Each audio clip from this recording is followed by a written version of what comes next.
The future is the great unknown. One day, we'll turn our plastic problems into worm food. We're doing that. The best time to own the unknown is now. The University of Queensland.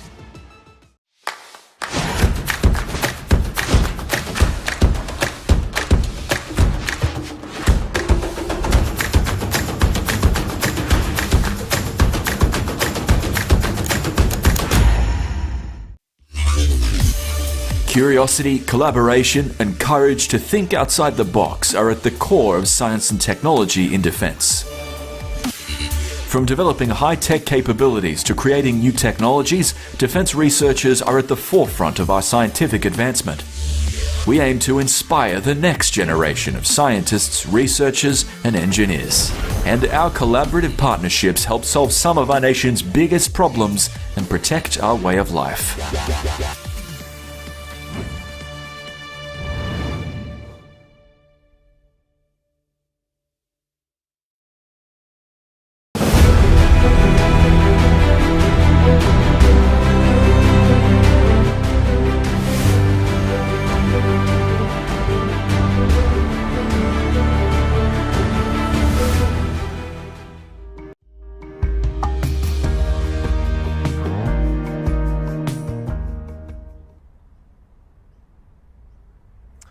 Good morning and welcome back to the home of science for day 2 of Science at the Shine Dome.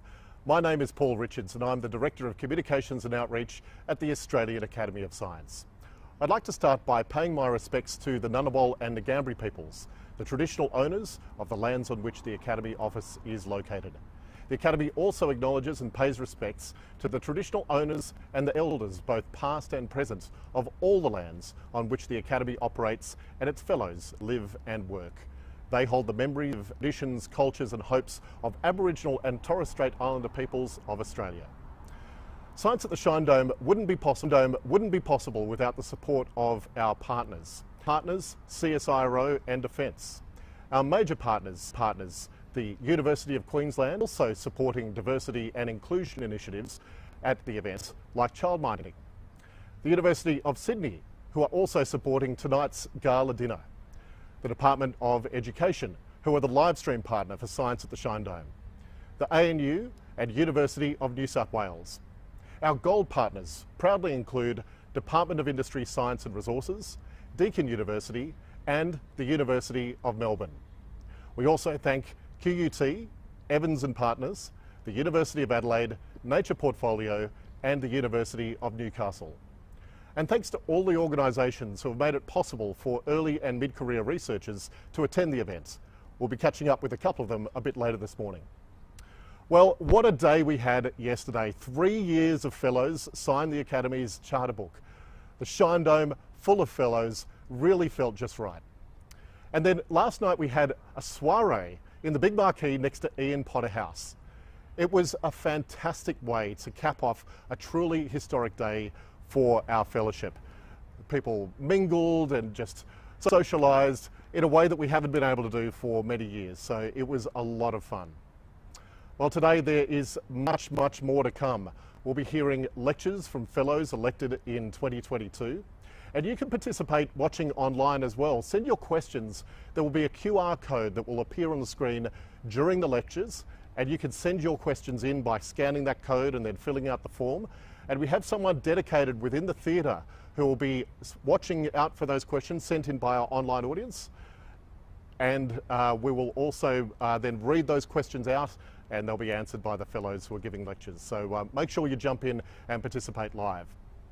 We have staff throughout the day who will be watching those questions come in. So keep your thinking cap on and sending questions throughout the day when you watch those lectures. Now let's take you inside the Shine Dome Theatre now, the Ian Walk Theatre.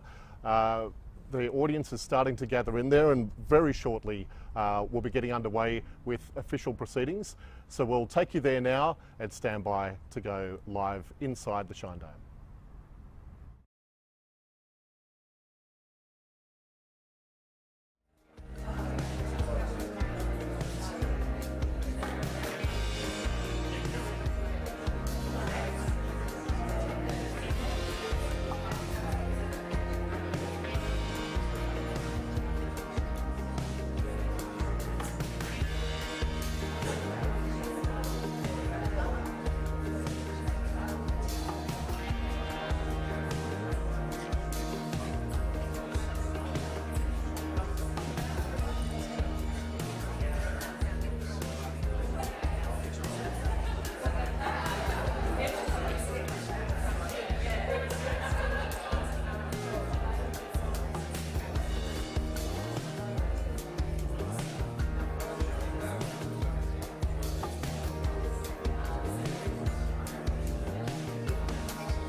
You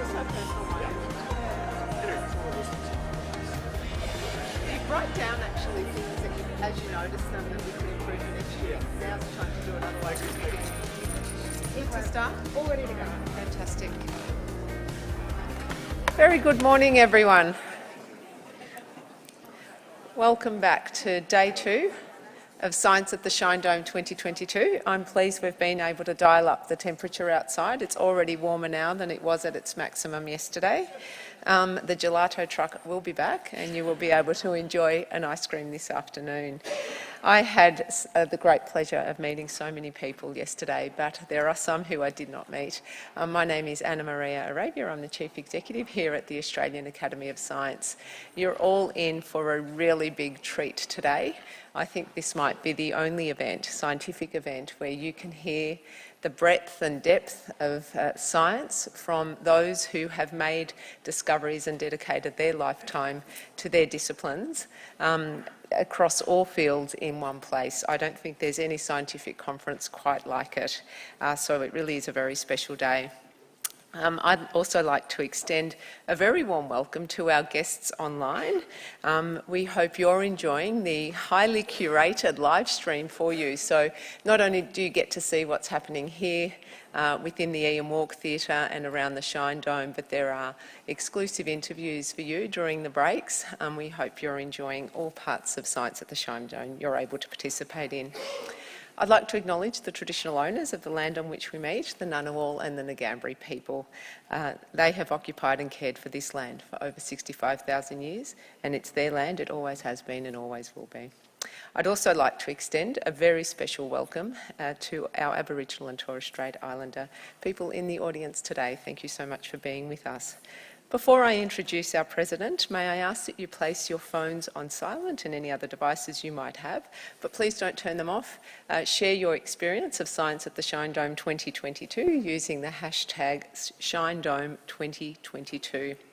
I'd also like to remind all of our new fellows, and you'll recall that we admitted 68 fellows yesterday in a very, very special day, that official portraits are being taken today during the breaks and tomorrow as well, and I invite you to make your way to the Becker Room to capture this very special occasion.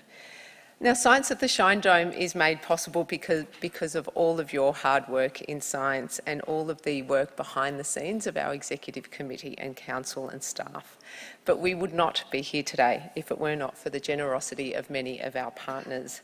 I would like to extend a very heartfelt thank you to all of our partners, starting with our platinum partners, CSIRO and the Department of Defence. Our major partner supporting diversity and inclusion, the University of Queensland. Many attendees with family and caring responsibilities are here today as a result of this very targeted support. Over in Ian Potter House is our youngest delegate, an 8-month-old child, being cared for by an on-site babysitter. And in fact, there are 7 other young people with us, enabling the participation of scientists. Our major partner supporting the gala dinner this evening is the University of Sydney.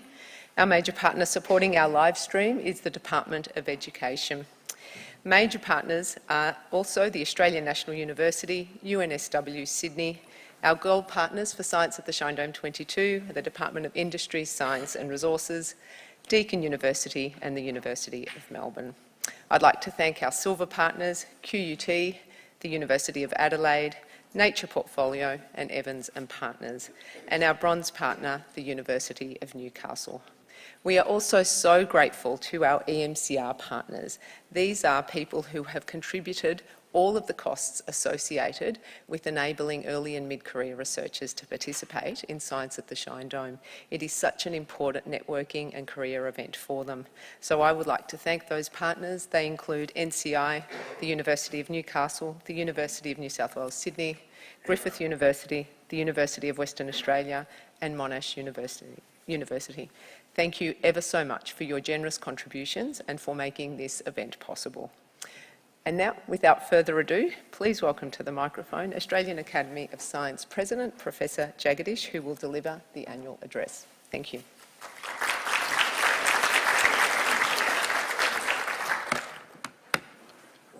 Thank you, Anna Maria.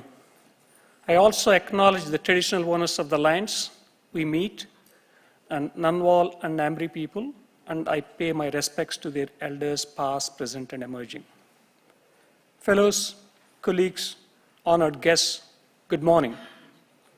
May I add my heartfelt thanks to the 2022 sponsors of Science at the Shrine Dome. We could not do without you.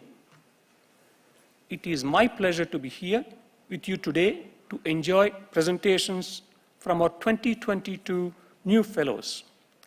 Before we welcome our first presenter at the stage, and I would like to take this opportunity to provide my annual address, where I share with you some of the Academy's work and achievements.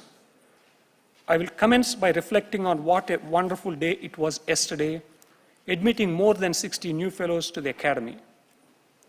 The ceremonies were poignant and deeply moving day for me. After 3 years of disruption, I felt it signaled a new chapter for our country, our communities, and the Academy. You will see today, through today's presentations, the depth of expertise among academicians is vast, and we make the most of that richness of knowledge to place science at the service of the nation, and so science is heard wherever discussions are made, whether that be in the parliament, boardrooms, courts of law, classrooms, or in the public square. Over the past year, a strategic review of the Academy has been underway to ensure we have the greatest possible impact and we have the capabilities to support our ambitions. I believe it is the most comprehensive review of the Academy since its inception. We expect the review to be completed in the new year, and I'm excited by the opportunities it will bring.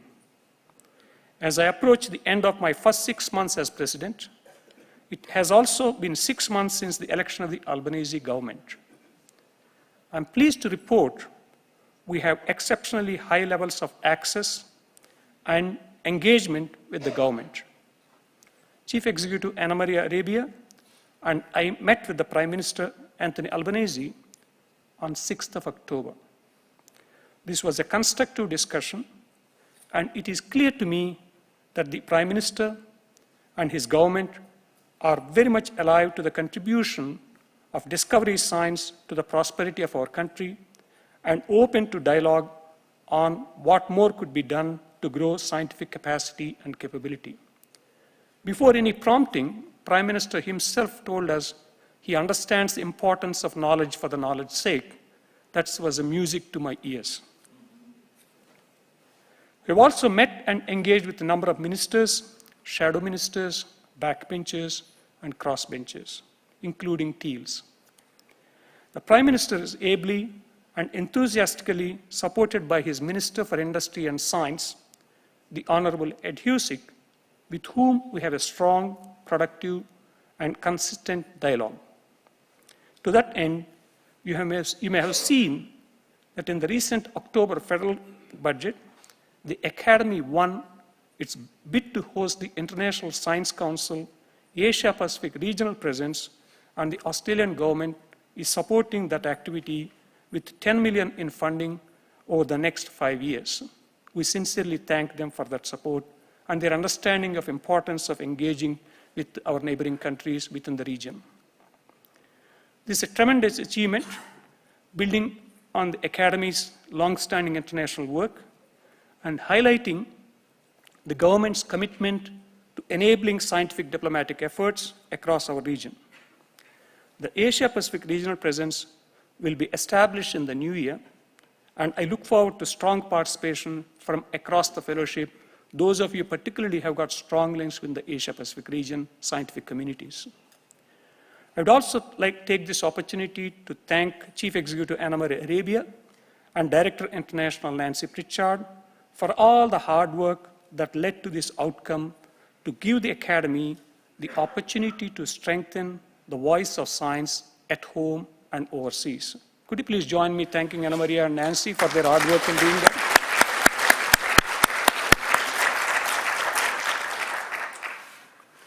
I'm also delighted to announce today that the Academy has received $800,000 donation from the Breakthrough Prize Foundation to support the Ukrainian scientific community.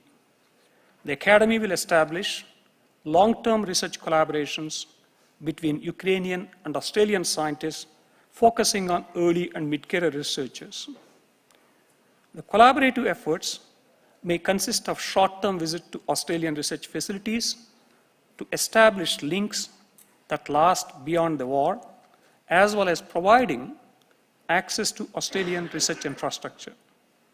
To leverage this work, the Academy has joined a coordinating committee led by the United States National Academy of Sciences to coordinate efforts to support the Ukrainian scientific community.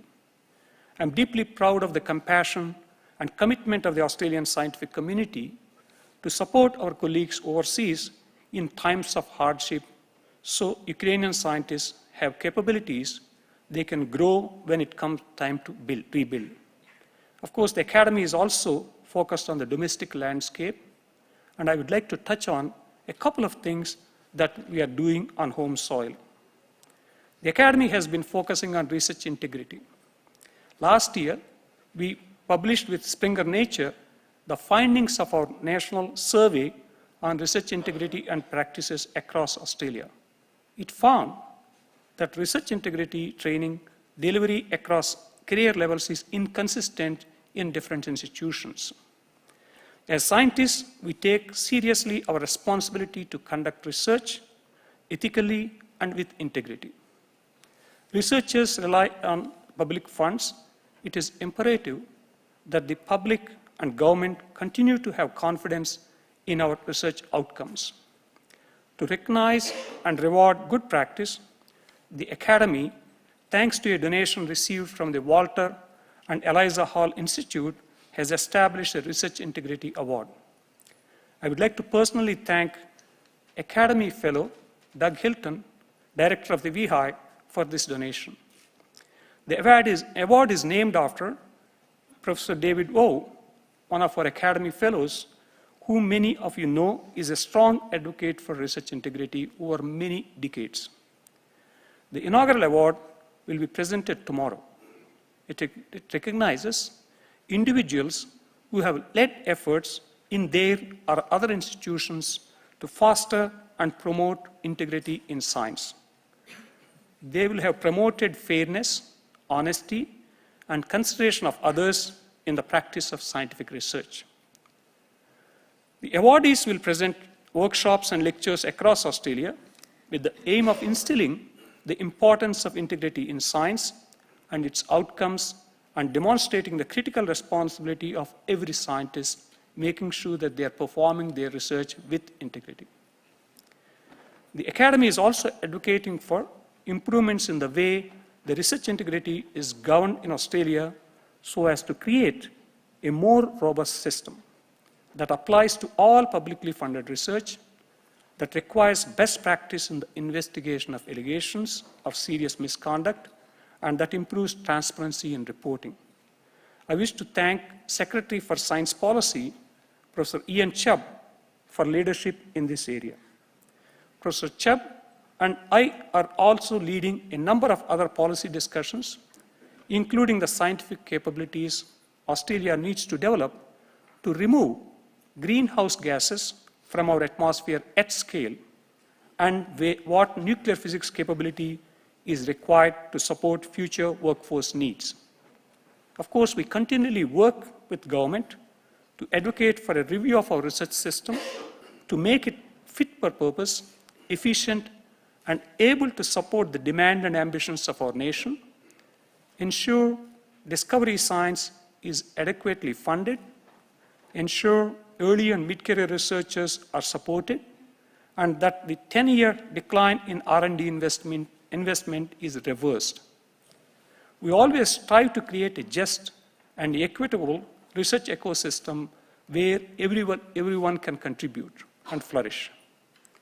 In September, together with the Assistant Minister for Climate Change and Energy, Senator the Honourable Jenny McAllister, and I launched Future Earth Australia's National Strategy for Just Adaptation to lay out a framework to support vulnerable communities adapt to a changing climate. This is an example of the terrific work that can be done when we work together with indigenous knowledge holders and across research disciplines. We must all redouble efforts in this regard. This is why tomorrow afternoon you'll have an opportunity to participate in a workshop led by our 2022 new fellow, Professor Calma. Tom is the first person who identifies an Aboriginal and Torres Strait Islander elected to the Academy's fellowship, and I hope he is the first of many. He is an absolutely great role model for many of the upcoming Indigenous scientists. The workshop is designed to create a safe space for emerging discussions about the intersection of Indigenous knowledges and contemporary science. We don't have all the answers, but we do have a deep and unrelenting commitment to do better in this space so as to harness the incredible knowledge held in Indigenous culture, country, and communities. I strongly encourage you to attend tomorrow's workshop given by Tom. I was also pleased that one of the Academy's innovations, STEM Women platform, designed to raise a profile of so many talented women in STEM to connect them with each other, enhancing opportunities. And this has gone global.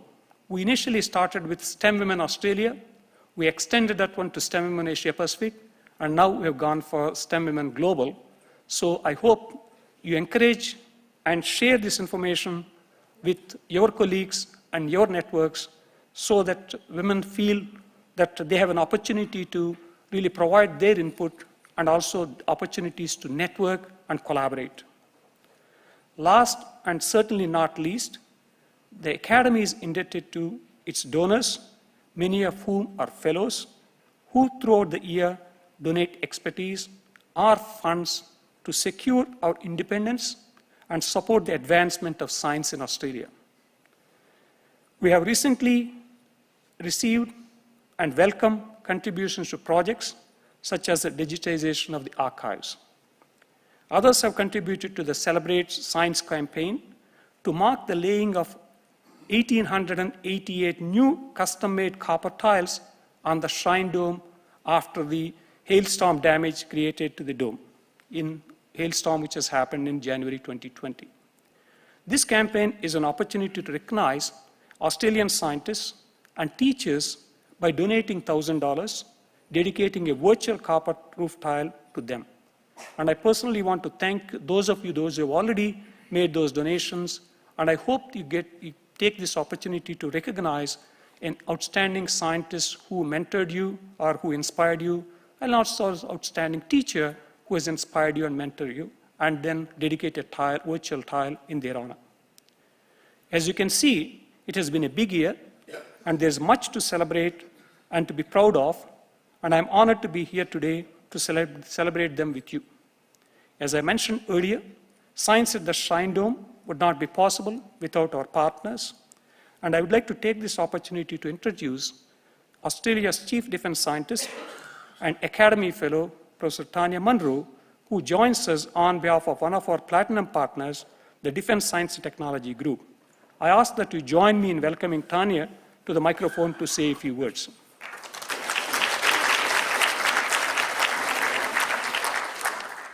Thank you, Jagadish. An absolute pleasure to be here among fellows and friends.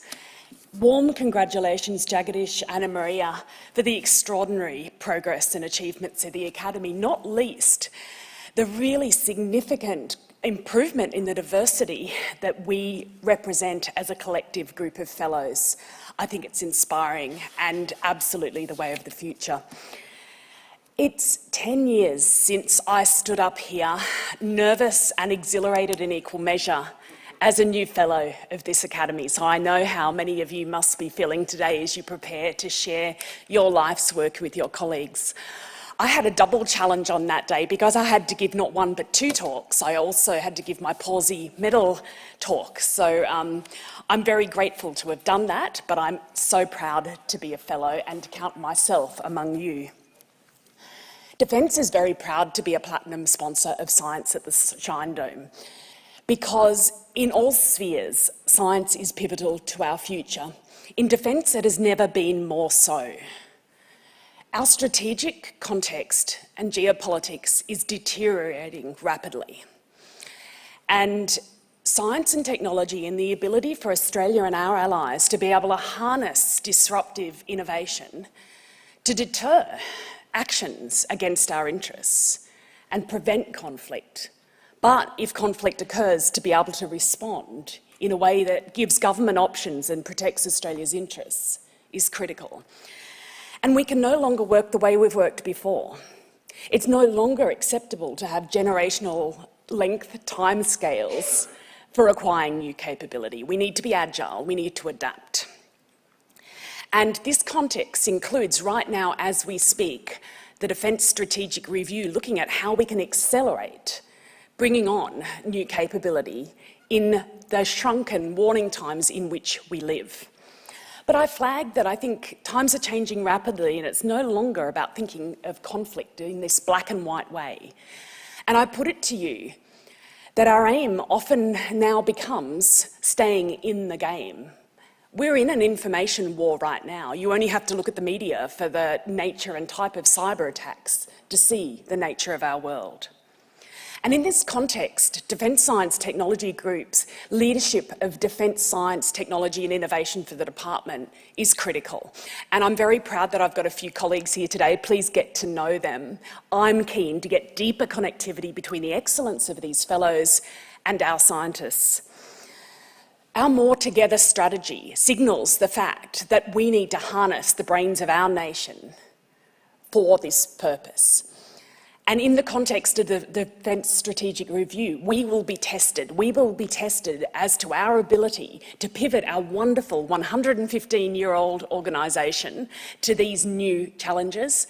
And we count on working with you and organisations, industry and university and other publicly funded labs across Australia to do that pivot. We're also living at a time of other changes, such as our AUKUS relationships and big decisions for our nations, like the preferred pathway for nuclear submarines, and Jagadish talked about the importance of the nuclear sector going forward. Now, I don't have long, and I won't take the time that needs to be used for your presentations, and I'm so grateful to be here among you. But I'd just like to highlight that the stories of the difference we have made in Australia through defence science and technology are remarkable.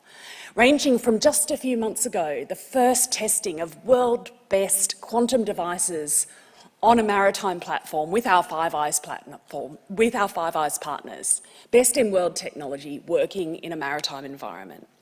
Through to Ukraine, Jagadish mentioned Ukraine. The Bushmasters are faring extremely well and protecting our brothers and sisters in Ukraine. That's Australian science behind that.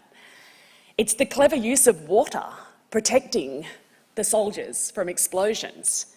We've even got now an electrified Bushmaster. Right through to the work we're doing in the information advantage area. And I'll simply leave you with an analogy that Defence Science Technology Group and the work we do is a bit like an iceberg. More than half of my 2,200 colleagues in DSTG are doing top secret work. They're top secret cleared. It gives you a sense that the things we can talk about are just a small proportion of what we do, but that we absolutely are and must partner more and more deeply to harness the brains of the nation. So before I finish, I wanted to flag that today is actually a very big day for me and for Defence, because today we commence consultation on the delivery of our government's election commitment to ASRA, the Advanced Strategic Research Agency. Inspired by DARPA, but not purely DARPA-like, ASRA will be a way of taking our nation's highest priorities, working with our service chiefs and leaders in defence to distill them into concrete problems, which will go out then and broker across our system, delivered to milestones, agile and rapidly delivering both prototypes and pathways into capability. So please look on our website later today, and there'll be a media release as well, for how you can give your input as to how ASRA is set up to be able to work effectively with you, your organisations or the sectors in which you work. Thank you for being here. Again, congratulations to each and every new fellow. It's a pleasure to be a Platinum sponsor and to recognise, celebrate and connect with excellence in science. Thank you.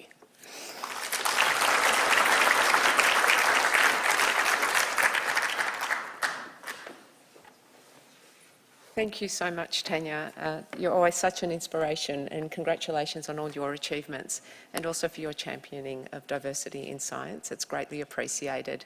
Thank you too for the guidance you've provided already, and I know will continue to provide as we establish the International Science Council Asia Pacific regional presence. We are in an increasingly complex geopolitical environment, and your guidance will be greatly appreciated. So thank you ever so much. We're really honoured to be able to call you part of the Academy and part of our fellowship community.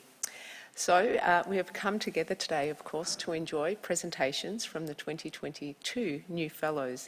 And I'd now like to invite Professor Helene Marsh, Vice President and Secretary for Biological Sciences, to the podium to introduce the first of our new fellows. We'll be going through each of the 2022 fellows in alphabetical order by surname. Enjoy.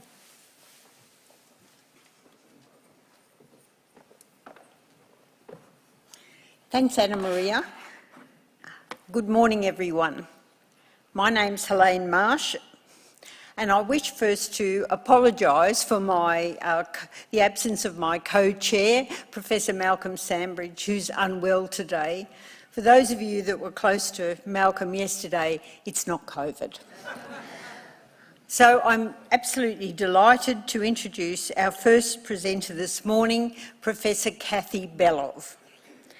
Kathy Belov is acknowledged for her groundbreaking work using genetics and genomics to trace the evolution of mammalian immunity to overturn the paradigm that marsupials and monotremes have primitive immune systems. Please welcome Kathy Belov.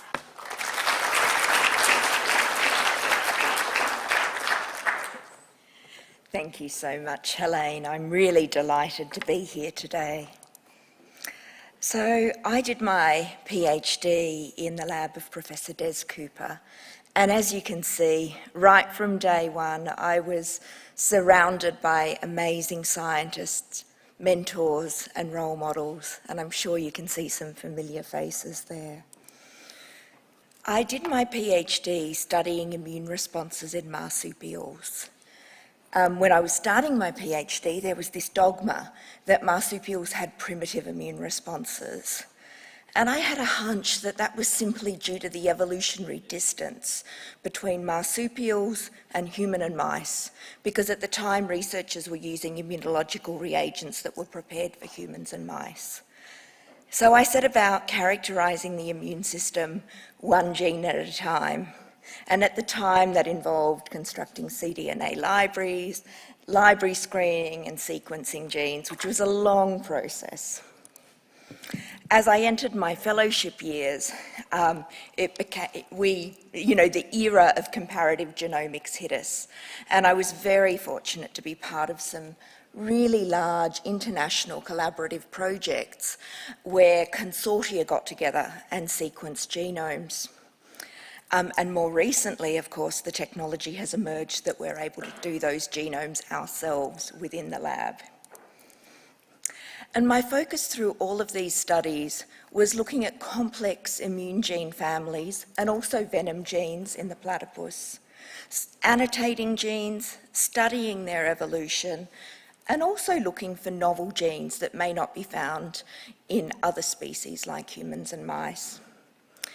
And basically this work showed that marsupials and monotremes actually have immune systems very similar to our own, but there are some quirky differences.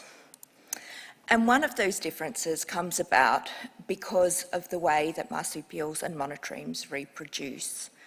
They give birth to underdeveloped young. These young don't have immune tissues or immune organs, and their immune system develops entirely while they're in the pouch, and at that time they're exposed to a range of pathogens.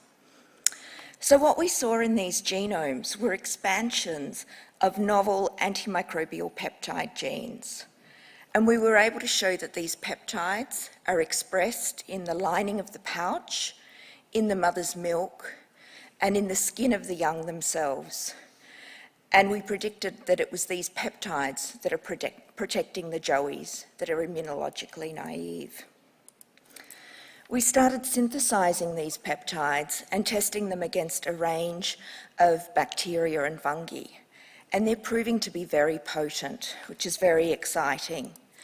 And just in the last couple of years, we've been able to secure an ARC Centre of Excellence for innovations in peptide and protein science. And as part of that work, we're sequencing a large number of marsupial genomes. My students, as honours projects, are sequencing genomes these days. And we're characterising these novel peptides. And we've expanded into frogs and reptiles recently, which is a lot of fun. Now, finding the genes is one thing, but synthesising the peptides and testing them is actually proving more challenging than we thought. So it's fantastic to work with an amazing group of chemists who are helping us with the complex disulfide bonding structures that are necessary. But we do hope that these peptides will result in some novel therapeutics for humans and other animals. So I'd just like to take a couple of moments to talk about some of the work that we've done using immunogenetics to inform population management.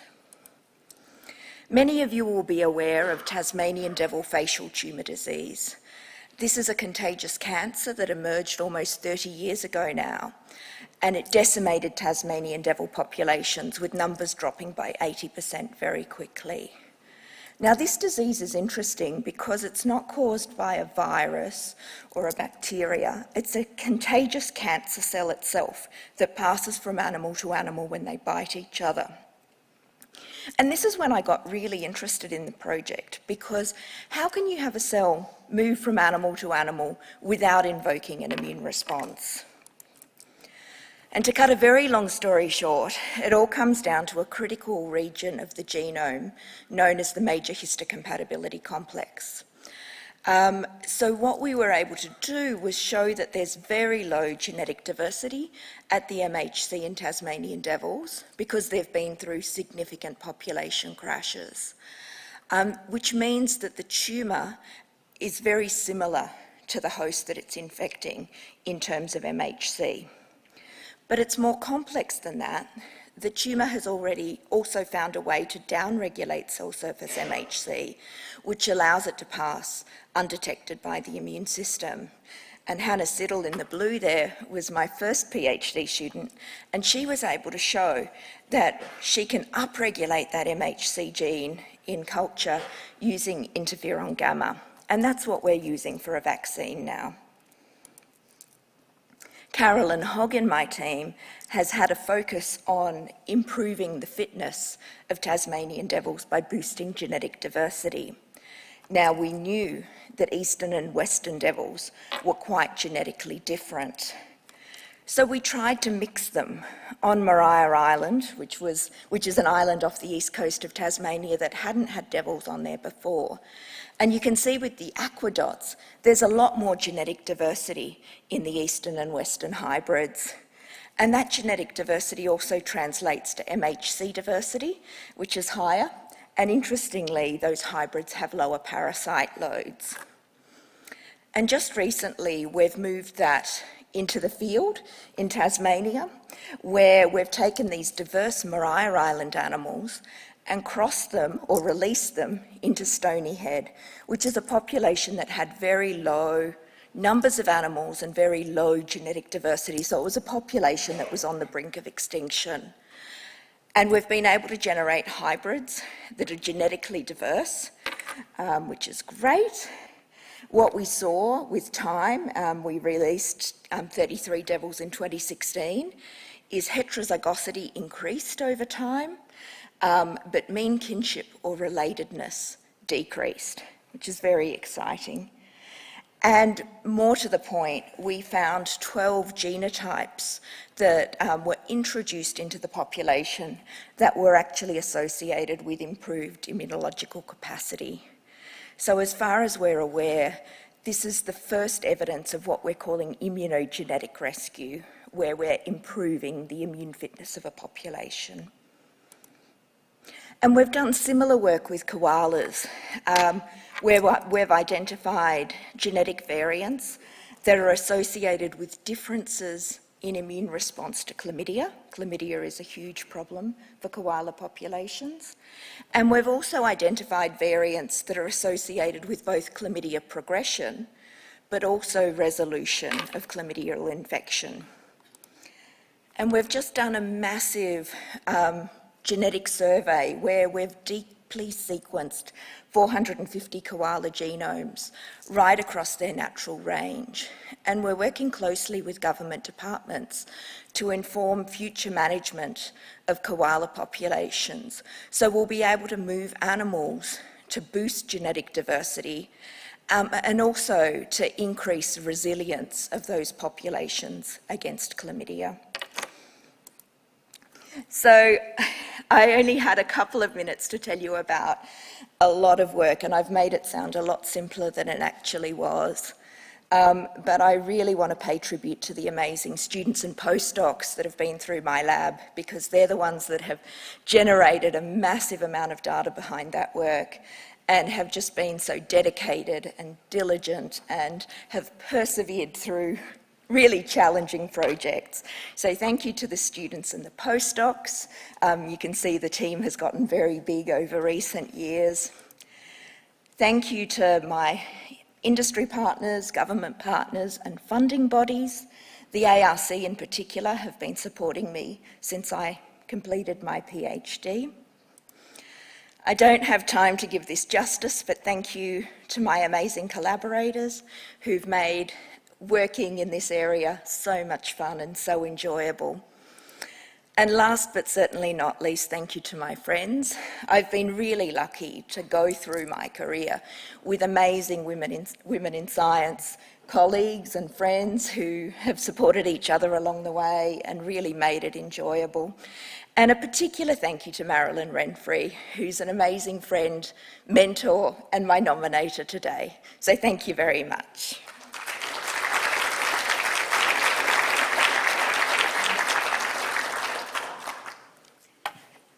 Thank you, Kathy. That was perfectly timed. We'll now open the floor for a short Q&A session, just 2 minutes.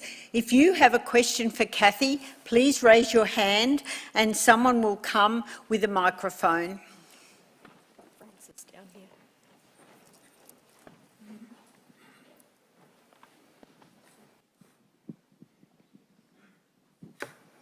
Congratulations. I've actually got 2 quick questions if you let me. One is with the antimicrobial peptides, do they act against viruses as well as bacteria? We haven't tested them, but some of the eutherian ones definitely do, so it'll be interesting to test. I'm looking forward to picking your brain, Francis, and Marilyn's as well, because this is a huge new opportunity and area for us. And the second one is when you introduced the devils to Maria Island, did that have an effect on the ecology? Yeah, it did. It's a great question, yeah. So we've actually done some DNA work looking at gut contents of devils. And of course, devils being carnivores did get into everything and, you know, did eat wild birds, in particular penguins. So, you know, we carefully manage that population now. That's why we have the ability to move animals off the island and release them into other areas. But populations do need to be controlled because they boomed. Okay, I think we'll have to call it one more. Congratulations, Kathy, and a very great fast. talk. Just wanted to know, what is the population size on Maria Island? I mean, will you get inbreeding there? Simply because of low numbers? So the numbers are high. The population grew very quickly and we very much controlled the founders that we brought in. So there are several hundred animals that are now actively being controlled, and we've got genome sequencing of all the animals so we know who to remove to manage that diversity going forward. Okay, thank you, Kathy. That was fascinating.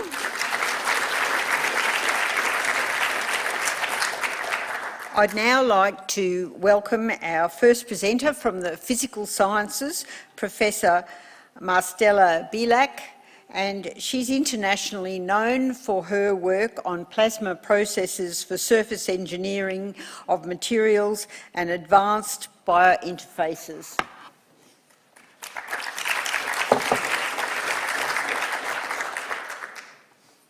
Thank you, Helene, and I want to thank Jagadish, who was my nominator.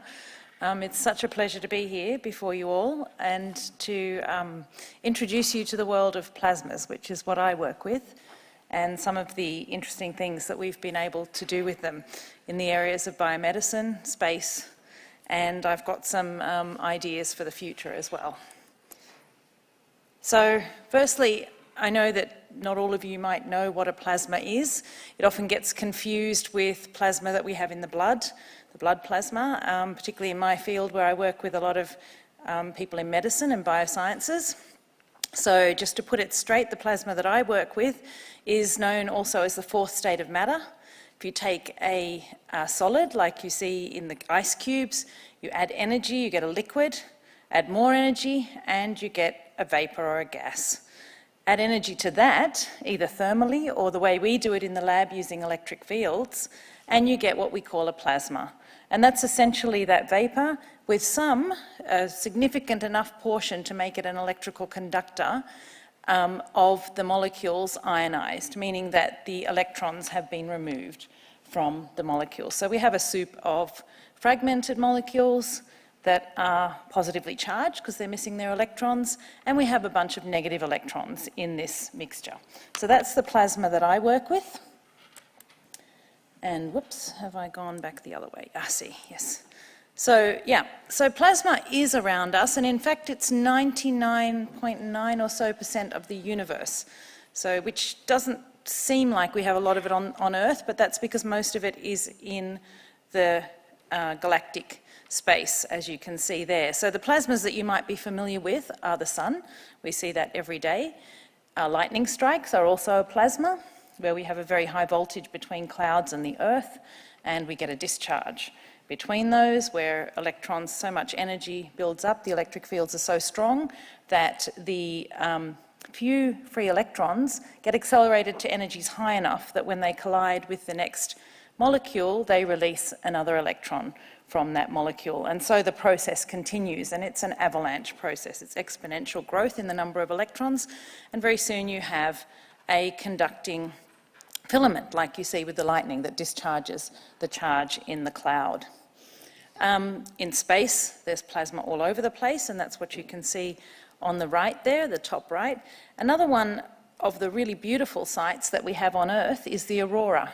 And you can see that if you go to the far north, up north of Sweden, you can see these beautiful lights. They call them the Northern Lights, or Aurora Borealis. And it's essentially the solar wind, the ions from the solar wind, interacting with our magnetic fields around Earth. And those magnetic fields are actually crucial to protecting us from the damage that these solar wind particles, these ionised, very energetic particles, could do. They get trapped on the magnetic fields, and this is something that we use to control plasmas. We use electric and magnetic fields. They get trapped on the field lines, which of course intersect with the Earth at the poles, and that's why you see them intersecting with our atmosphere and ionising the atmosphere, and that's what the beautiful colours come from. So those interactions excite the molecules in our atmosphere, and we get signatures of whatever's in the gas there. So plasmas will glow in different colours depending on what gas is present. And that's what you see in the plasma globe, which you're probably familiar with as well. So what have I been doing with plasmas? Well, at the start of my career, I started working with an interesting plasma called a cathodic arc. And here we use a solid target, which you can see over here. And we create a plasma with a trigger at the centre. You get these spots that move from the centre outwards, and they create a plasma plume, which you see here in the photograph. So we're guiding it round a bend here with a magnetic filter, and that produces a nice, very controllable plasma that we can use to deposit new materials. So we've been making coatings with them. So you can see these nano-layered coatings here. And because we can control the energy, this is very highly ionised plasma, almost 100% ionised, which means that they're positively charged, so we can use electric fields to control the energy. We can therefore very finely control the crystallization states and even orientations of the materials that we put down in these layers. And we can make new phases. Here's a max phase material that we made some time ago. So that was the first thing that we did with plasmas, and that resulted in some coatings for read-write heads. Oops, I keep forgetting which way around we go.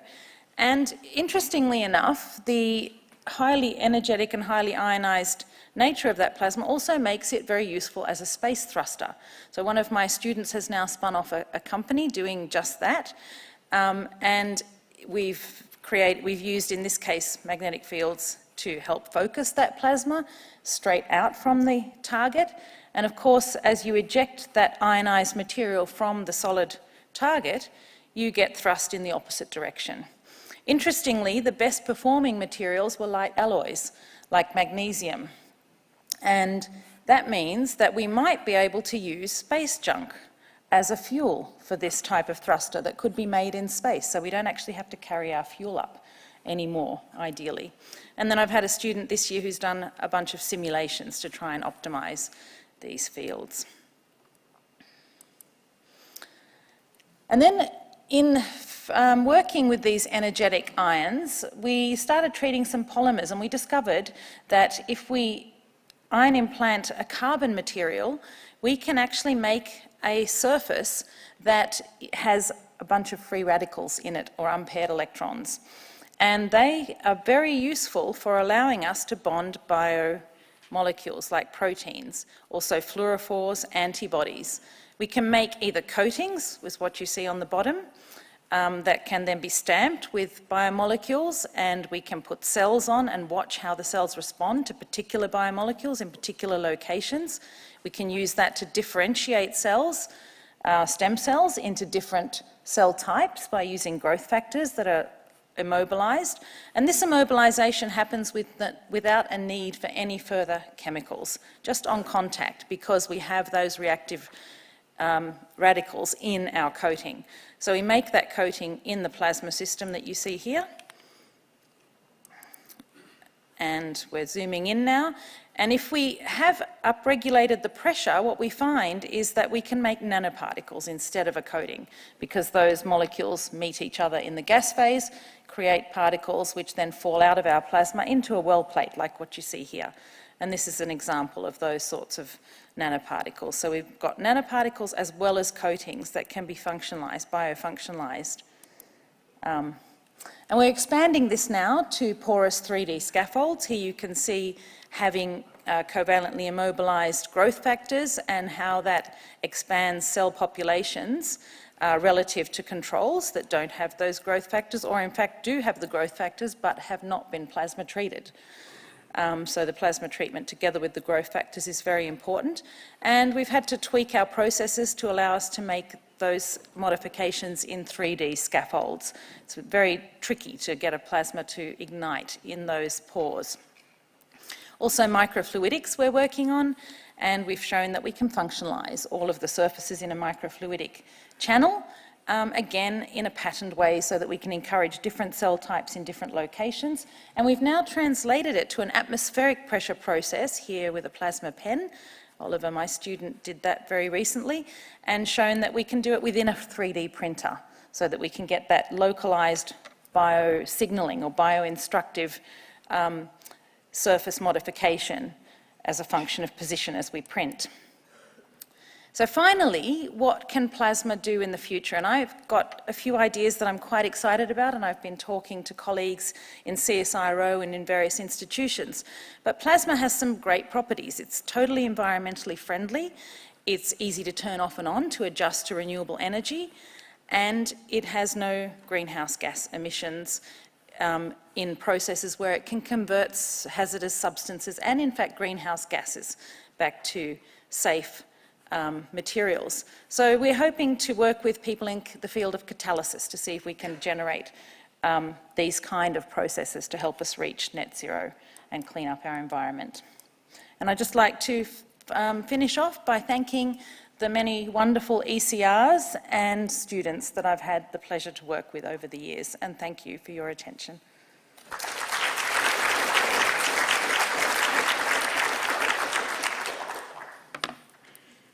Thank you, Marcela. The floor is now open for questions. Again, put up your hands and someone will come with a microphone.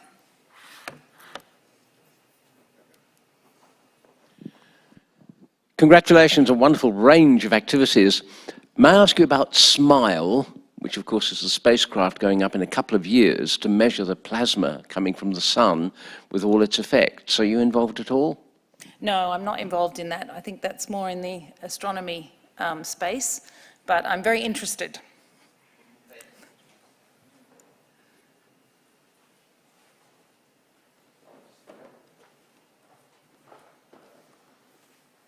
Congratulations, Marcela. And so when you're dealing with these biosurfaces, do you need to worry about the damage created by the plasma on these biosurfaces and how you deal with that one?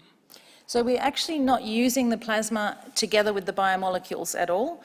So the plasma is used to create an organic surface, so carbon, nitrogen-rich material, which has nanoclusters of pi-coordinated carbon with delocalized states. So it's ideal for capturing and holding unpaired electrons, so highly reactive unpaired electrons. And then we bring on, once that treatment is over, we bring on the biomolecules, either stamping them on or just incubating in the solutions or dropping them on. And on contact, they create a chemical bond with those radicals, and that's what holds the proteins on the surface or the biomolecules on the surface. Plasma would indeed damage them. Well, thank you very much, Marcela, and congratulations. Thank you so much. Our next presenter is Professor Stuart Bunn. Stuart is internationally recognised for his research on the structure and function of freshwater ecosystems and aquatic food webs and the key role of high-quality algae. Please welcome Stuart.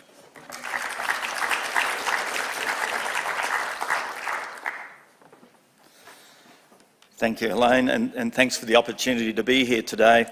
I'm going to talk a little bit today about some of the work I've done on freshwater ecosystems, and I think it's fair to say that freshwater systems that I've worked on, rivers and lakes, make up a tiny fraction of the Earth's surface, and I quite like this perspective from the USGS, which really illustrates the world's water as a series of globes, and the larger globe there represented is all of the water on the planet, including the oceans, and most of it, of course, is from the oceans. The other little sphere that you see next to it is all of the fresh water, and most of that is in fact in groundwater.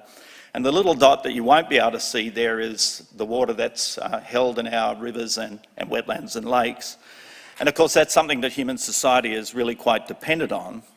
But it's also something that our activities as humans have a big impact on as well, and in the form of the impacts from our cities and industries, from land use change, from modifying the river systems through fragmentation by dams and altering flow regimes, and also by isolating rivers from their floodplains through building cities on floodplains or of course, having intensive agriculture on floodplains.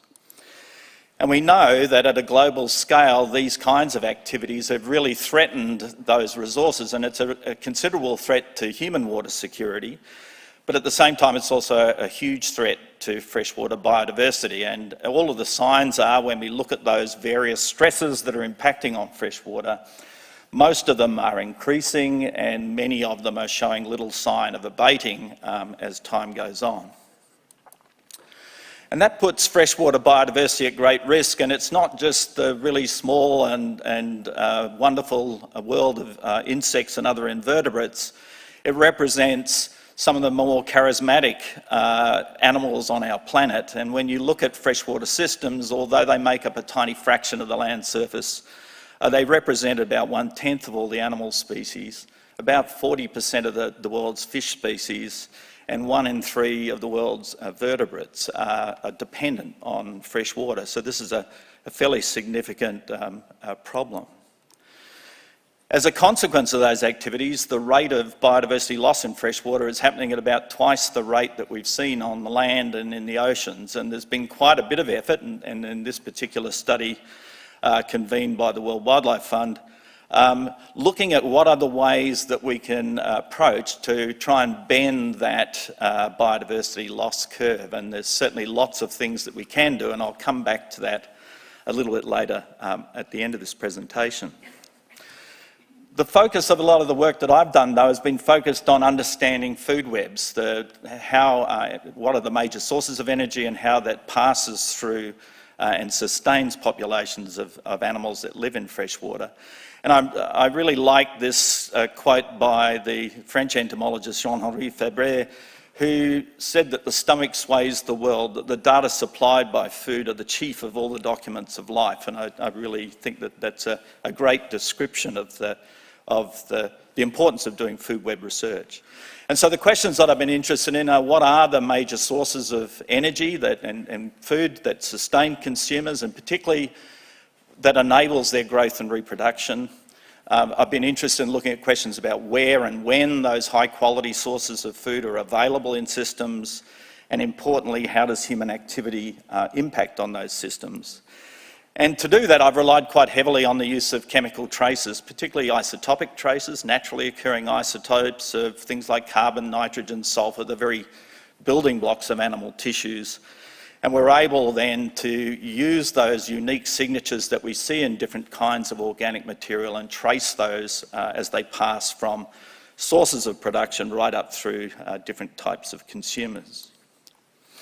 And I've had the great fortune over my career being able to explore those sorts of questions across a whole range of biomes, from very small temperate forest streams to tropical rivers to arid zone systems in the centre of Australia, and also in systems in other parts of the world.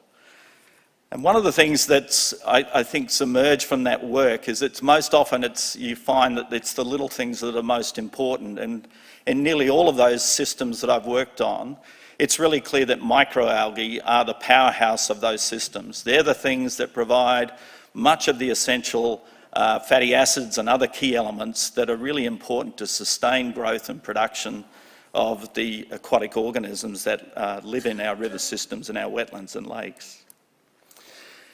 And of course, it's from those small things that other things grow. And so when we actually start to trace those sources of energy through systems, we find that algae are primarily the key source of those energy and nutrients that sustain small insects and other invertebrates right up to small fish and other consumers. So even in systems where they're dominated by large amounts of plant production, it's the microalgae, the invisible things almost, that are really doing all the work.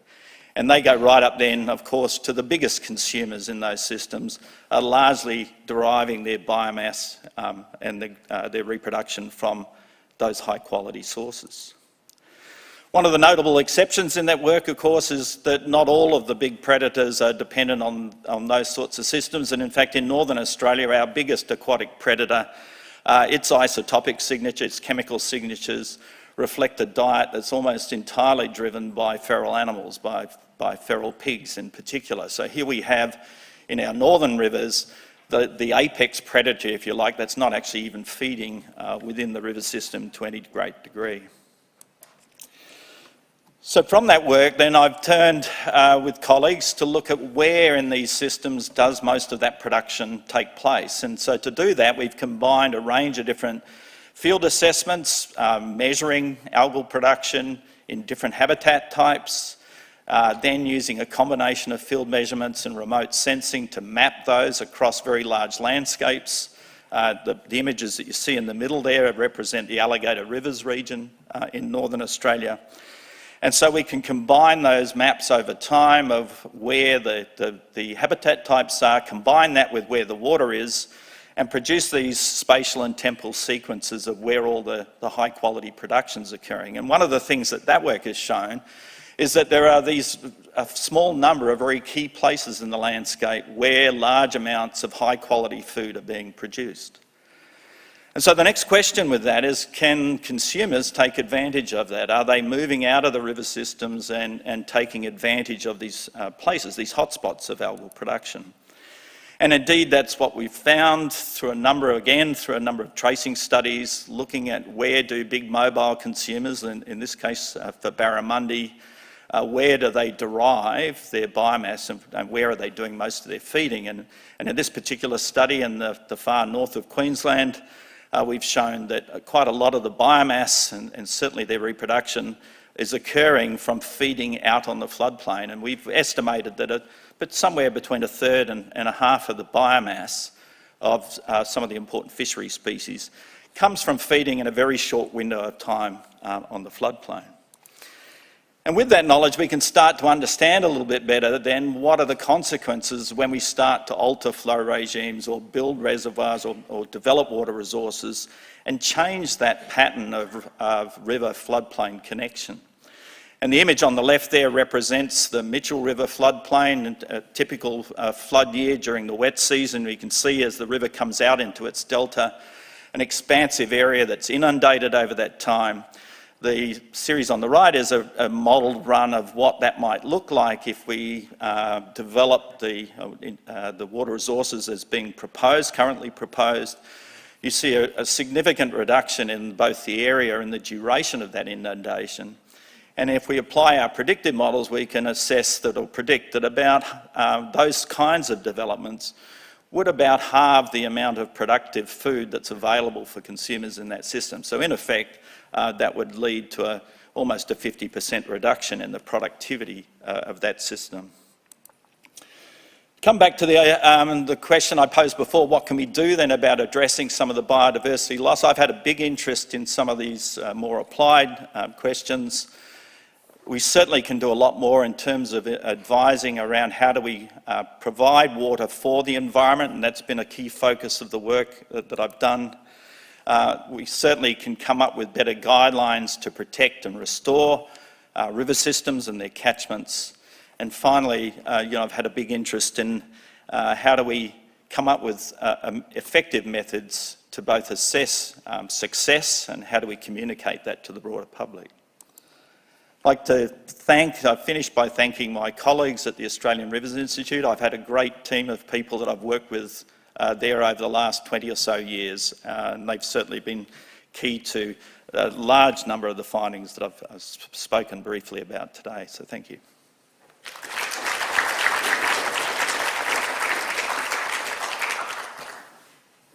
Thanks, Stuart. We now have a couple of minutes for some questions of Stuart.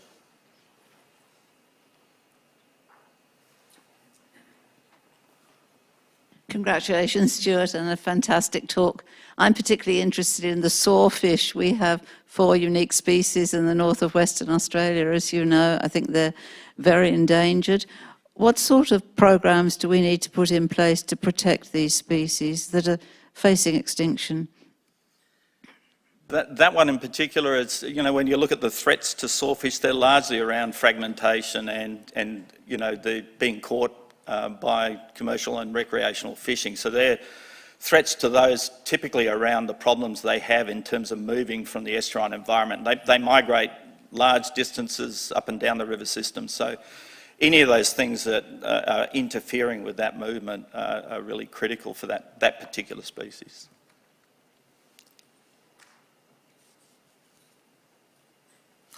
Well, maybe I'll ask a question. Stuart, how do we convince policymakers that in Australia that dams are not all good? I think that's largely an economic argument, Helene. I think there's a lot of very strong economic arguments as to why dams are not always the right solution. But certainly I think part of the problem is that we're not really quantifying what are all the other benefits in systems like this. So a lot of the time when people are weighing up the pros and cons of water resource development, the balance sheet is not equal. We're not really factoring in what the consequences of those sorts of developments are, and it's until we get that right, I think, from both a biodiversity and a cultural perspective, then these decisions will continually be made by politicians. Thank you, Stuart. Good luck with that. Thank you, Ryan.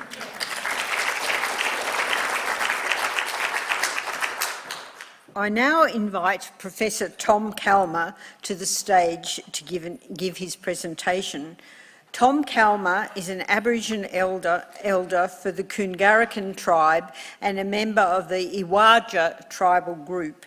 He's long been a champion for the improvement and advancement of Indigenous people's health, justice, education and employment, and a fierce advocate for progress and change. His work continues to have an enduring impact on public discourse in Australia and beyond. Welcome, Tom.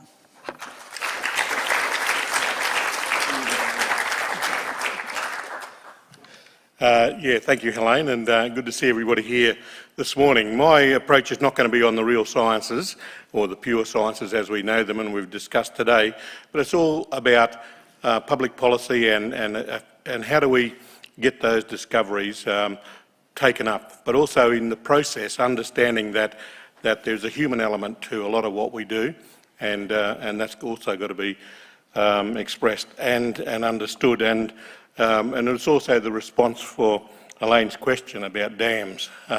You know, how do we change public policy on that? And maybe there's some of what I'll talk about that will have some relevance, but it's about discovery is the first step, advocacy is where we move on to. This is a photo of my family. That's me sitting on my auntie's knee, looking at the buffalo about 65 years ago. So we won't pretend. The third on the left is my mother's mother, and I have my younger sister is sitting on my other auntie's lap. The message on this one is that there's only 3 of us left out of that group, and for Aboriginal and Torres Strait Islander people, we die very young, and that's what prompted me to look at a whole range of issues around health and life expectancy. We also had reports, this is one from Lancet that came out looking at Indigenous populations around the world and their life expectancy, which when I interpreted it to like countries, we saw that for the countries similar to ours and the Indigenous populations, there was a life expectancy gap of about 6 to 7 years. But here in Australia, back in the early 2000s, it was 17 years gap. And so that prompted me to ask the question, why in such a rich country like ours, do we have such a gap, and how do we address it? And I guess that's when I, as the Social Justice Commissioner, worked on getting a report out, and it's a report that gets tabled in Parliament every year about the enjoyment of human rights by Aboriginal and Torres Strait Islander people. And so I raised the issue, suggested that government need to relook at the way Indigenous health policy was being developed and implemented, and look at it from a human rights perspective, which is really making people the centre rather than the passive recipients of government policies.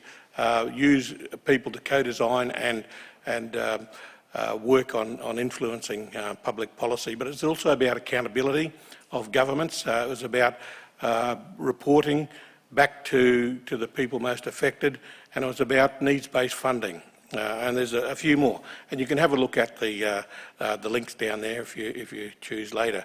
I also introduced the notion of social and cultural determinants, and this is way back in 2005, which was being a little bit discussed in Australia, but not really seen, in any great way. And in fact, in 2006, after this report was released and we formed the Close the Gap campaign, the WHO introduced a Commission for Social Determinants, and they also called that Closing the Gap. And so we were a little bit ahead of the game, but Michael Marmot was the man who influenced me, Sir Michael Marmot, and he's also done some Boyer lectures that I'd encourage you to have a look at or listen to on social determinants. But from an Indigenous perspective, we also bring in cultural determinants because that has an impact on our lives. So these were 2 important ones. We formed the Close the Gap campaign, and since 2006 that group has met, and it comprises all the major mainstream and Indigenous health peak bodies and human rights groups. We're non-government funded, we're self-funded, we meet quarterly since 2006, and it's probably one of the most significant policy influencing groups across the nation. And the key thing about this is that it, at the time was able to get the Australian Medical Association and the Division of General Practice in the same room to come behind a campaign, which wasn't necessarily done in the past. They, as a lot of bodies, they all do their own thing. We've still got the silos. This was an opportunity to bring people together and work on a campaign. We got the Prime Minister, when he did the national apology, to start to express some of the same messages that we had in the Close the Gap campaign about not having a one-size-fits-all approach, recognising that public policy for Indigenous affairs needed to be changed, and the needs-based funding, and you can read the rest of it. This is also significant because when the report, I did the report tabled in 2006, we had a coalition government, we'll be frank. 2007 was when the government changed. For those couple of years before, there was no interest. When Labor got in, they start to reframe their thinking. And we're in the same predicament, actually, right now, in the sciences area, where we've got to change a government. We've now got a really keen government wanting to look at science policies, research policies, etc. We got a statement of intent signed by both the coalition and the government of the day on working together, which was the first bipartisan agreement that happened in Indigenous affairs. Another major government report, which was My Life, My Lead, which was looking at how do we implement social determinants and cultural determinants across all of health, and not only just Indigenous health, but across all areas of Indigenous health. One of the hallmarks of this report was it's the first time that we said that culture was at the centre, and culture is not only for Indigenous peoples, but all minority ethnic population groups. Culture is critical that we look at it and respect that. Racism, it's the first time in a public policy document that we recognised racism as an influencer on health and well-being of people. And then we went into the traumas and so forth, and that all came out of the stolen generations and intergenerational traumas. So we're starting to recognise this, and it coincided with a recognition of the traumas that were experienced by veterans, particularly from the Vietnam War, and the intergenerational and the transgenerational impacts of trauma and post-traumatic stress disorder, which, if you can think back at that time, wasn't really, well, before that in the 2000s, wasn't really picked up at all. We also developed the National Aboriginal and Torres Strait Islander Health Plan. We revisited that and put it through a social and cultural determinants lens, and made culture and people the centre of that policy. And I think that's also should resonate with some of what we do. And this is a statement recently by Ed Hughes, our Minister, and saying that we need to revisit some of our policy, particularly in science and research, and he suggests that there should be a renewal, and I think we're working on that. But also the second part of it is the recognition of Indigenous knowledges in that process. And I'll leave you with one on racism, which is one of my, I guess, mantras, and recognising it, because we all need to recognise diversity. We need to recognise racism as it impacts on all of us. Our unconscious biases on how we deal with people, and they all need to be addressed, and how we develop policies. And so hopefully I can bring some of that experience into what we do here at the Academy, and work it. And I'd like to recognise Professor Brian Schmidt, who nominated me, and the support that we've done. We've worked together for a number of years now on various issues. But it is an important, I guess, opportunity that we've now got to really look at the way that we address policy. I talk about Indigenous health here, but we look at justice policy, which we've worked on, and you might have heard about justice reinvestment was exactly the same sort of process that's taken place over the years.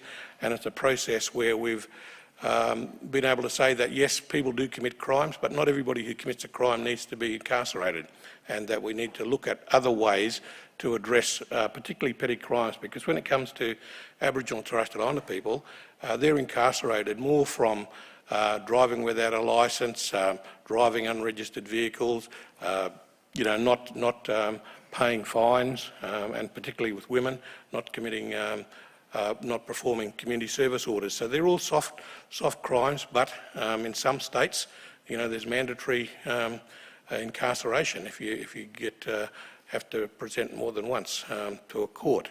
So, I think they're the sort of issues and the human element that we need to look at in the way that we deliver our services. And if we can, and we know that breakthroughs are fantastic, but the effort to get to a breakthrough point, can take decades. But once we get it, we don't want to sit on it. We need to look at how do we implement it, and how do we make sure that we implement it in a way that's going to impact on all the population groups that we're targeting.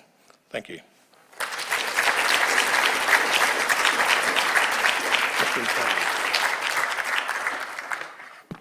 Thank you, Tom. And we look forward to your helping the Academy help achieve the Minister's vision. Are there any questions of Tom? Alan. We've got two over here too. We've got two over here. Okay.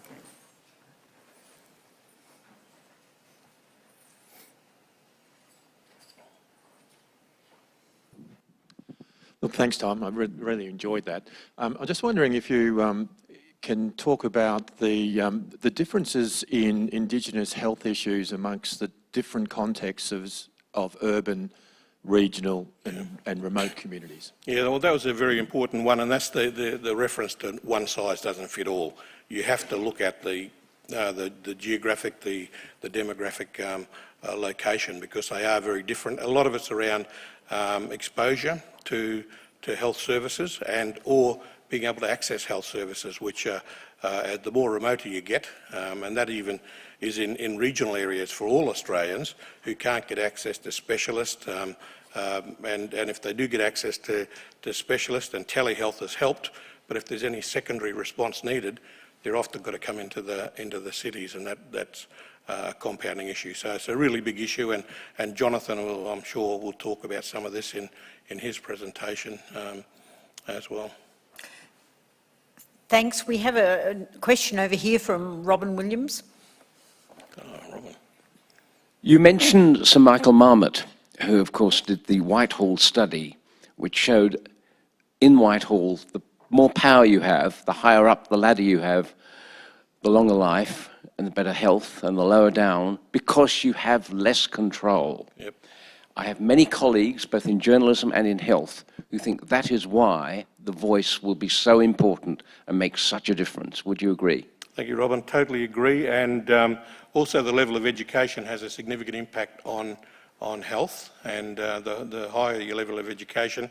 And a lot of these issues that impact on Aboriginal and Torres Strait Islander people and other people with low socioeconomic status is all around poverty and access to services and ability to be able to do it. But yes, thank you for the reference to the voice, because I think that's going to be a really important one, and you'll hear at other forums that I talk about the role that we can all play in when the referendum comes up, maybe the end of next year or early 2024, that it's so important to vote positively in that referendum.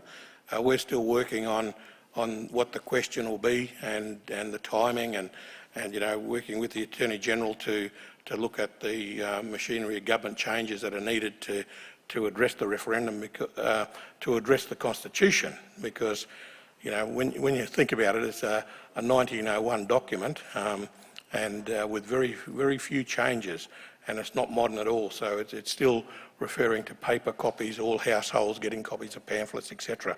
And one of the issues that we could be looking at is how do we make that electronic so that people can get access, far greater access. But if people want to get a hard copy version, they can request that, and it'll be sent to them.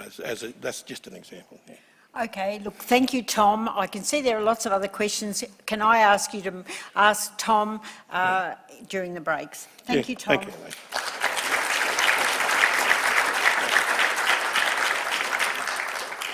I'd now like to invite Jonathan Carapetis to the stage. Jonathan is the global leader in rheumatic heart disease and Group A streptococcal disease. He's reshaped the control of rheumatic heart disease, particularly among Australia's Indigenous people, the timing is wonderful here, and changed the way that medical research is done. Please welcome Jonathan Carapetis.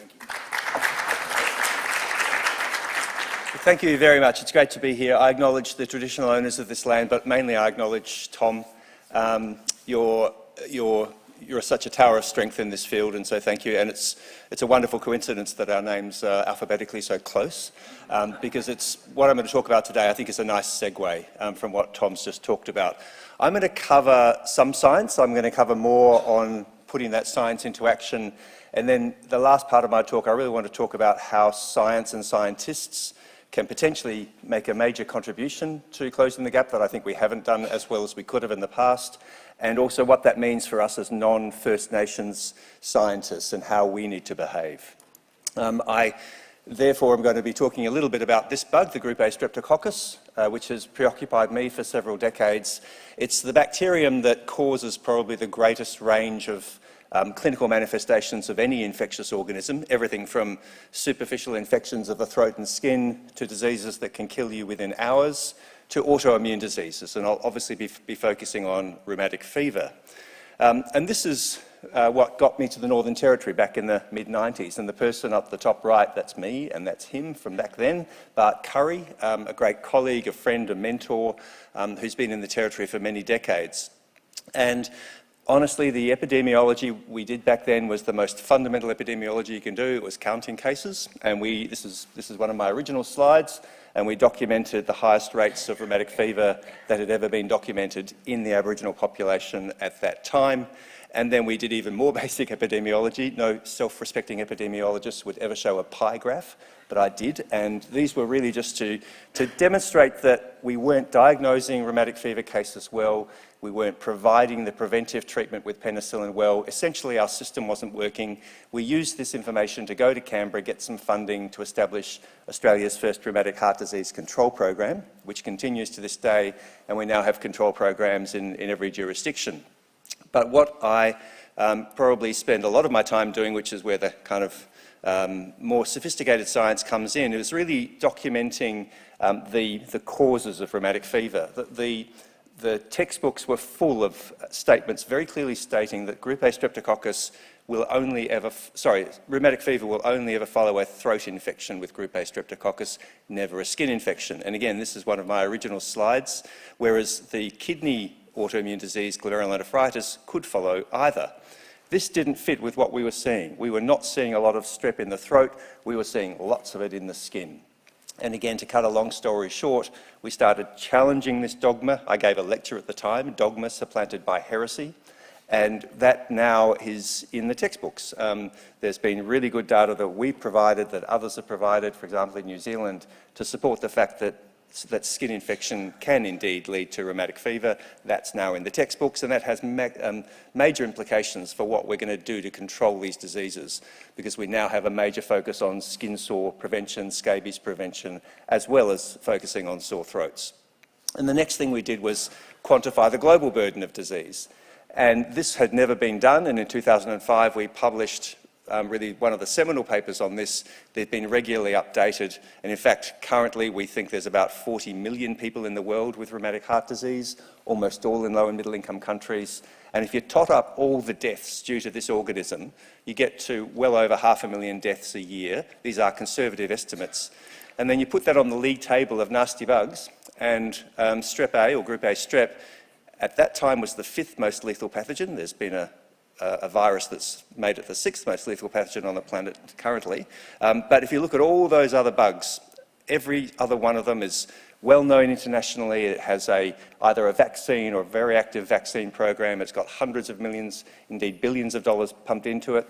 And if you look at strep A and rheumatic heart disease, in terms of the investment in R&D relative to the burden of disease, it is by far the most neglected pathogen on the planet. This has been really critical for us to advocate, and we've had some significant wins in recent years. In 2018, we had a World Health Organization resolution on rheumatic fever, rheumatic heart disease, and one of the organisations I helped to establish was pivotal in getting that up. We now have the vaccine for Strep A reprioritised by the World Health Organization, and again, we have a global consortium that a few of us have established to accelerate that. For us, most excitingly though, was an announcement a few years ago of a major investment by the Australian government into a Strep A vaccine. And this was the announcement with people like Pat Turner and Vicky O'Donnell there, Ken Wyatt, Glenn Pearson from my organisation, and my colleague Andrew Steer. We now have the Australian Strep A Vaccine Initiative that is the global leader in progressing the clinical development of a vaccine, and we will have a vaccine in the first ever efficacy trial for a Strep A by 2015, and that's been a huge catalytic global investment. But probably the most important thing we did was bring together all the research evidence and the researchers in a Centre for Research Excellence that developed a single document, which is the Endgame strategy that we released a couple of years ago. We essentially said it's about time we started talking about eliminating this disease in this country. If there's one country that can do it, it should be this one. And so we've put this out there, and what we also did, which we should have done decades ago, was really embrace the leadership of the Aboriginal leaders, the organisations, the communities, that for decades had told us, stop just focusing on medical solutions. This is a disease of the social determinants.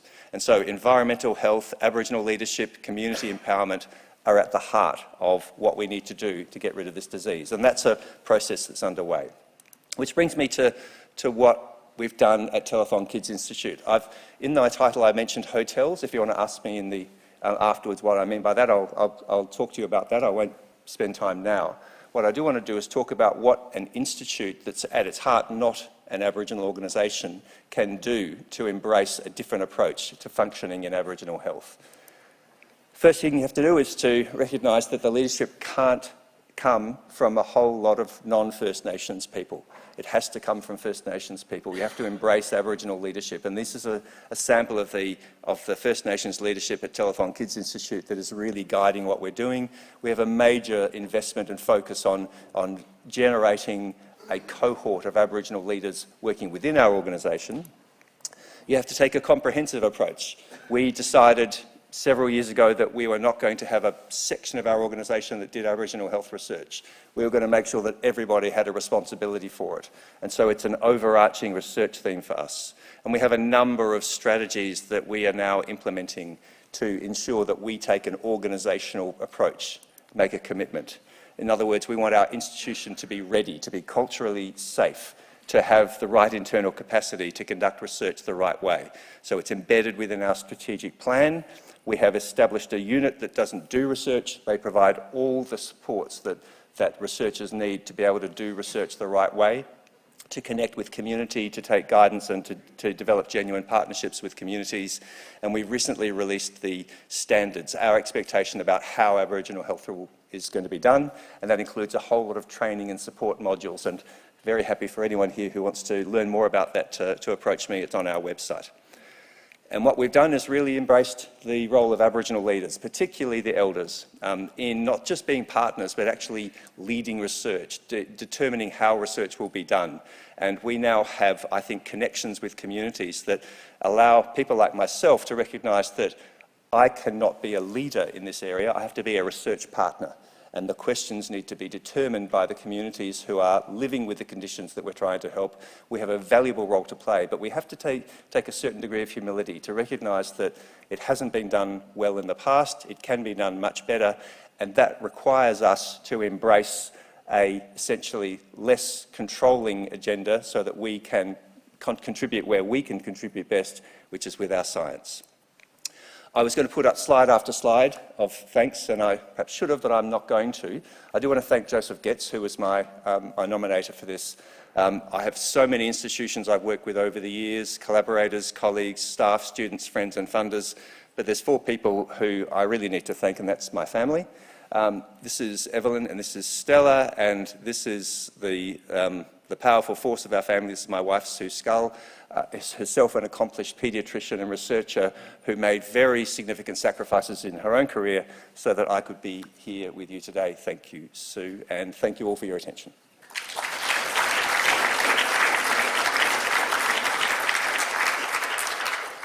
Thank you, Jonathan.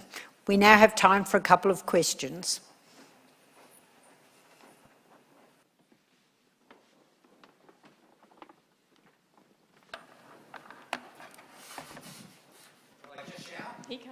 Coming. That was a wonderful talk, Jonathan. Can you just give us a quick update on what the current status of the Strep A vaccine is? Yeah, so thank you. So our vaccine funding has been to scour the world for the lead vaccine candidates, to choose the lead candidate, which we have done. We're in the process of finalising an agreement. It was the vaccine that was produced by Novartis, now GlaxoSmithKline. There's 3 or 4 other really quite good candidates out there. And we've developed the assays. We now have a clinical development strategy that includes getting into a pharyngitis efficacy study in Perth, Melbourne and possibly New Zealand by 2025. The global consortium is working on making sure that we then have an approach to ensure that it's not another 20 years until it gets to the developing country populations. So for the first time, I am confident we've got around the technical issues. There are obviously safety concerns when you're dealing with an autoimmune disease like rheumatic fever. We have strategies to deal with each of those things. So I am very confident that within 5 years, we'll have efficacy data. Now, whether it's going to work, who knows? But we are, for the first time, seeing that light at the end of the tunnel.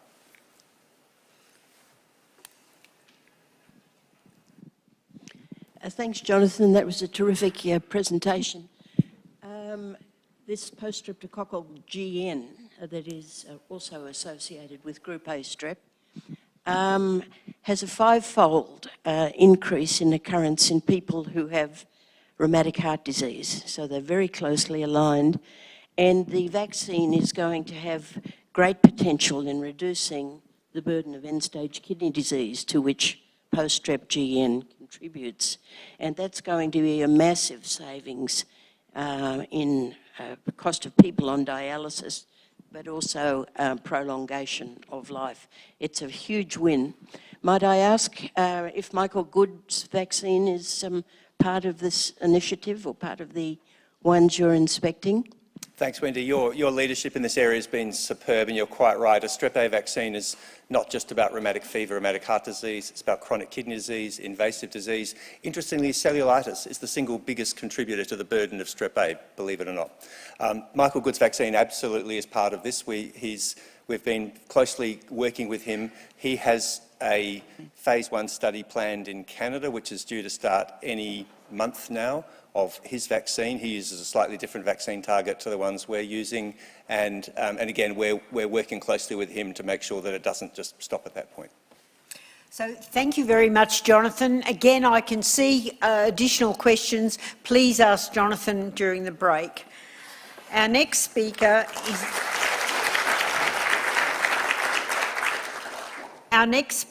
is Dr. Beth Fulton. Beth is a global pioneer of whole ecosystem modelling, from microbes through food webs to human decision-making. Her groundbreaking modelling approaches are recognised by FAO as world's best practice, and she has influenced the sustainable management of marine ecosystems on 5 continents and advanced evidence-based decision-making and ocean literacy. Please welcome Beth.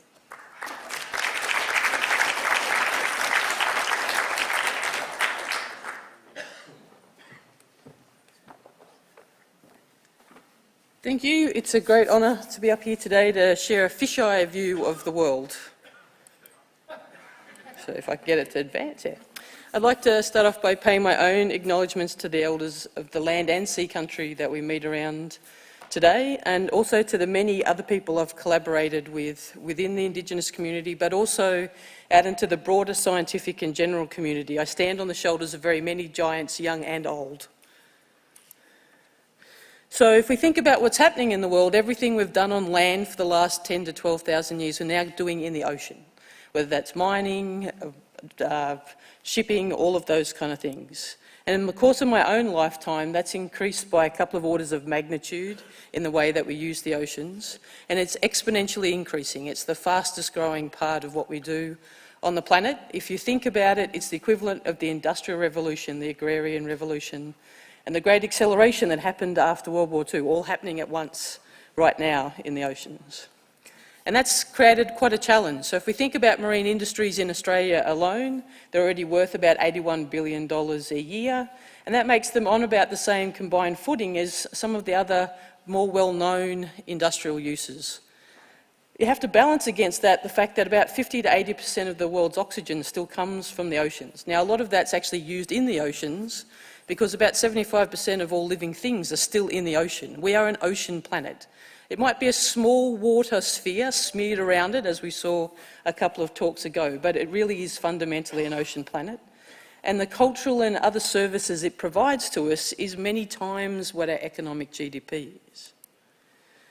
So these are real photos from places around the world, and they're all crazily interconnected. So some of those we understand how they influence each other or how they influence the living environment, but for many we don't, and trying to discover that by trial and error could see us in a much worse position than we are with climate change as of today. So how do we start to unpick that apart?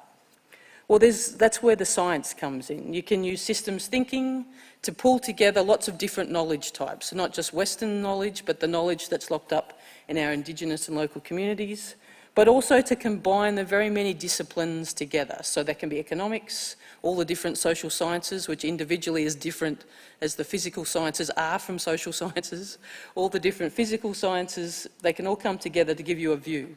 One way to do that is to start to sit down with people who understand the systems they're in and ask them, how does your world work? How does, say, for instance, aquaculture production work? So this is an example from Chile where we sat down with aquaculture producers there for salmon and said, okay, what's influencing how you produce salmon? So some of that was around regulation and monitoring, some of it was economic drivers, other industries, the environment. If you ask exactly the same question of managers of the system, you get a fundamentally different perspective. And this is why there's conflict. Each of us in our head thinks everyone else thinks exactly the same way we do. And if you come to a disagreement, it's because the other person's a pain in the butt, because they know exactly the same thing as you, so why shouldn't they come to the same conclusion? But if you can materially show people that they have very different perspectives and bring very different knowledge to the table, you start to get some common ground of, okay, now we start to understand why we get conflict, how we can work around that and advance sustainable outcomes. And one way of doing that is giving people little versions of the world to play with. So when I was first starting out as a scientist, the word play was very much looked down upon by the senior lecturers who taught me, except for one particularly exceptional, outstanding person who happens to be married to Helene. So Lockie Marsh taught us how to play with maths to explore things. So that's something that has influenced me through the rest of my career, and as have many other great leaders. But what they taught me was that you can use maths to describe the world and give it back as a toy for people to play with. When they play with it, particularly if they take on someone else's perspective, so you switch the fisherman and the policymaker, they get to walk in each other's shoes and see each other's problems. You can start to find some common ground to say, okay, this is the world we want and how we get there. So those models have grown from just being about the biophysical world, which is the way they started about 20 or 30 years ago, now to include all the different ways that we use our coastal and ocean states, how you actually collect science from that material, how it influences policy, how social networks and economic networks influence all that, so that you can play forward all those different futures. This is an example, again, from Chile.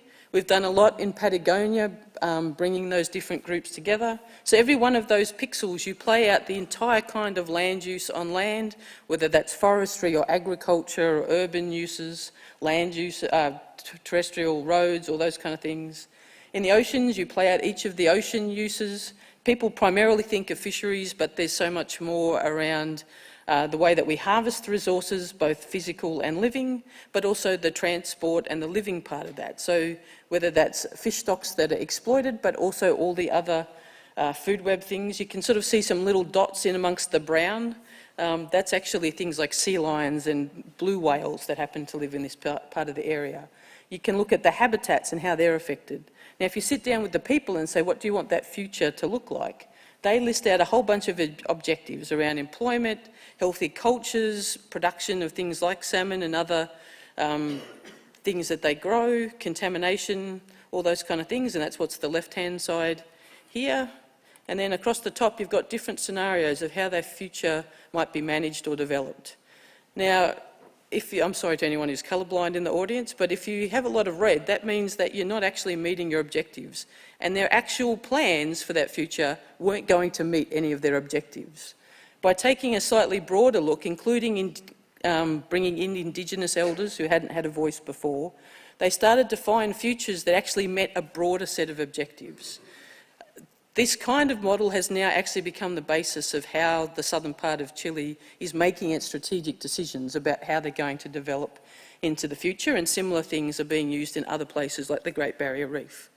And it's important to have those kind of tools because the way that we think isn't linear, isn't all connected up and smoothly changing like it is in this artist's impression of going from the history to the future.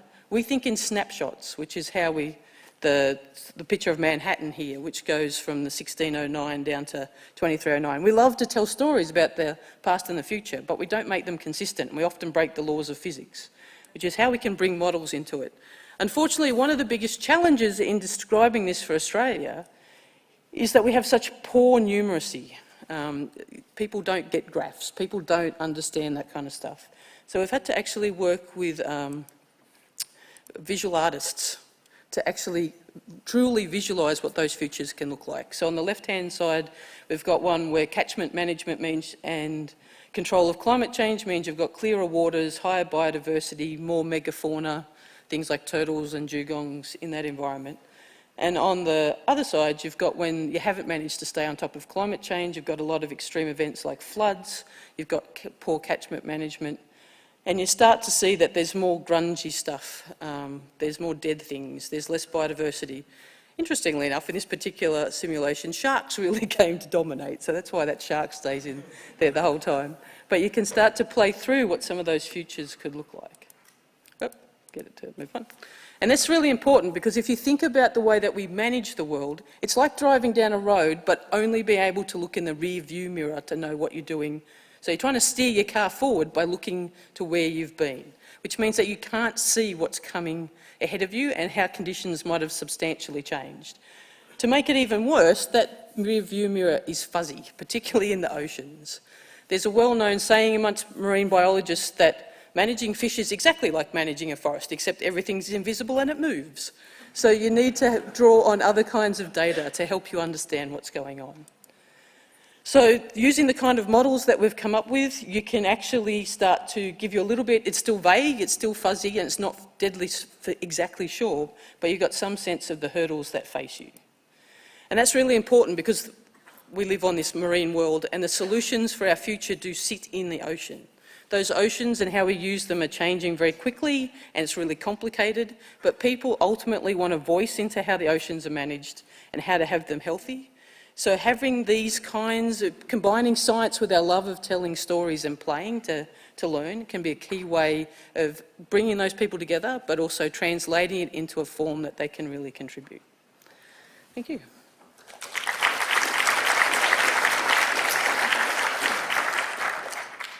Thank you, Beth. We now have time for a couple of questions.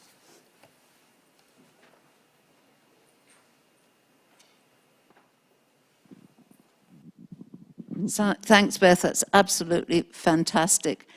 We've often heard that places like Tasmania are the real sort of canary in the mine. Is that right?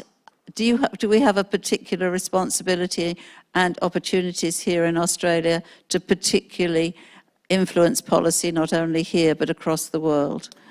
Yeah, so outside the polar regions have changed most quickly, but places like Southeast Australia are changing particularly fast because the East Australian current that used to sort of turn off Victoria now comes to Tasmania. So it's seen a huge change in the ecosystems there. And across what's called the Great Southern Reef, which is the big set of ecosystems along the southern part of Australia, we've lost 1 million hectares of algae.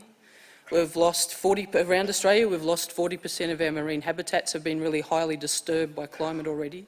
So we're living the future that other people will see in terms of the marine environment, but also how humans live. So most of us live along the coastline, and that's what the whole world will be looking at within the next 20 to 30 years.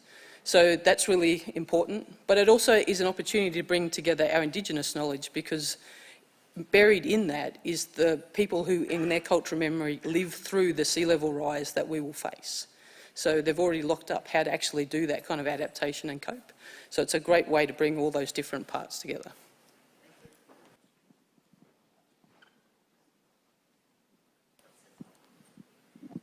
Hey Beth, love it. Really interested in the visualization piece to kind of bring the scenarios alive.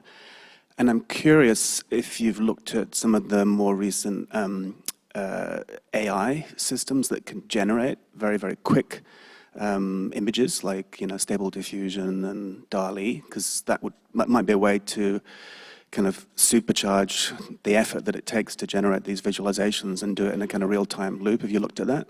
So we haven't used it in the visualisation side. We're looking into how to use it in a collaborative intelligence purpose to make it easier to create the models in the first place and get more data in. We actually use game engines. So we have the artists draw the little figures, but it's a game engine that can generate very quickly the imagery itself. So you go from having to hand draw each bit. So there's certainly a marriage there, but we haven't done it exactly the way you were imagining. Thank you, Beth. Again, I can see lots more questions, but please ask Beth at the break. So our last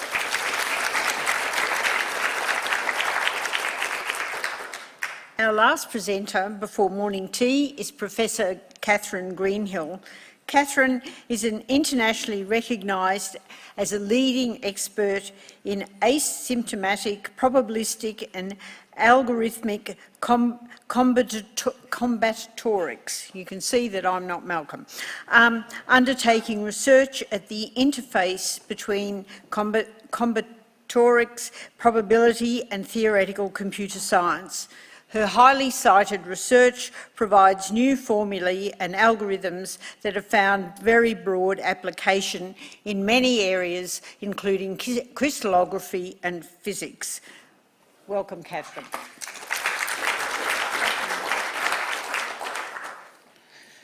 It's a great pleasure to be here. I'm going to tell you some short stories about some of my recent research in random hypergraphs. So a hypergraph is a very general mathematical structure that can be used to capture relationships between objects in some finite discrete system. And a particular case that might be more familiar is a graph or a network. So let's say this is a collaboration network where the nodes or vertices represent researchers, and we draw a line if two researchers have written a paper together, possibly with other people. Now the problem is, when we see a triangle in this network, we can't tell whether those three people all work together on the same project or whether we're looking at three different two-author papers. Instead, you could use a hypergraph where now edges can be any size. And in this hypergraph, an edge represents all the co-authors of a paper, and this gives us some more information. And hypergraphs also arise in many different application areas, quite naturally. So, for example, quantum computing, ecology or biology, or computer vision, where you can use hyperedges to represent features of an image. But I study hypergraphs because I'm interested in their intrinsic properties, because I like the challenge of solving the problems, or we could just say, for fun. That's okay, right? Now, let's say you're a researcher and you're using a hypergraph to model a system you're interested in. You might want to compare your hypergraph to other hypergraphs which are kind of similar to yours in some way. And one thing you could do is fix the degree sequence of the hypergraph. So the degree of a vertex is the number of edges that contain that vertex. So we have vertex 5 in the middle here. In this graph, it has degree 2. And now, if you just write all those degrees down in order, you have the degree sequence of the hypergraph. And I also tend to look at hypergraphs where all the edges have the same size. So this is called a uniform hypergraph. This one is 3 uniform. Now some questions naturally arise. How many hypergraphs are there with a given degree sequence and a given edge size? And if I chose one of them randomly, what would it look like? What are its typical properties? So the first story I'll tell you is about counting hypergraphs with given degrees, but I really mean getting a really good approximate formula where the relative error gets smaller and smaller as the number of vertices grows. And there's been lots of work for the graph setting, but in hypergraphs, we had some results in the sparse case where all the degrees are quite low. And then, following a big breakthrough in graph enumeration by Liebenau and Warmold, there was a recent paper by Kamchev, Liebenau and Warmold that covered all the way from very sparse up to quite dense hypergraphs, luckily leaving a tiny little gap at the top for us. So together with Isaev, McKay and Mackay, we gave an asymptotic enumeration formula for hypergraphs when all the degrees are quite high and fairly close together. We proved something a bit more general than this as well. And our formula allowed us to say something about the degree sequence of a random hypergraph which has n vertices and a given number of edges, say m.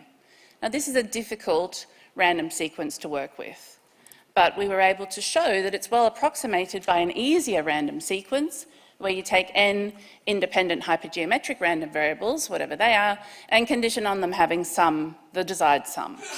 And this approximation also gets better and better as the number of vertices grows. And by showing this, we verified a conjecture of Kamchev et al., at least for our range of degrees. This is the math slide. So I wanted to tell you a little bit about how we do this. The number of hypergraphs that we want to calculate can be written as the coefficient in a generating function. So this is a big product over all possible edges, and it gives you a polynomial, and you just have to take the appropriate coefficient of the polynomial. You can evaluate that coefficient using Cauchy's coefficient formula if you can do this big contour integral. And a contour is something that goes around the origin. We just take a circle of a carefully chosen radius, and now we have a multidimensional complex integral where the number of variables is the thing that tends to infinity. And you want to approximate this to within a vanishing relative error. So it's quite a technical challenge, but luckily machinery developed over the years really helps with this. My second short story is about the structure of random regular uniform hypergraphs where every vertex has the same degree, every edge has the same size, and both of those numbers are constant. They don't grow as n grows. There's a beautiful method called the small subgraph conditioning method that was introduced by Robinson and Warmold in the 90s to prove that almost every D regular graph contains a Hamilton cycle as long as D is at least 3.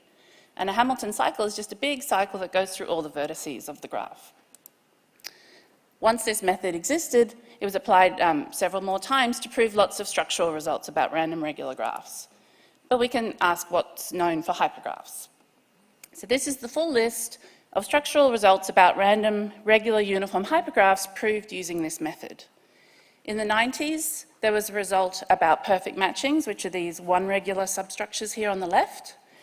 And then, together with 2 postdocs, Isaev and Ramadurai, and a student, Altman, we looked at loose Hamilton cycles, these things in the middle, and more recently with Isaev and Liang, we looked at spanning trees in these hypergraphs. Notice that, unlike the graph case where the Hamilton cycle was a regular structure, in the loose Hamilton cycle, we have vertices of degree 1 and vertices of degree 2. It just made the calculations a bit more fiddly. And each result establishes the existence of a threshold degree such that if your degree is smaller than this threshold, then you almost certainly don't have these substructures. And if your degree is higher than the threshold, then you almost certainly do contain one of these substructures. And the threshold degree is an exponentially large function of the edge size. So we're just gaining more and more information about these random hypergraphs. Okay, this is my last short story. It's about colouring hypergraphs, phase transitions in hypergraph colourings. So a colouring of a hypergraph is where you assign colours to each of the vertices so that no edge is monochromatic. I've used 3 colours here to colour this hypergraph, and this vertex on the right, which is yellow, I'm not allowed to recolour it blue because it would make a monochromatic edge. We're going to focus on the set of all colourings using at most Q colours of a sort of typical hypergraph that has n vertices and a constant times n edges. And this constant, we're going to sort of slide it up, make it bigger, and see what happens. And this is exactly a situation that had been studied by statistical physicists using some really sophisticated heuristic arguments. And they were able to make this prediction, not just for graph and hypergraph colourings, but for a whole range of constraint satisfaction problems with a linear number of constraints. Now, from left to right, we're increasing the value of C, which means we're increasing the number of edges. And looking here at the left, I've got a big black blob. Each black pixel represents a specific colouring of the hypergraph. And initially, all of the colourings are well connected because it's easy to change one colouring into another just by recolouring a vertex at a time. There's not many constraints because there's not many edges. But when you increase the number of edges, you hit a phase transition called the clustering transition, clustering threshold, and your state space shatters into exponentially many clusters. To get from one cluster to another is hard. You have to recolour a lot of vertices at once. Increase the number of colours a bit more and you hit the condensation threshold, after which you only have a small number of clusters. And if you increase the number of edges even further, you have no solutions at all. You've got no more Q colourings. It's impossible. And we're going to focus on this Q colourability threshold a bit more. So mathematically, there were lower and upper bounds on the Q colourability threshold that had previously been proved, and please replace these Ks with Rs. In your mind, it's the edge size. The lower and upper bounds were a width of a half log Q apart, which means that as Q grows, you get less and less information about the location of CQ, which is not ideal. So together with Eyre and Koja-Oglen, we were able to improve the lower bound to within a very small explicit constant, which doesn't depend on Q. As long as Q is big enough, that interval doesn't grow. And we did this by extending the work that Koja-Oglen and Valenchik had done for graphs, and the main idea is to take the intuition from statistical physics and make it mathematically rigorous.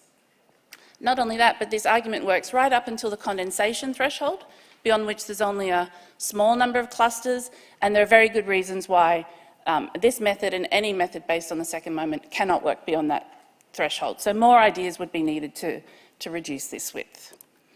So that's all I wanted to say. That was a quick tour of some of my recent research. I'd like to thank all my teachers, mentors, co-authors and students because they're all my teachers, really. Thank you.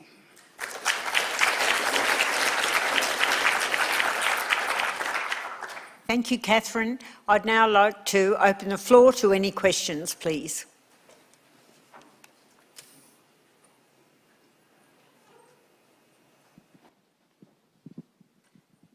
Thanks so much for a fascinating talk, but I have to say that I struggled in the maths area. I'm happy to admit that. Could you give us a practical example, please, of how your work might be applied? Because I can imagine it would impact so many disciplines.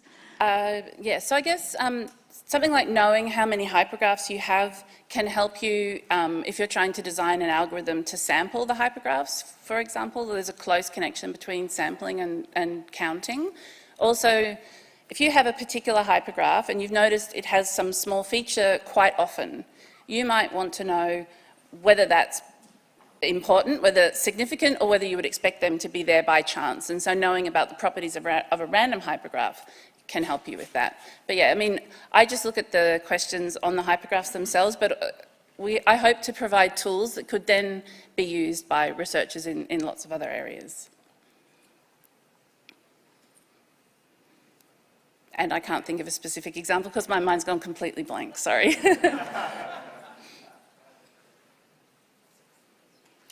If there are no more questions, thank you very much, Katherine. Thank you. So we've had 7 wonderful presentations to begin our day. For many of them, there are obviously multiple questions that you as an audience would like to ask, and now we're going to have morning tea, so you will have plenty of time to do that. As a member of the audience, I found it truly humbling to see the depth of knowledge and expertise that's our fellowship and how it's being expanded in wonderful ways with the 2022 fellows. So while we're having morning tea, I'd like to ask all the 2022 fellows to gather in the main foyer of the Shine Dome for a group photo. I'd like to remind all the fellows that were inducted yesterday that individual portraits will be taken in the Becker room, and I encourage you to make your way there if you haven't already done so during one of the breaks either today or tomorrow, because it's really important that the Academy captures you on this occasion. So I'd like to thank everyone for a great morning session. Please do enjoy morning tea in the Jaeger room or the Dorothy Hill room or outside. Anna Maria says it's getting warmer, under the marquee. And for those of you with dietary requirements, options will be available in the Dorothy Hill room. We're going to reconvene at 11:45 for our next presentation. Thank you all very much.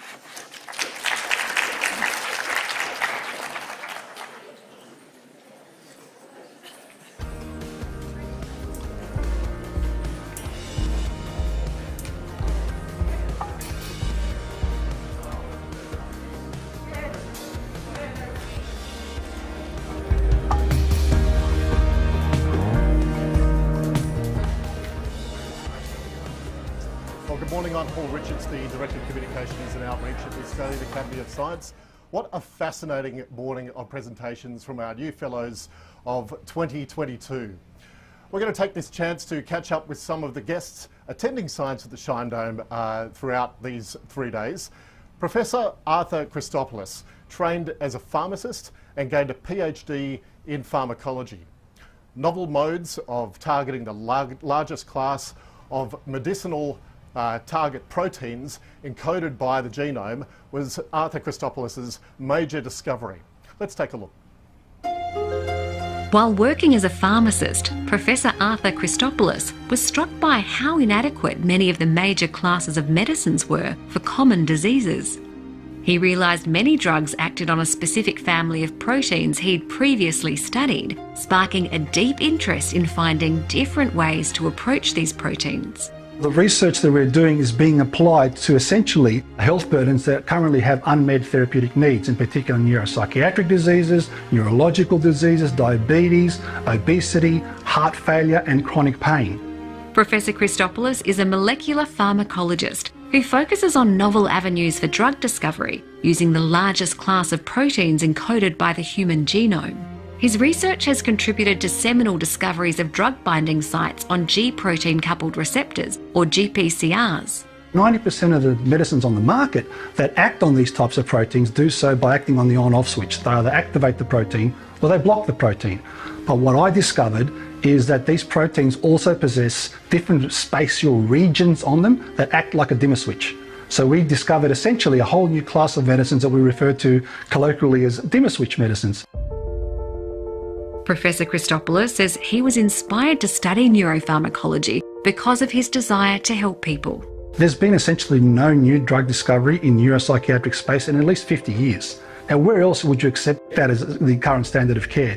His research has helped discover new classes of drugs for people with memory impairments and a way to more selectively target the A1 receptor with non-opioid analgesics, which he hopes will lead to new treatments for people with chronic pain.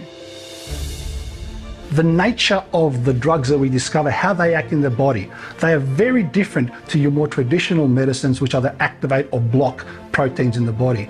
These things are much more selective and therefore they have the potential to not only be more effective but to also be safer. The son of Greek immigrants, Australian-born Professor Christopoulos is the first in his family to finish university. He's also the first family member to feature in a film with Kiwi actor Sam Neill, not for his research, but for his guitar skills.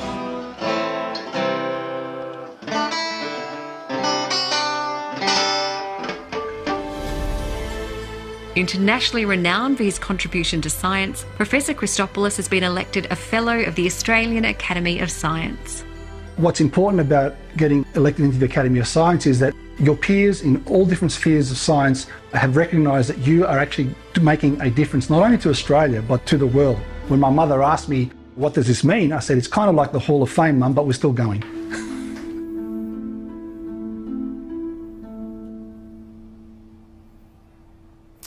Arthur Christopoulos, good morning and welcome. Good morning. Good to be here. So tell me, how did you end up getting into pharmacology? Well, I studied and practiced as a pharmacist, and I found that throughout my undergraduate studies in particular, the interface of chemistry and biology was what really, really fascinated me. And so I realised that pharmacology is the discipline that crosses both of those areas, and that's why I really got into that at a relatively early stage. Yeah, and as you were practicing as a pharmacist, you were sort of frustrated at the medicine's only being able to take us so far. Is that sort of also what inspired? That's right. So I've always had a particular interest in neuropsychiatry more than, I guess that was really what was my driving passion in research. So I got into neuropharmacology in particular. But I had a relatively atypical path because I practiced as a pharmacist on weekends while I also did my PhD part-time. So I got to see firsthand the limitations of most existing medicines on the market in terms of either suboptimal efficacy or adverse effects. And I figured there's got to be a better way around this. And it was actually while you were working as a pharmacist, studying pharmacology, that you had your sort of first breakthrough. That's right. So again, it's unusual that the area that I studied in my PhD ended up becoming the area where I went back to and became known for in science. So because my project was focused on neuropharmacology, on a particular family of receptors, they're called G-protein coupled receptors, or GPCRs. As you said, they're the largest class of medicinal drug targets. And they're also the reason we can see, the reason we can smell, and the reason we can taste. They're the major conduits by which we can sense external stimuli and convert them into internal signals. But when I was studying neuropharmacology during my PhD, I discovered a different region on these receptors that didn't act like the traditional on-off switch where most hormones and neurochemicals would act, and where most medicines act to either activate or block the proteins. I discovered a different region, which we call an allosteric site, and that acts akin to the actions of a dimmer switch. So you can modulate, you can either boost or dampen the activity of the natural hormone or neurochemical in the body. And that was my moment where it was like, uh-oh, I think this isn't just on the proteins that I'm studying, I think this is on every single GPCR that we have in all the cells of our body. And that was the sort of the light bulb moment, but also a tough choice to make going forward. Well, you've got to tell me what happened next then. I mean, I can imagine it would be along the lines of, do I devote myself to this now? Yeah, so talk me through that. Exactly. So essentially, I've always had a passion for, as I said, neuropharmacology and neuropsychiatry, and that's the path that I wanted to go down, and I'm still going down that path. But when you make a discovery on a particular protein and you think it's universal and applicable to every protein, you come to a path in the road where you say, the traditional approach would be, I just focus on the area where I'm studying, which is neuroscience and neuropharmacology. And I went and did my postdoc overseas in Minnesota in the Department of Psychiatry at the University of Minnesota. But in the back of my mind, it was like, I think this is on every protein. So how do you prove that a biological paradigm is universal? The only way to do that is to go from protein to protein to protein, which means from disease to disease to disease, different diseases, different proteins. And so I had to choose relatively early on to risk becoming a jack of all trades, master of none, to prove that something is universal, not specific to one type of protein. And there were no guarantees at that point either. No. And so no. That's a high risk, high gain. Yeah. But and it paid off. It did pay off, and I think part of it is my favourite saying in science is from Louis Pasteur. You know, in the field of observation, chance favours a prepared mind. It's about serendipity. You make your own luck. So what happened to me? I mean, it was around the turn of the millennium. The pharmaceutical industry changed the way they screen for drugs, and they went from predominantly sort of biochemical-based assays to more cell-based functional signalling assays. And all of a sudden, they started discovering these types of molecules that they couldn't explain how they worked, and they were these dimmer switch allosteric molecules. So that's where serendipity intersected with my research. And then obviously they looked around and said, well, who knows how to do this? Who knows how to do this? And there weren't that many people at the time. So that's where the rubber hit the road, so to speak. And then my career just sort of... So it sounds as though the discovery that you made really could open so many doors. It was the key that suddenly could be applied to a range of different treatments of diseases. Yes. So what are the big ones that you know you're most proud of? Well, so we've managed to apply this to neuropsychiatric and neurocognitive disorders. So we're very interested in schizophrenia, for instance, and cognition, cognitive deficits, not just in schizophrenia, but in other diseases like Alzheimer's and such. But we've been able to apply this approach to diabetes, to obesity, to heart failure, to chronic pain, and to even the treatment of addiction. So we have programs in all of these areas. Now, of course, I'm not running them all, but it's a really cool mechanism by which I use to establish the lab and also establish other people's careers as a mentor. Yeah, let's talk a bit about that mentoring. So you must have such a range of different diseases. You go, I know this will apply, or I think this will apply to this disease. The work just needs to be done, and that doesn't take place over a short period of time either. So give us a sense of the timelines involved, and then taking your fundamental research and applying it to these different areas. I'd say there are a couple of aspects to the mentoring issue there, and the timelines that sort of that overlap. First of all, I was very fortunate to have a fantastic PhD mentor who was Fred Michelson was his name, and he was a classic academic, old school scholar, where he really spent time with me, getting me on top of, you know, the subject matter, but also getting me excited to the point I was reading papers from Paul Ehrlich, 1800s onwards, right? Okay, throughout my PhD. But then I had the good fortune of meeting my long-term collaborator, Professor Patrick Sexton. That was over 20 years ago when I got back from my postdoc, and we had the idea that he's an expert in GPCRs in one area, I'm an expert in another. Why don't we just combine our groups into one lab, two heads, and pull all the money together, and then it took off from there. The group just grew and grew because we ran it as one large group. And how long has that relationship? When did that start? It's still going. Started in around 1999, 2000, and it's still there to this day. And now, of course, Patrick now runs an ARC, training centre, and I'm dean of the Faculty of Pharmacy, where I ended up starting from. But we met at Melbourne Uni. We went to Monash together. We got a program going together. We came back to Monash Pharmacy together. Started a whole, new biology theme, a drug discovery theme.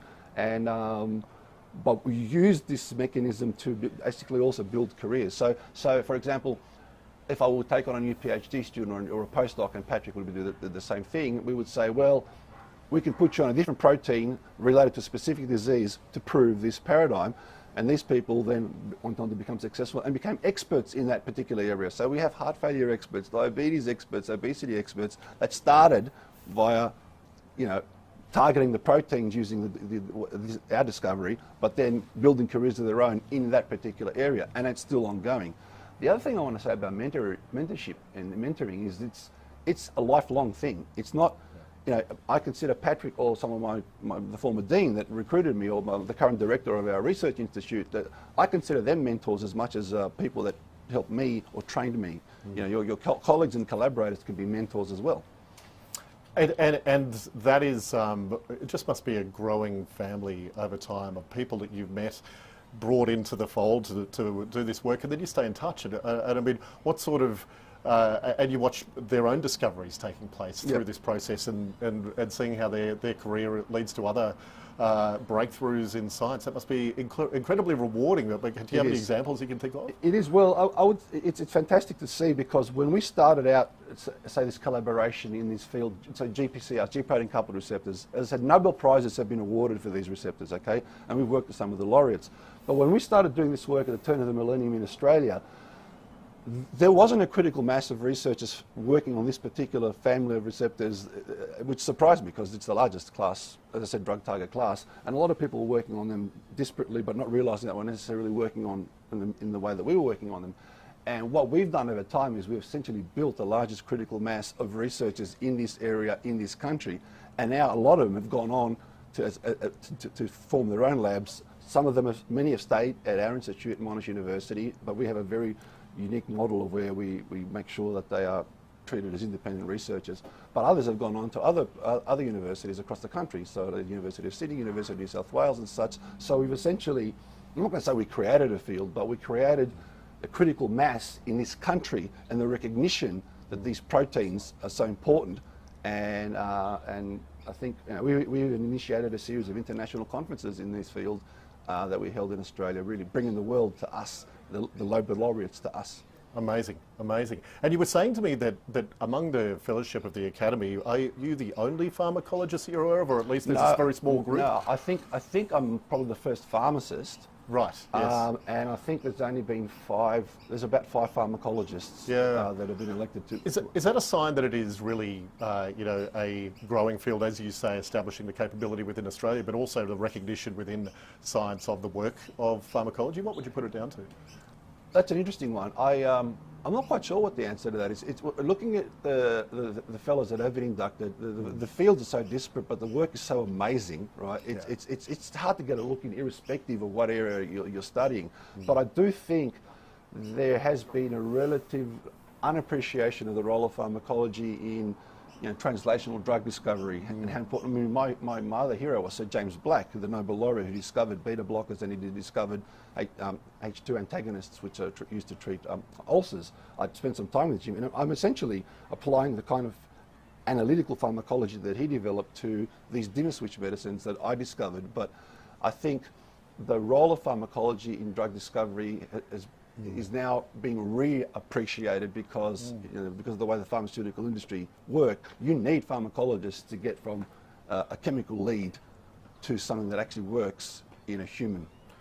And I mean, I can just only imagine how exciting that must be to see the results of your work really changing lives en masse when you're coming up with these new treatments. Oh, yeah, it's just incredible to believe. So there are a range of clinical trials now. They're actually, some of these dimmer switch medicines, actually, there's a couple of them already on the market, but they were discovered serendipitously. So they weren't, they are suboptimal in themselves.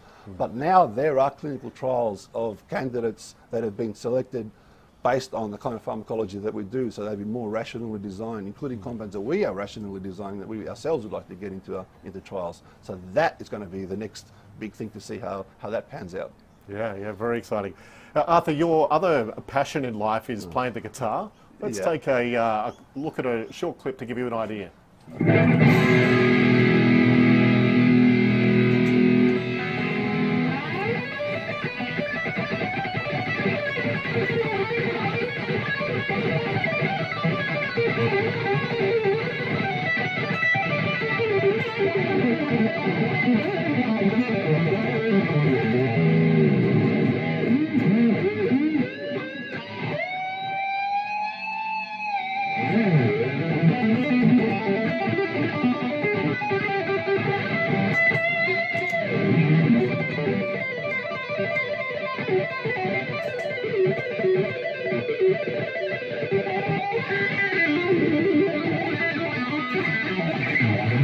All right, so Arthur, tell me what on earth is going on here. All right, so that was a few weeks ago. That's my latest toy that I bought. It's called the Ibanez Pia. It's designed by one of the best guitarists in the world, Steve Vai. But every now and then, you need an outlet, and for me, I'm a failed musician, so I'm a successful scientist. So that's just me. I don't think that's failure. Just quietly. That was me literally just putting the guitar through its paces. I just gotten it, and I did play in bands back in the day when I was also working as an undergraduate, as a PhD student. In fact, I failed first year pharmacy because I played too much in heavy metal bands and didn't study enough. But that made me double down. Yeah. The other aspect about that, I think, is it's about creativity. I think all scientists, especially everyone here at the Academy, there's an element of creativity in what you do. And it comes out in your science as much as it comes out in anything else, whether it's sports or music or other passion. You're tapping the same part of your brain. Tapping. No. I love what you did there. Get that? But no, completely. And it's what I hear over and over again, and I think it's one of the most misunderstood things about pursuing a career in science. There is creativity all over the place. It's a form of art. You really are tapping the creative part of your brain when you're doing something really innovative. Okay, and the exact same principle applies to science as it does to anything else. I do look at science as an art form.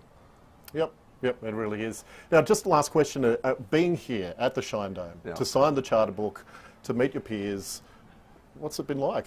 I'm sure it's been worth the wait, but how do you sum up what the experience has been like? It's been mind-blowing. I thought it was going to be pretty cool, but it was more than cool. Seeing the level of science that actually is being presented across all the different disciplines, getting up there and signing a book that has been signed by the late Queen and the current King and all the way back. It's actually quite emotional, to be honest. I can understand that. I got emotional sort of watching fellows signing the. And I got to be careful because I'm the son of Greek. I'm a Greek, right? I'm a son of Greek immigrants, so we get overly emotional at times. Don't ever lose that. I'm not going to break down in tears here unless the tears of joy. It's okay. Yeah, it's beautiful. Arthur Christopoulos, it's a huge pleasure chatting with you this morning, and congratulations once again. Thank you so much. Appreciate it. Well, from Arthur Christopoulos to Professor Kathy Belov, who is one of our new fellows elected this year. Her work in immunogenetics is helping to save some of Australia's most beloved animals. This facial tumour is a telltale sign of a contagious cancer that has come close to wiping out the Tasmanian devil. It's spread by animals when they bite each other. And basically cells pass from one animal to another and then start growing until the animal's not able to feed anymore because of the tumour masses. It arose in one devil, a female devil, and it's passed through tens of thousands of animals since then, killing them as it went. Geneticist Professor Kathy Belov was determined to understand why the devil's immune system wasn't protecting them. It wasn't a virus or a bacteria. It was a cell that spread from animal to animal. That shouldn't have been able to happen because if you were to take some of my cells and put them into you, your immune system should reject them and know that they're foreign. She traced the problem to a lack of genetic diversity in devil populations. The cells that were being passed from animal to animal were so similar, the immune system didn't see a need to reject them. It became more complex than that, of course, because the tumour also found a way to hide from the immune system. But the low levels of genetic diversity in devils allowed this horrible cancer to spread. A network of wildlife sanctuaries across mainland Australia, including here at Sydney's Taronga Zoo, has been actively building an insurance population of devils. And my team have been managing the genetics of that program for many years. And we've been deliberately breeding devils to improve genetic diversity in the population. Professor Belov is renowned for overturning the misconception that marsupials have primitive immune systems. She's done that by studying the genomes of many Australian animals, including the koala. Mapping and sequencing the koala genome was a big deal because it was the first time we'd used all of those technologies here in Australia and used Australian researchers to characterise such a complex mammalian genome. The project identified the genes that make some koalas more susceptible to chlamydia than others. It even revealed how koalas are able to detoxify eucalyptus leaves, allowing them to eat something that could kill us. Professor Belov is a key driver of the Threatened Species Initiative, which is creating a national library of genomic data to help make more informed decisions about wildlife conservation. We're very lucky in Australia. We've got the most unique animals, and we have this unique opportunity to study animals that have been evolving independently from any other animals for, 50 million years. Professor Belov says it's a great honour to join some of her mentors as a Fellow of the Australian Academy of Science. She sees it as further inspiration to support emerging researchers. I worked out this morning that about 70 people have gone through my lab over the last 20 years, and most of them are young women. And I'm really proud of that, and I look forward to welcoming many of them into the Academy in years to come. And Professor Kathy Belov, welcome to you. Thanks, Paul. It's lovely to be here. Let's talk a bit about your work with Tasmanian devils. Can you firstly describe briefly why are Tassie devils endangered? So it's because of a contagious cancer. So contagious cancer itself is really unusual. And what it is in this case is a cancer cell itself. It actually evolved in a single female devil 30 years ago, and that one cell has spread from animal to animal as they've bitten each other.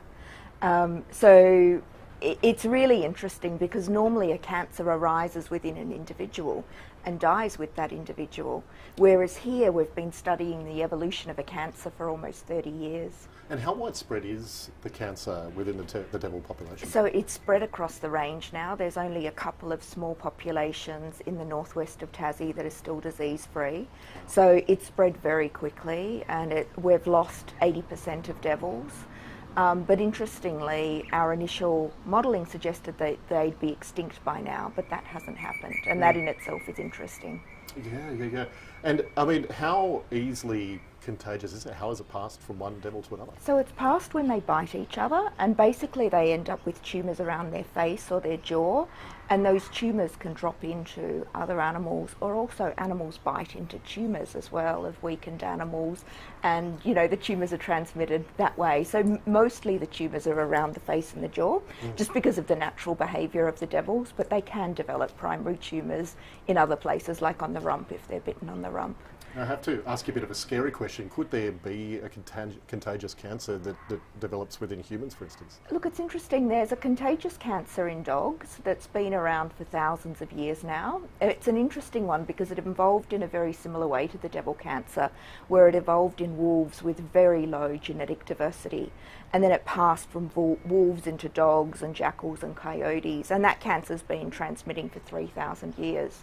But it's interesting because the cancer has evolved to become a really effective parasite where it affects the dog. During that time, the dog's more sexually active, but within 6 months normally, the MHC on the surface of the tumour switches on again, the dog's immune system sees it as foreign and gets rid of it. So, in the case of a dog, the tumour had time to evolve to be an ultimate parasite. In humans, luckily, we've got more genetic diversity, and so the odds of that happening are low. But there are cases where humans that are immune suppressed, for instance, get an organ transplant, can get a cancer through that organ. You can have transmission across the placenta from mother to young. And there were some horrible experiments carried out in the day where cancers were taken from one individual and transplanted into another one, and those cancers took. So it's possible, but it's unlikely to become the epidemic that we've seen in devils. And you touched on genetic diversity being a key, both in terms of that not occurring within humans, but for the Tassie devils, that worked against them, didn't it?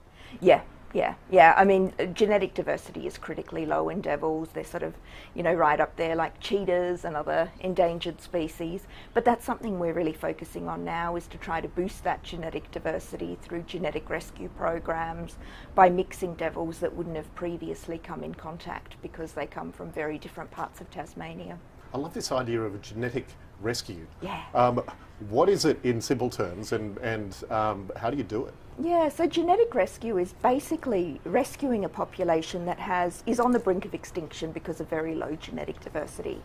And with devils, we're lucky that, we've got populations in both the east and the west that are very genetically quite different. So we can mix those animals, as we did on Maria Island, and boost genetic diversity, and then we can use that as a seed source to seed into Tasmania to boost genetic diversity quite strategically. So I guess it's a way of boosting diversity in a population, and of course increased genetic diversity is really important for preparing for challenges in the future, whether they be disease or climate change. So it makes the population a lot more resilient. Has genetic rescue been done with other species before?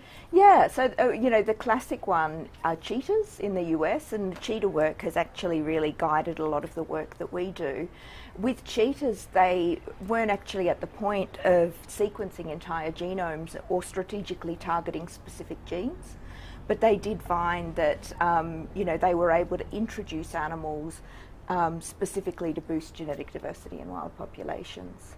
And of course that can have knock-on effects though, can't it, when you bring a species from one area to another, try to improve that genetic diversity, but of course if they become more resilient, that can have an impact on other species, can't it? Absolutely. Look, there's a lot of risk, and I think as a community we need to be aware of risk, but also be prepared to take some risks. So of course with devils, they are carnivores, so introducing devils into an area that previously hasn't had devils before is a challenge. They are likely to hunt or prey on other animals. Similarly, you've always got the risk of moving animals that may carry disease or unusual diseases, so a lot of work needs to go into that.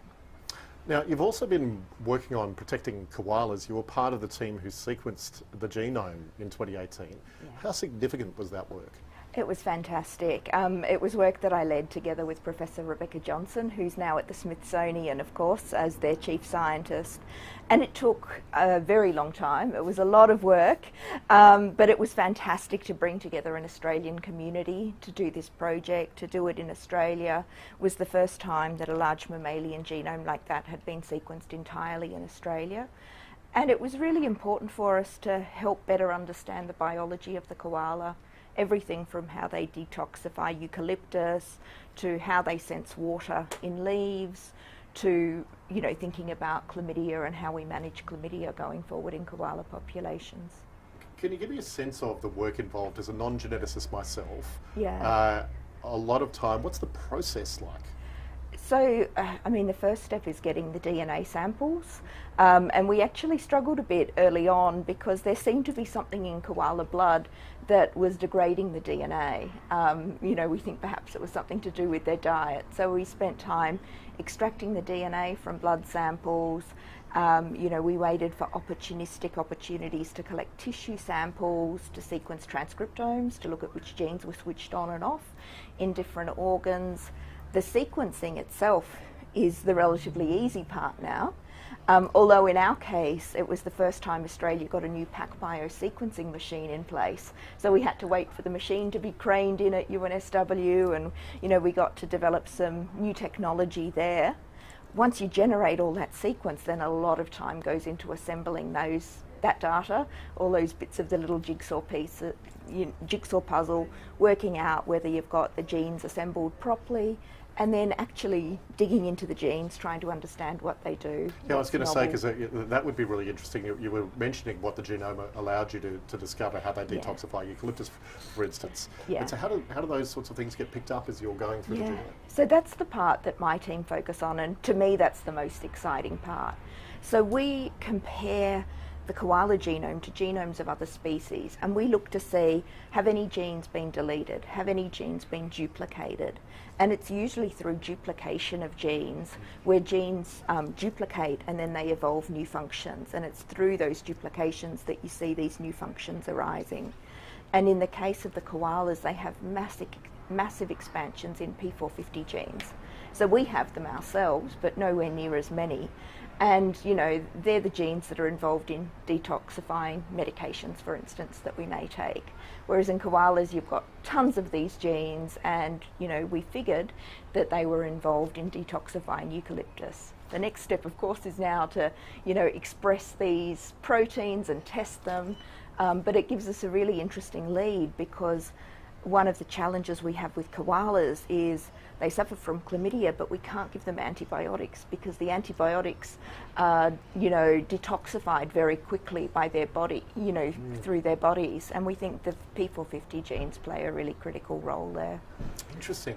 That really is fascinating. So how is your research now being applied to try to help the koala populations? Yeah. So we've done a massive project sequencing 450 koala genomes from right across their range. And this is the largest sort of genomics project of that scale that I'm aware of in wildlife. It's masses of data. And so now I've got amazing teams of students and postdocs digging through that data, because we want to help governments really think about how we best move animals through the landscape, how we translocate animals to increase genetic diversity to boost resilience to disease. Well, that is really incredible work. Kathy, Belov, I also wanted to ask you, you mentioned in your presentation that Professor Marilyn Renfree is your mentor and nominator. Yeah. How influential has Professor Renfree been in your career? Oh, hugely, hugely influential. So I'm really lucky that, you know, I started with three amazing mentors: Des Cooper, who was my PhD supervisor, Marilyn Renfree and Jenny Graves. And the three of them, I know, how lucky was I? You mentioned those names. Yeah, I know, how lucky was I? And so I entered, at a time where it was challenging for women in science, but I had amazing female role models who helped me to find a way, helped open doors, you know, gave frank advice, which, you know, I did listen to. And, you know, really championed me. Marilyn in particular has gone out of her way to suggest me for opportunities that I might not have otherwise taken, so I feel very lucky to have had such amazing role models. And what's lovely is Hugh Tyndale-Briscoe is here. He was Marilyn's PhD supervisor. So I feel like I've got this legacy of amazing mentors and supervisors who've really supported their teams. And when you look at Des, Jenny and Marilyn's students, so many of us are still in science and so many of us are still doing exciting research, and that was because of the environment that they created. It just goes to show how crucial that mentorship is, and I guess, you know, you now take on that responsibility of the mentorship. I'm sure you would have many students that you work with that you carry that responsibility on. Absolutely, and it's been lovely to receive their messages today. They've all been watching online. Unfortunately, none of them are here, but you know, it has been lovely, and I've had, you know, about 60, 70 students go through my lab in the time that I've run a lab, and they're going on to amazing things all around the world, and I'm really proud of them. Yeah, fantastic. Well, Professor Kathy Belov, congratulations once again. Thanks so much for the chat. Thanks so much. Now let's hear from Professor Eddie Holmes, last year's Prime Minister's Prize for Science recipient. He explains why climate change could lead to more pandemics like COVID-19 in the future. Pandemics have increased in frequency in the last few hundred years, and it's an obvious reflection of the way humans live. We have bigger populations, we're more connected, we're more urban, we're denser, we interact more with wildlife species, we have deforestation. So it's going to happen more. I think climate change is really going to be a key driver of this, because as climates change, what will happen is that animals will change their distribution too, because they're affected by climate change, and they're probably grouped together more, allowing viruses to jump more between them. Humans who rely on animal species will need to change their way of living, their livelihoods, their way of acquiring food, and they'll probably be exposed to new animal species and new pathogens too. So I think climate change and pandemics go hand in hand. Climate change will get more pandemics. If you look at people who live near wildlife, who work in animal markets or live near bat caves, they are very commonly exposed to viruses. It happens all the time. Even people in North America are very commonly exposed, for example, to swine flu viruses. Okay, so they're continually, people who handle pigs, work in pig farms, go to pig fairs, their pig viruses come to humans. So this exposure is happening all the time. Okay. Normally, luckily, they don't go anywhere. So there's one case and it burns itself out. Every so often, though, and increasingly often now in this modern world, you get a chance for the virus to get going, cause an epidemic or even a pandemic. The Australian Academy of Science, because questions need answers. Along with 3 years of fellows, we have dozens of early and mid-career researchers who have come to science at the Shine Dome. I'm joined now by Melody Lee, who was sponsored by the University of New South Wales to be here, and Dr. Katarina Richter from the University of Adelaide. Good morning to you both. Good morning. Thank you for having us. Oh, it's a great pleasure. Melody, tell me a bit about what your experience has been like of science at the Shine Dome so far. It has been fantastic. It opened eyes because I'm coming from an art and design background, but I always loved science since I was a kid. So having the conversation, see the presentations from the events really opened my eyes to like how to solve the world issues and how to collaborate with like different scientists in the industry and universities to collaborate and also help the world to particularly how we can collaborate and to bring a better solution for the world. And for example, there could be media arts in collaboration with science and to visualize a lot of science issues and to help improving life on Earth. Yeah, well, that's a pretty good takeaway, really, for coming along to science at the Shine Dome. And your particular area of interest, research, you're around education as a focus, is that correct? Yeah, that's right. Yeah, so I'm education-focused lecturer. So I would mainly teaching such as animation, media arts, and also help their professional practice. And so coming to this event really help such as to understand what are the health, for example, the different science research and how I can embed that into, for example, into teaching and how the research project can collaborate with scientists and embed that into teaching so that bring more people such as from the education system and help bring students into the research stream and to resolve issues and through collaboration. Yeah, fantastic. Katarina, tell me a bit about yourself. Have you just recently arrived in Canberra? So you were just sort of getting to know people across Science at the Shine Dome this week, or have you been here? I think you just arrived today, is that right? Yesterday. Oh, yesterday you did, okay. It is indeed my first time at the Shine Dome. Okay, well, I always get the emails and I always thought, oh wow, this is an impressive building, but I never managed to come here. And so it didn't disappoint? No, absolutely not. It's fantastic. I think this is a great piece of architecture. Yeah, it really is pretty unique, isn't it? Yes, absolutely. It's an icon within Canberra. And specifically the ring, the water ring around it. Yeah. Like, I'm a biomedical researcher focusing on biofilms.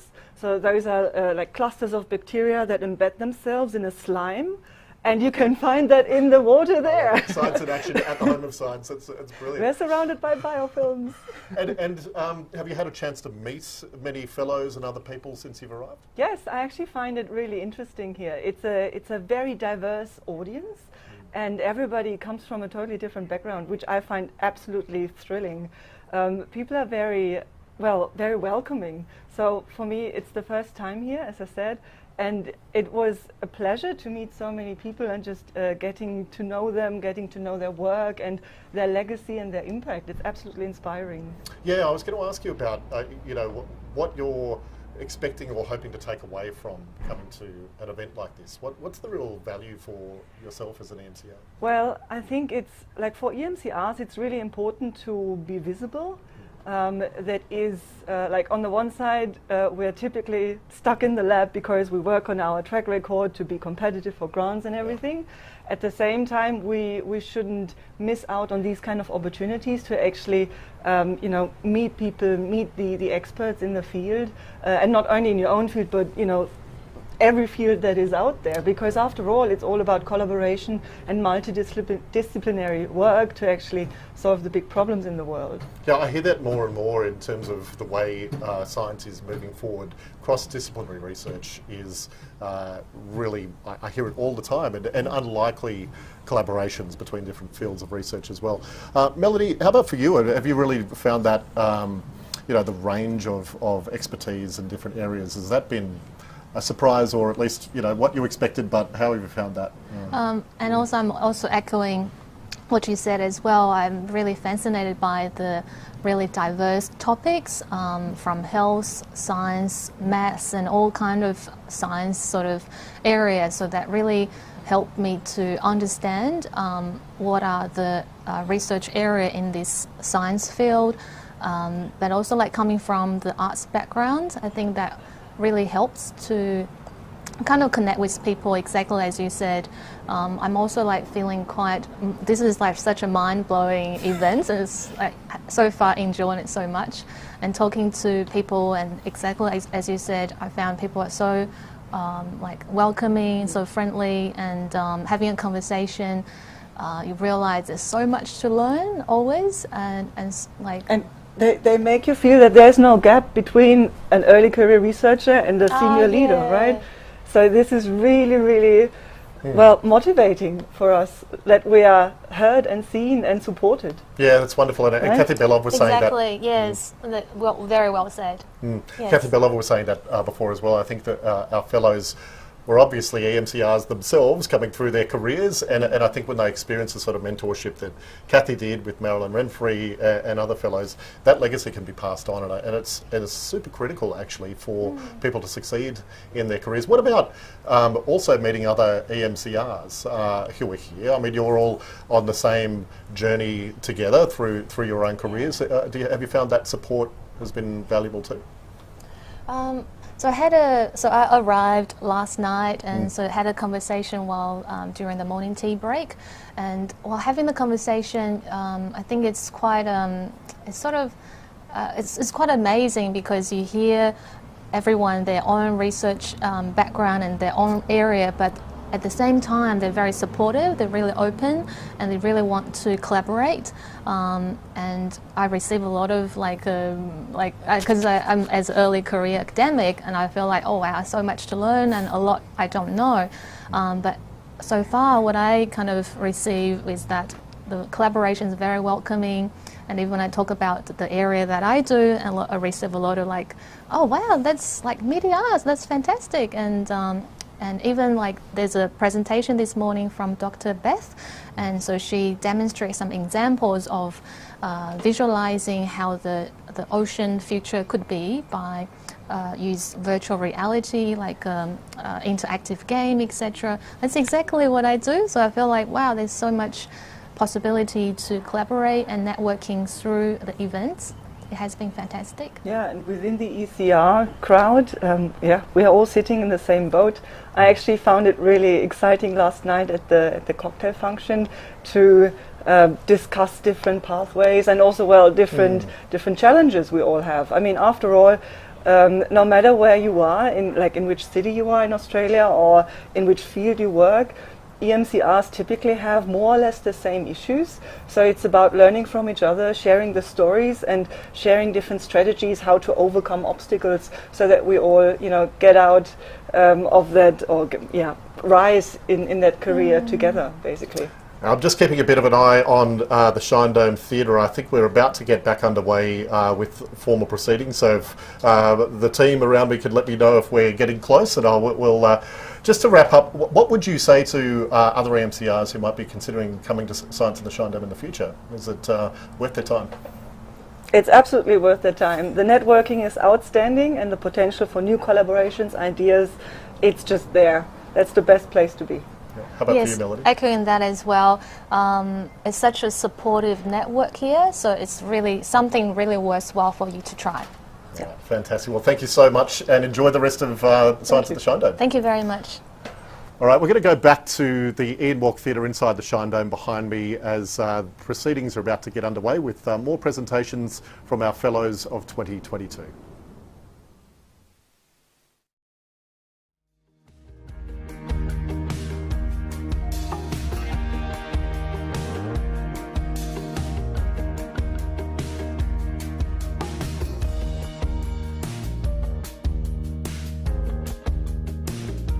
I hope you've had an opportunity to enjoy some morning tea and catch up with friends and colleagues, old and new. If you've had a chance, there's some merchandise you can pick up to remember your time at Science at the Shine Dome 2022. There are cups, water bottles and even puzzles of the Shine Dome, which if that's something you might want to do over Christmas or gift to someone over Christmas. Before we welcome our next presenter, Jagadish mentioned earlier today that celebrations like this wouldn't be possible without our partners. And CSIRO has been an ally of the Australian Academy of Science for so many years. We often work together on a range of activities and together make a lot happen that wouldn't otherwise happen if we were working alone. And we are very grateful for their support of Science at the Shine Dome again this year as our platinum partner. To share with us a little about CSIRO's work, I'd like to welcome John Whittle, Director of Data 61 at CSIRO, to the microphone. Thank you, John.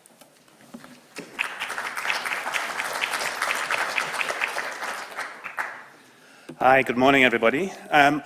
I don't know about you, but I'm feeling quite inspired after those presentations this morning. I think it's quite rare that you get to see all this kind of different disciplines together in one place, presented in such an accessible way. So I thought it was a fabulous morning. And for me, it kind of tops off what is a great week for science, because I'm sure some of you, like me, were at the Prime Minister's gala dinner on Monday night for the Prime Minister's Awards for Science. And what a great week for science. Science is cool, I think. You know, science is back, as Ed Husick would say. I would like to begin by acknowledging the traditional custodians of the land on which we're meeting here today, the Ngunnawal and Ngambri people, and pay my respects to elders past and present. And I'd like to thank the Academy for inviting CSIRO to present to you here today. As has been said, there's a long-standing history of collaboration and partnership between the Academy and CSIRO, and it's a real pleasure and honour to be represented at this event. I'm going to use the time today, though, to introduce to you a hot off-the-press report that we are releasing today. It's called Artificial Intelligence for Science, and here is a copy. There are copies out there if you want to have a read.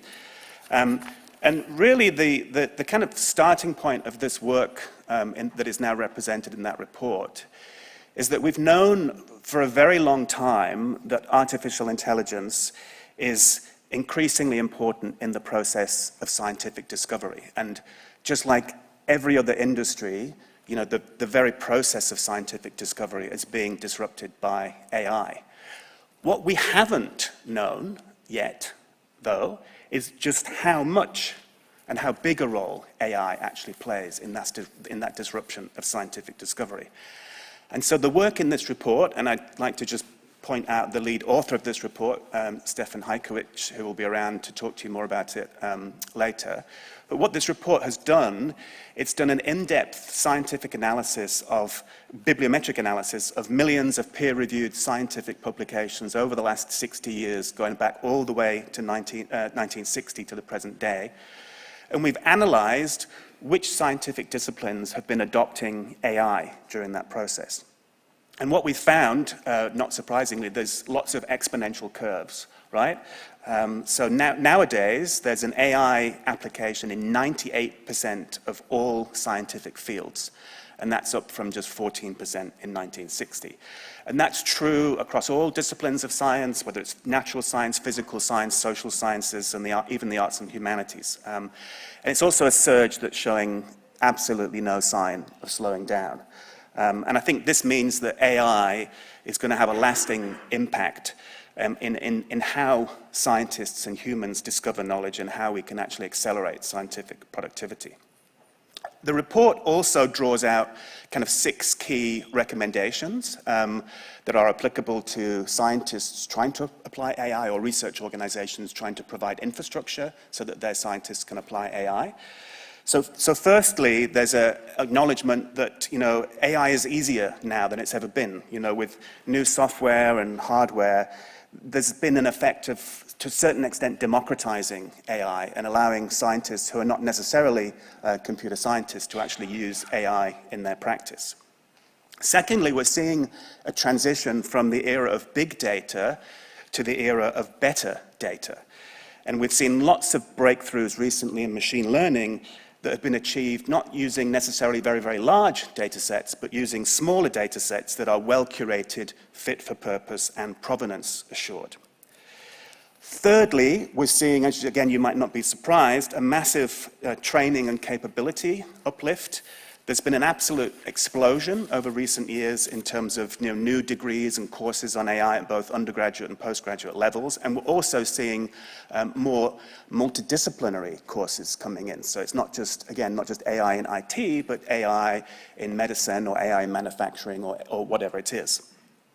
Fourthly, one of the key findings of the report is that although AI can do great things, humans still matter. AI is not going to replace scientists. You still need bright, inquiring minds. And so what will happen in the future is that the vast majority of cases of AI being applied in science will be a collaborative endeavor between an automated system and a human scientist. And I think the challenge there for research organizations is to try to find ways to harmonize that relationship. Fifthly, there continues to be diversity challenges. The AI research workforce lacks gender, ethnic and cultural diversity, and we know well by now, I hope, that if we get more diversity in science, then better science outcomes will occur, and that's true when AI is being applied to science as well. And then sixthly and finally, it's clear that research organizations will continue to be challenged by developing AI technologies and cultures that deliver not just AI, but ethical AI. And I think that's going to be a real challenge for research organizations going forward. As AI is applied more and more in science, how can we ensure that that is done in a responsible and ethical way? So that's quite a lot to think about today. There is a lot more in this report. There's some really nice charts and graphs and lots of kind of insightful interpretation of 60 years of data of how AI is changing the very nature of scientific discovery. So I'd encourage you to all grab a copy outside over lunch, and please get in contact with us if you are interested in kind of discussing further. But once again, thank you very much for having me today, and enjoy the rest of your day. Thank you.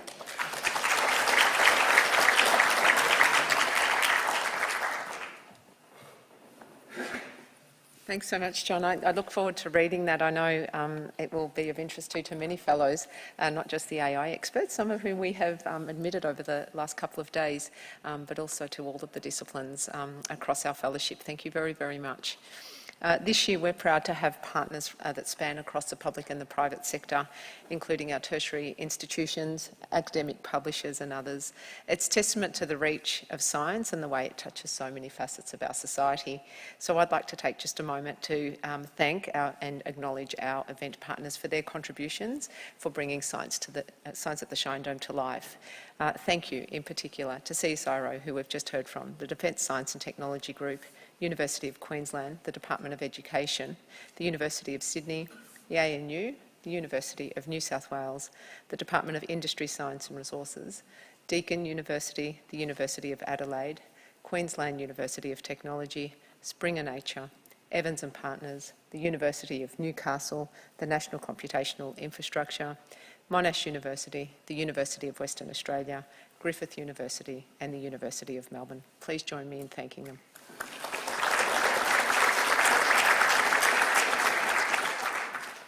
The next set of presentations will be facilitated by Foreign Secretary Professor Francis Aparovich and Council Member and incoming Biological Sciences Secretary Professor Bob Graham. To introduce the first speaker of our next session, I'd like to invite Bob to the stage. Thank you.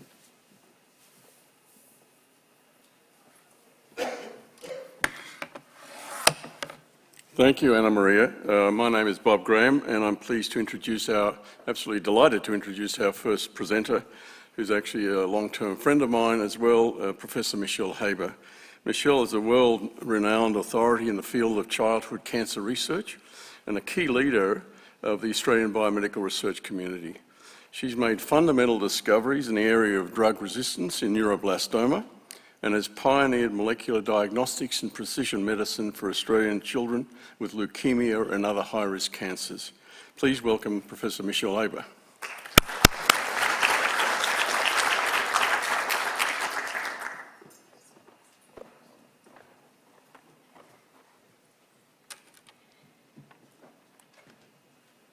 Good morning. I've spent my whole professional life researching into childhood cancer, which is the commonest cause of death from disease in Australian children, with about 1,000 new diagnoses every year. There have been dramatic improvements in survival rates over the past 60 years, from the 1950s, where virtually every child died, to today, where the survival rate is better than 80%. But still, 3 Australian children die every week from cancer. And for the children diagnosed with high-risk disease, there are few treatment options because the chemotherapeutic drugs that are designed to cure their cancer are actually so toxic that greater than 1 in 3 of these survivors have serious and sometimes fatal side effects. So there's an urgent need for safer and more effective treatments. I was the inaugural postdoc at the fledgling Children's Cancer Institute when it opened as Australia's first childhood cancer laboratory in 1984, funded by parents and doctors of children with cancer. And from the very beginning, together with my colleagues Murray Norris, Maria Cavallaris and Glenn Marshall, with whom I still work today at Children's Cancer Institute, our focus was on translational bench-to-bedside research. And my work focused on identifying genes which were critical in driving childhood cancers, developing novel therapies which could be translated into the clinic, and developing novel diagnostics to avoid relapse and subsequent death. My earliest work focused on the childhood cancer neuroblastoma, which is a tumour of the sympathetic nervous system, not of the brain. It's the commonest solid tumour of young children, and even today, children diagnosed with the high-risk form of this disease, fewer than 1 in 2 of these children survive. The challenge is that this is a tumour that's highly resistant to even the most intensive combination treatments with multiple chemotherapeutic drugs. And so some of my earliest work was to ask the question, why is neuroblastoma so resistant to chemotherapy? My team identified the critical role in neuroblastoma of the multi-drug resistance associated protein, or MRP1, which had been known to pump out a large range of structurally and functionally diverse drugs, which meant that the tumour could escape the effect of the drug's action. We also went on to show that the MRP1 protein could fundamentally contribute to driving the growth and progression of neuroblastoma. And we published back in 1996 that children who had high levels of MRP1 in their tumour had much worse survival than those children who had low MRP1. So we went on to develop and license the first non-toxic MRP1, and I should say we showed the same effect for the related gene MRP4. So we developed non-toxic MRP1 and MRP4 inhibitors, which have since been distributed worldwide and used in many labs to study the role of MRP1 and MRP4 in multiple diseases. But we were keen not only to have to wait for new drug development, we wanted to know what we could do to right now move new treatments into the clinic. So we also focused on the role of a gene called the ornithine decarboxylase gene, or ODC1, which is the rate-limiting enzyme in the synthesis of polyamines, which are small molecules critical for cell proliferation, growth, and development. Like MRP1, we were able to show that high levels of ODC1 were associated with very poor clinical outcome in neuroblastoma. But we were excited that there was an old drug called DFMO, or difluoromethylornithine, which was available, which irreversibly inhibited ODC1, which we thought we might be able to move directly into the clinic. In our mouse models of this disease, neuroblastoma, by comparison with survival after standard of care chemotherapy, when we combined that chemotherapy with DFMO and with another drug, celecoxib, that acted with DFMO to further reduce polyamine levels, you can see we got greatly extended lifespan. And based on that and other data, we led a phase 1 clinical trial using this specific combination for children with relapsed neuroblastoma. The results of that trial were so positive that that's triggered a large randomised international phase 2 trial looking at standard of care chemotherapy with or without DFMO that's ongoing in 100 children's hospitals right now worldwide. In the meantime, we've been looking to see how we can further improve polyamine inhibition therapy, and we've added in a new drug, AMXT1501, which doesn't just block the synthesis of polyamines, but it blocks the uptake of polyamines from the blood into the tumour, which the tumour can use as a way of circumventing DFMO action. And again, in our models, you can see that by comparison with standard chemotherapy, or with the 4 drugs that were in the clinic, if we add in AMXT1501, we're now getting 50% or more of these mice surviving long-term. And we've also looked at this particular combination, AMXT1501 DFMO, in another horrible childhood tumour called diffuse intrinsic pontine glioma. This is a brain tumour where even today not a single child survives this disease. And you can see again that in our models we're getting terrifically exciting results with this combination. So AMXT1501 DFMO and DFMO is currently in clinical trial for adults, and we're leading the planning for international trials of this combination in both neuroblastoma and DIPG, which we hope to be rolling out in the next few months.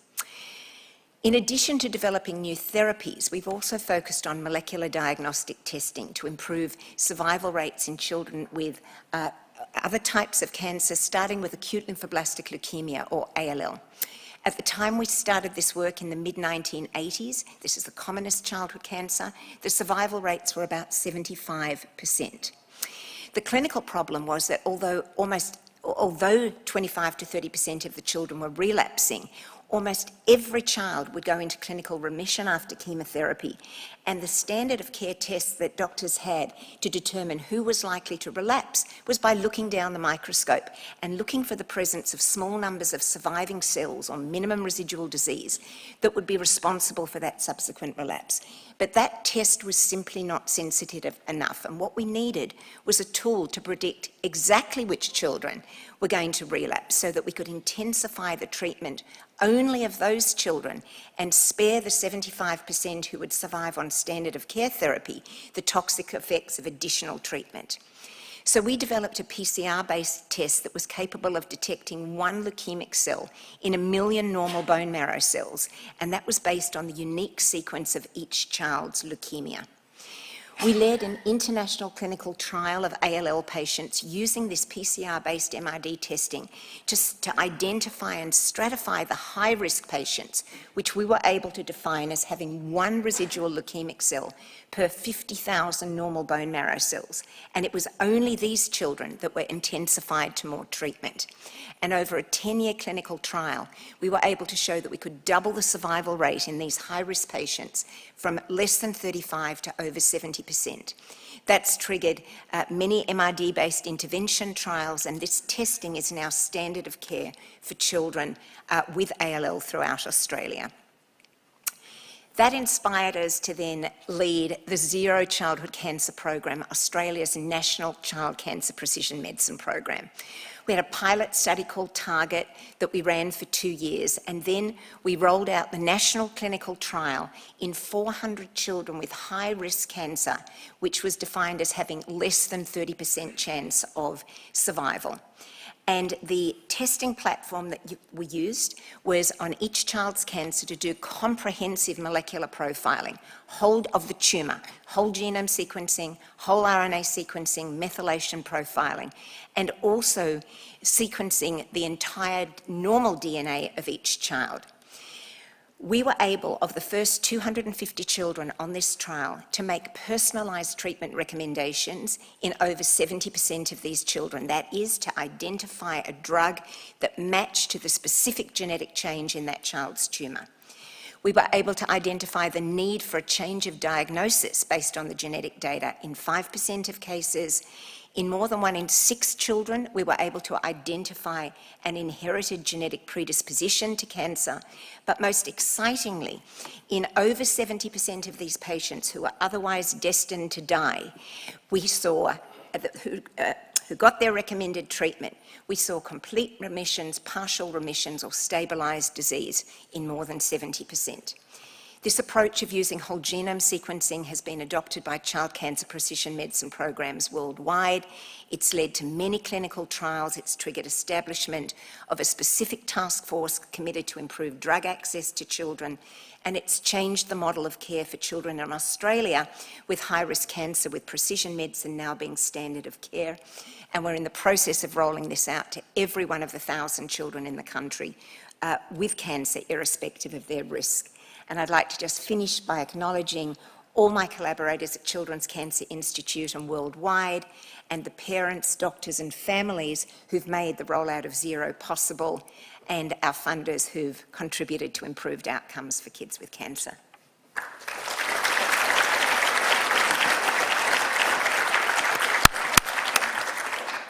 Thank you, Michelle. I'd like to now open the floor for questions, if anyone has them. Perhaps I could start off and ask you, how do polyamines cause cancer cell progression and proliferation? Every cell needs polyamines, but we know that polyamines, the synthesis of polyamines is actually under the control of an oncogene called MYC-N, and the N was for neuroblastoma. It's present in very high levels in neuroblastoma. It's pathogenic for the disease, and the high levels of MYC-N drive extremely high levels of polyamines in these cells, so they've got a particularly high dependence on polyamines, and that's why we can target them specifically in these cells. Yes, Francis.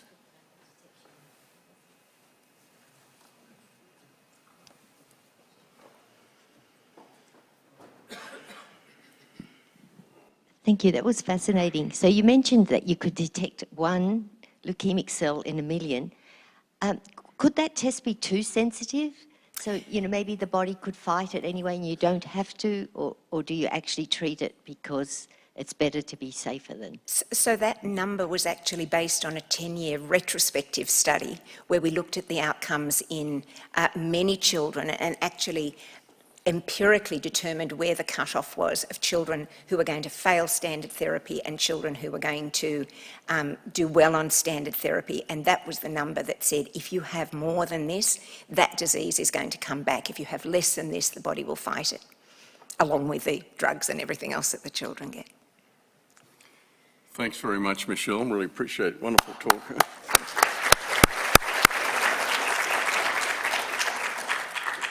Our next presenter is Professor Timothy Hughes. Timothy has made key contributions towards the development and refinement of kinase inhibitor therapy for cancer. So we're sticking with the cancer theme. Through his pioneering work in chronic myeloid leukemia, he was a leader on many of the key clinical trials that underpinned the transformation of CML from a fatal disease to a treatable chronic disease and pioneered the concept of treatment-free remission as a pathway to cure in CML. Please welcome Timothy Hughes.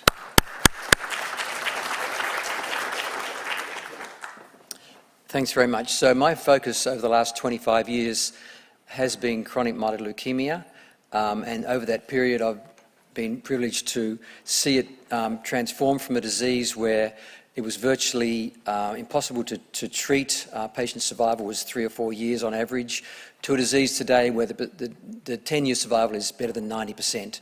So it's been a very enjoyable journey, but I think also a journey where we've learned a lot of important lessons that can be applied to many other cancers.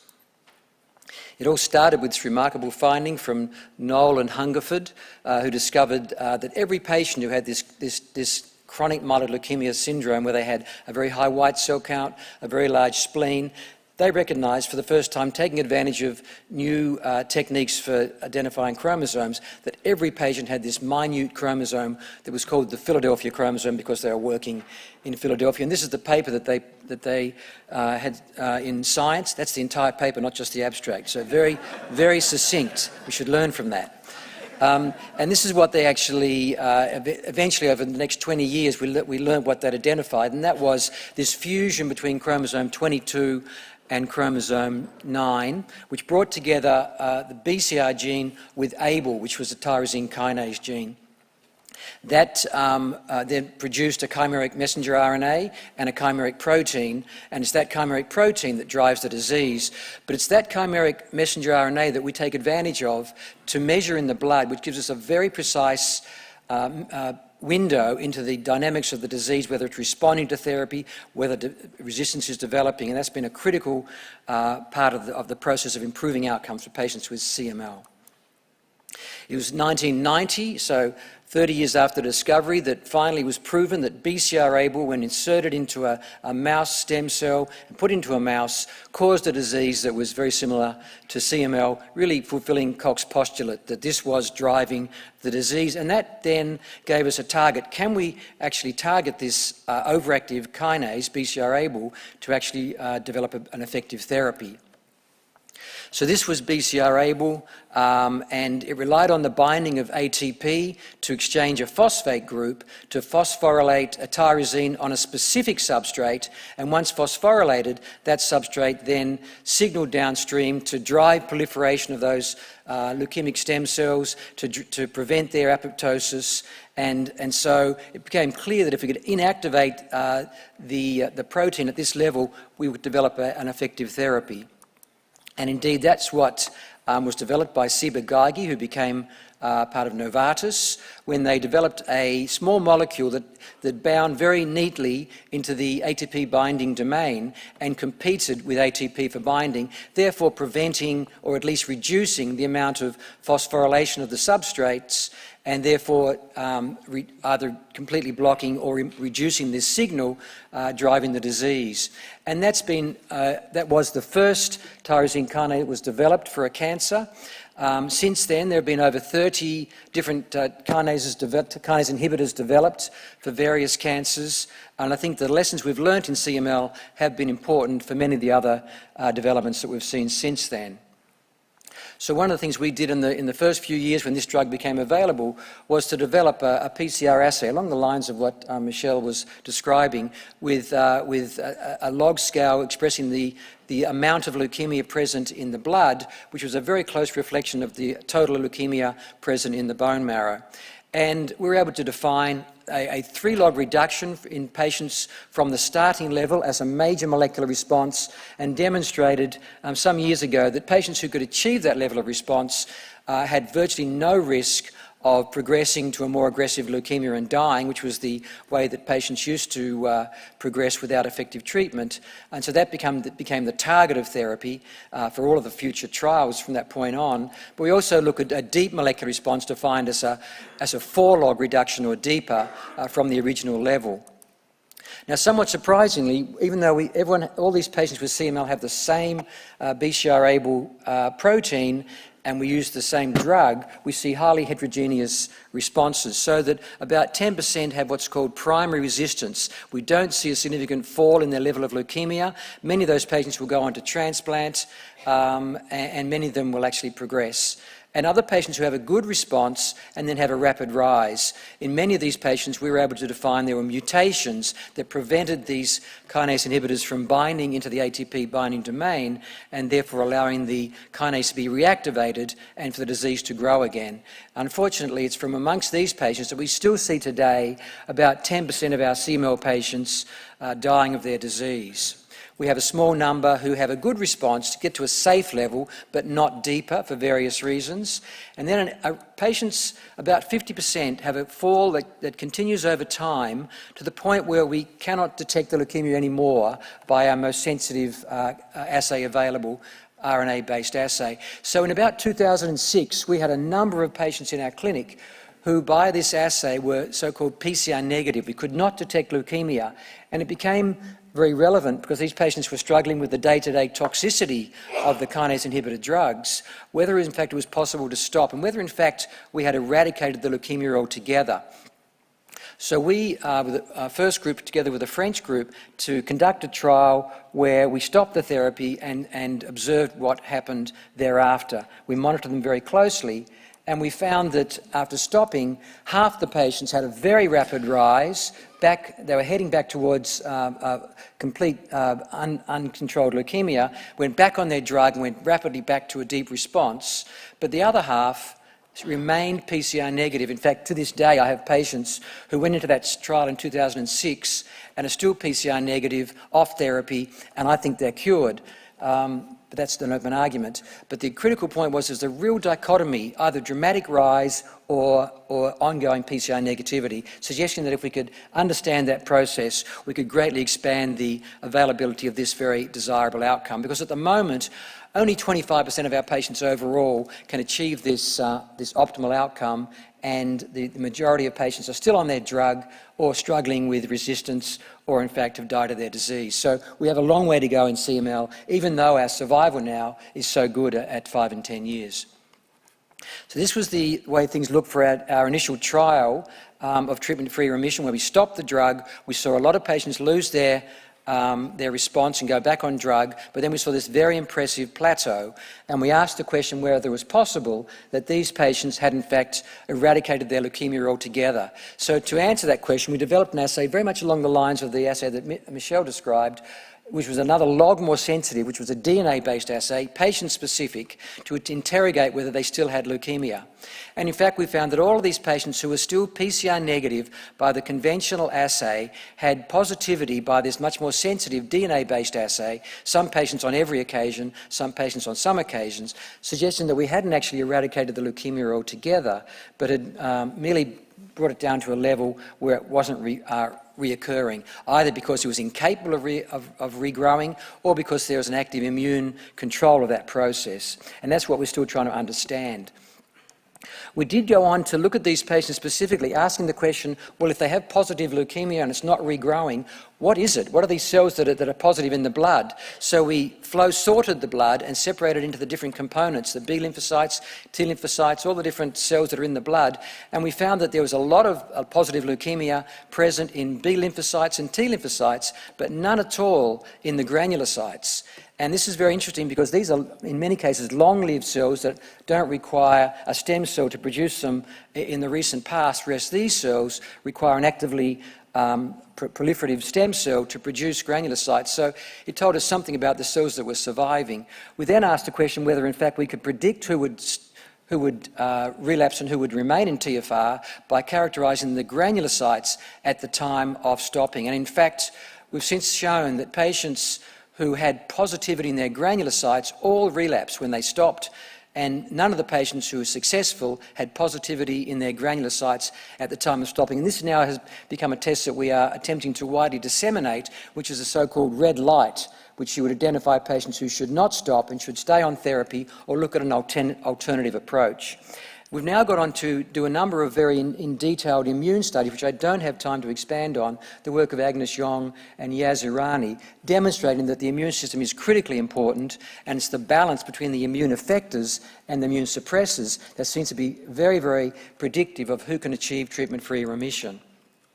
So it's not just a matter of reducing the leukemia by tyrosine kinase inhibitor effects, but you also need to have understanding of the immune-mediated leukemia control, and that's where we're really focusing today by looking at better ways to deplete the critical leukemic cells, but also how to modulate the immune response. I'd like to finish there by acknowledging the many collaborators in Adelaide and around Australia, critically the patients who have contributed, some of them over 20 years or more, to the clinical studies that we've conducted, to acknowledge the support of the various funders there, and to thank particularly my family and my wife, Lyndall, who's in the audience, who's been a great supporter over many years. Thank you very much.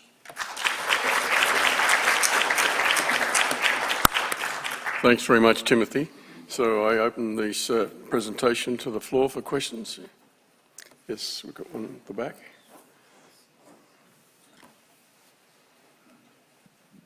Lovely talk. You mentioned the hoping that the immune system might be able to control or is controlling some of the cells. The dogma is that it's the number of mutations that are in the tumour cells that gives the immune system something to grab onto. So how many mutations are in, other mutations other than BCR-ABL are in the leukemia cells, and are there any particularly interesting ones? Yeah, that's an area that we weren't able to really expand on. I wasn't able to expand on today, but particularly in those patients that we see a poor response initially, we've identified that there are additional mutations besides BCR-ABL, P53, ASXL1, that seem to be driving other pathways, and therefore simply using a kinase inhibitor is not going to be effective. We see that in about 30% of our de novo patients. The other 70% seem to be solely driven by BCR-ABL, and that's why we get such dramatic responses in many patients. It's very hard to characterise the mutations down the track when we have very, very low numbers of cells, but that's certainly the situation at the start, and we see more mutations in the patients who develop that acquired resistance. Francis? It's a very general question. Are there side effects of taking these therapies for 5-10 years? Absolutely, yeah. I didn't have time to talk about that, but that's what really drives us to try and towards treatment-free remission. There's a substantial increase in the risk of vascular toxicity, heart attacks, strokes, etc., that our patients have to face. Day-to-day toxicities, GI toxicities. So the quality of life is actually substantially impaired for many, many patients. So it's a real challenge. They know they're not going to die of their disease, but they have to put up with the drug, which has quite unpleasant side effects. So that's the driver for treatment-free remission. Timothy, thanks very much indeed. So now I'd like to ask our Foreign Secretary, Professor Francis Saparovic, to please introduce our next speaker. Thank you, Bob. Our next presenter is Professor Lei Jiang. Learning from nature, Lei Jiang established the basic principles of superwettability for interfacial material systems. More than 10 superwetting interfacial material systems have been applied to various fields, including energy, health, resources, the environment, materials, and chemical industry. In 2021, superwettability technology was selected by IUPAC, the International Union of Pure and Applied Chemistry, as one of the top 10 emerging technologies in chemistry, recognising its potential to foster the well-being of society and the sustainability of the planet. Please welcome corresponding member Liu Jiang. Thank you. Thank you so much for the introduction. And it is my great honor to be elected by the corresponding membership. And I realize that this is the most difficult foreign membership in the world. Okay, and I'm so glad to know that only 3 Chinese was elected. Okay, this position. And after I know who are they, I am also very proud of this. Do you know who are they? Both of them are the president of Chinese Scientific Society. I am so glad that I am not the president. Okay? And started the supervisability. And your decisions were immediately approved by the Nature Index this year. Okay, I was selected by Nature Index from 5 countries. I was on behalf of China, to be the king of nature mimic field. Okay, nature mimetic, learning from nature, to obtain new knowledge, to write textbook, and obtain new application to improve our daily life. Okay. Supervisability. We focus on this field for more than 20 years. And superhydrophobic, accounting angle larger than 150, and water droplets flow rolling on the surface very easily. Superhydrophilic, the counting angle be completely 0. It's spreading very easily on the surface. The study start from to ask question why lotus leaf have self-cleaning effect. Why water strider can walk on the water surface, you cannot. Why fish can keep self-cleaning underwater, our boat and ship cannot.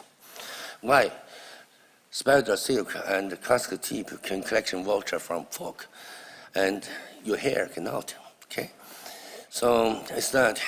So we find the superhydrophobic surface of lotus leaf or lower surface materials, plant box. But interestingly, it is micro nanostructures. And you find superhydrophilic surface of animal corn. Okay, it's superhydrophilic with many nanostructures on the surface. Okay, so rewrite textbook. So the visibility is not confined only by chemical composition, but also micro nanostructure. And also we change 200 years textbook defined by Young's equation. All the liquid, oliphobic and oliphilic, the limitation is 90 degrees. No, it was wrong. It is defined by the transition point of the feasibility of nanostructure. Okay, and let's play the game of combination. Okay, play yin and yang. Okay, so Chinese Asian philosophy, yin and yang. You see, so it's universal. It is Chinese philosophy, and superhydrophobic and superhydrophilic are two opposite properties, and then we can make it on the same surface by control the temperature. Low temperature, you get hydrophilic. High temperature, you get superhydrophobic. Okay, this is unique of yin and yang. And let's play the game. Continue. Okay, superhydrophobic, superhydrophilic, superoilophobic, and superoilphilic. Okay, these 4 units. And also we can also find the underwater superoilophobic for fish skin. Okay, and we develop system to underwater superoilophobic, underoil superhydrophobic, and so on. And also we understand, so lotus leaf underwater, it has a phenomenon of superaerophilic. And then we develop another 4 units. super aerophobic and super oilphilic and liquid. Now you have 64 kind of competitions, and we play with this. So until now, more than 16 of combination are already put into applications. Okay, let me give you some example. Super amphiphobic, both super oilphobic and super oilphobic. Okay, for self-cleaning textiles. Okay. So millions of units already sold in the market, so and transfer into the industry, and the self-cleaning necktie was a gift for President Jiang to President Bush when he visited China, and super amphiphilic self-cleaning glass, okay, and more than 20,000 square meters on the buildings, and super hydrophobic in air, super hydrophilic, super oilphilic underwater for oil-water separation. More than 900 ships are using our instrument in their ships. And also we can develop the liquid, not only oil and water, but also 12 kinds of liquid. Okay, liposome, biofluidics, liquid crystals, okay, and others. And let me take liposome as an example. Okay, liposome. Separation of wastewater from the washing machine. You will see, okay, cleaned water come out with very high flux. You know, it's very important to separate this surfactant from the wastewater of the washing machine. The whole world, 17 million tons surfactant. And then you withdraw it into the river, and the fish and bacteria and fish, okay, and we eat fish, okay, it comes to your bodies. It's very dangerous. Again, for the liposome. This time is not play with the materials, play with the liquid. In agriculture, it's very important to control the liquid splashing on the super hydrophobic leaves, okay, by vesicle surfactant. Okay, during the plastic spreading, more than 99% of agrochemical are lost because you cannot spread it on the leaves. So it's very dangerous. Okay, and we use this AOT surfactant inside of a small surfactant SDS. You will see the chemical, agricultural chemical is sprayed on the leaves within the millisecond. This is very important. And also, beyond this dynamic, beyond these static applications, we also studied in the dynamic supravertebrate liquid transfer process. Okay, so how this water spider silk can collection fog from air. Okay, because the silk of a spider silk is not a uniform diameter. It is a pretty spindle structure, and this cone structure gives you an isotropic, okay, Laplace pressure, and transfers the micro liquid droplet, and make a large one, okay, by using, and also coccyx tips, and then this cone structure can transfer directionally, give micro droplet to the end, to the root of the tips, okay. Okay, we find another law to write textbook, okay. So anisotropic surface energy arrangement and the culture, a culture of micro-nanostructure may control the weighting states and motion tendency of the liquid, okay. And then we can make artificial, okay, collection of fog, okay, and also we can use the system, okay, to collection oil, micro oil droplet underwater, okay, and this could be used as application for poor oil field and clean our daily life savage. And last, So you know this technique is very powerful, and this is why.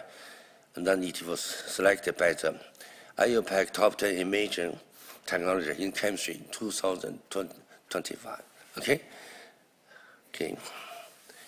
So what we did, so learning from nature, discovering and establishing supervisability system from fundamental understanding to innovative application. Thank you for your attention.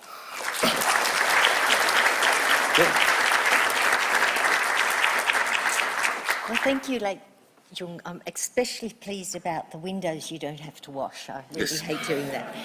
Wonderful application. So we will transfer this technique to Australia. Please, me first. So any questions, please? Please, okay, thank you. In terms of cost, your interesting separation of oil emulsions in water, how does it compare in cost with Rick Kahner's polyaniline nanofibers in polysulfone for water treatment? Okay, and this the difference is that is the flux. So we can make big large scale, and our flux is very high. Okay, your nanofiber separation is very, very slow, and also it's different. It's very difficult to recover. Okay, so our system is, for example, it's cox tip array. It's very easy to clean, and we can go very big amount and then very fast. Okay. Thank you. David, sorry. Sorry. How do you apply the coatings to big things like ships? You know, do you paint it on, or how does it work? Yes, printing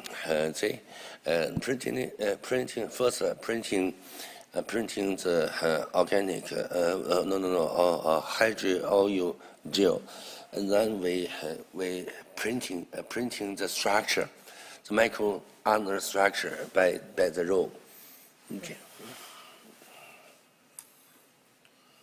Well, thank you very much. I've got some questions I want to ask, but we'll do that at lunchtime. Okay, thank you. So thank you so much. Please join.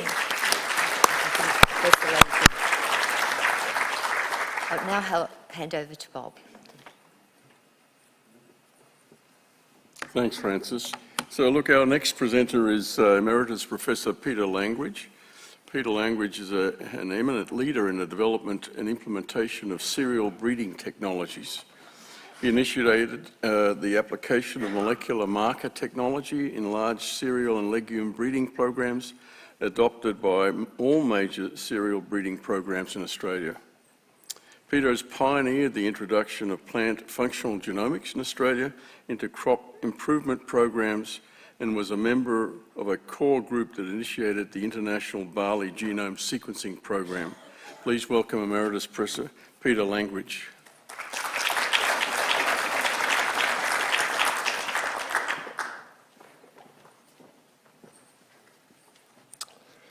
So thank you very much.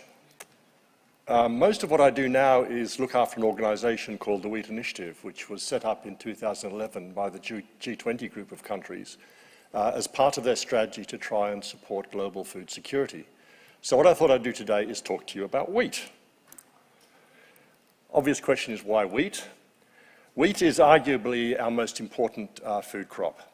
It might not be the most produced of cereals, but most wheat that is produced is actually traded and used for human consumption. It provides about 20% of the human carbohydrates and a bit over 20% of the protein consumed by the humans in both developing and developing countries.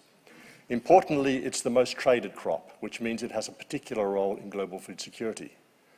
I think it's also important to note that wheat productivity and wheat production globally has improved dramatically over the past half century or so. In about 1960, wheat yields globally were about 1 tonne per hectare.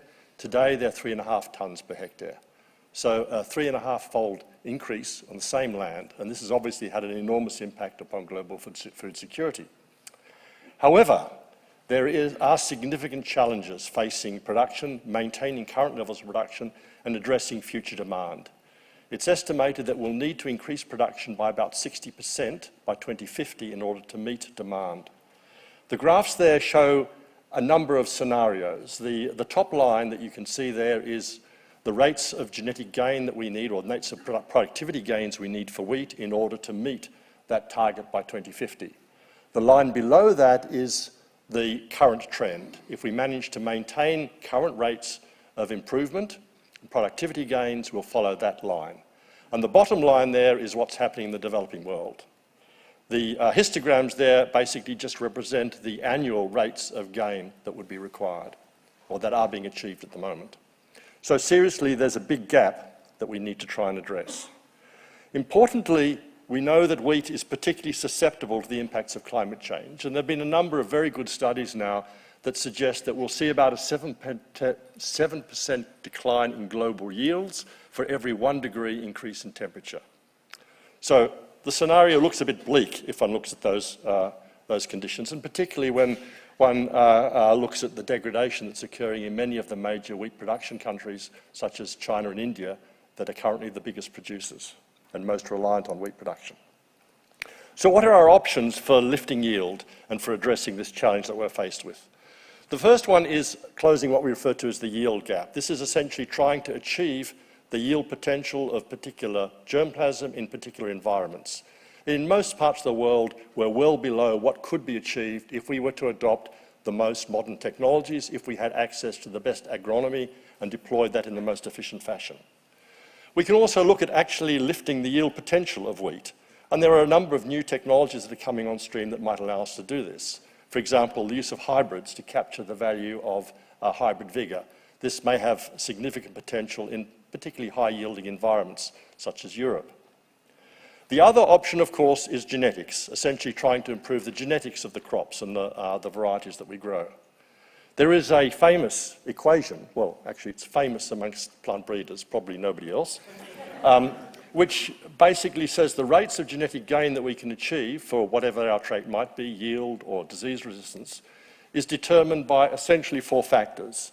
The diversity that we have within the breeding program, the sizes of the populations that we're working with, so the more lines you have within the program, the greater the chance you have of getting a good genetic combination, and the heritability or selection intensity. So this is really the proportion of the variation that's actually controlled by the genetics rather than the environmental factors. And of course, the duration of the breeding cycle is important, the time it takes you from making the cross to actually being able to impose the selection approach that you need. And there are really important technological and scientific advances that have a big impact upon all of these. For heritability, for example, progress in computing, statistics have had an enormous impact. Okay, so what does this look like if one tries to consider how we might deploy technology within the breeding program? And here's an illustration of what we refer to as sort of the breeding pipeline. And in this case, I've called it the physiological pipeline, but the same thing really would apply for a whole range of other traits and components. The first is to know what you're looking for, to understand the environment, to understand the targets, and to have an idea about what you require from the plants that you're working with. Then you need genetic resources. You need the variation to work with because that's essentially the workhouse of breeding. Then the phenotyping, the characterization of the lines to identify the best material. Then genetic analysis. Can you work out the genetic control? And this has a big impact. If the control is simple, 1 or 2 genes, it's fairly straightforward. If it's complex, like yield, where there are many genes involved, you need a much more sophisticated strategy. Then you move into the crossing and selection, identifying the lines that you might work with. And then you finally have a phase where you can do the evaluation of the material, the lines that have come through.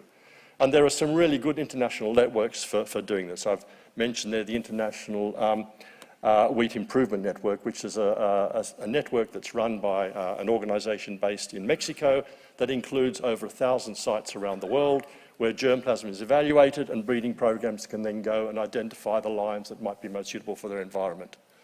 All of this is underpinned by informatics, data analysis, collecting information, sharing information, and it feeds through a cycle. So you can go through and you can try and achieve gains as you go along through the process.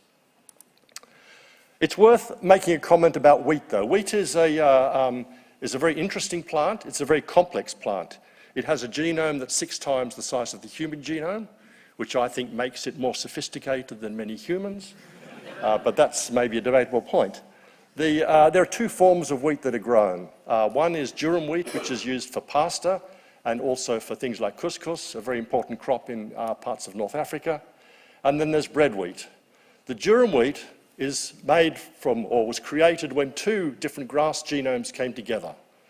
Bread wheat involved a third genome. So in bread wheat, we actually have three different grasses or genomes that have come together, and the images there illustrate what some of those look like.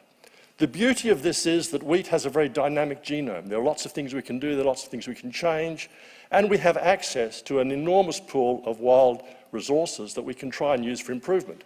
And there's some spectacular examples where this has led to major jumps in yield. But of over 500,000 genetic resources that are collected in gene banks, over 44 gene banks around the world, including in Australia, less than 1% has actually been effectively used and deployed in breeding programs. And that's because it's quite difficult material to use and to work with.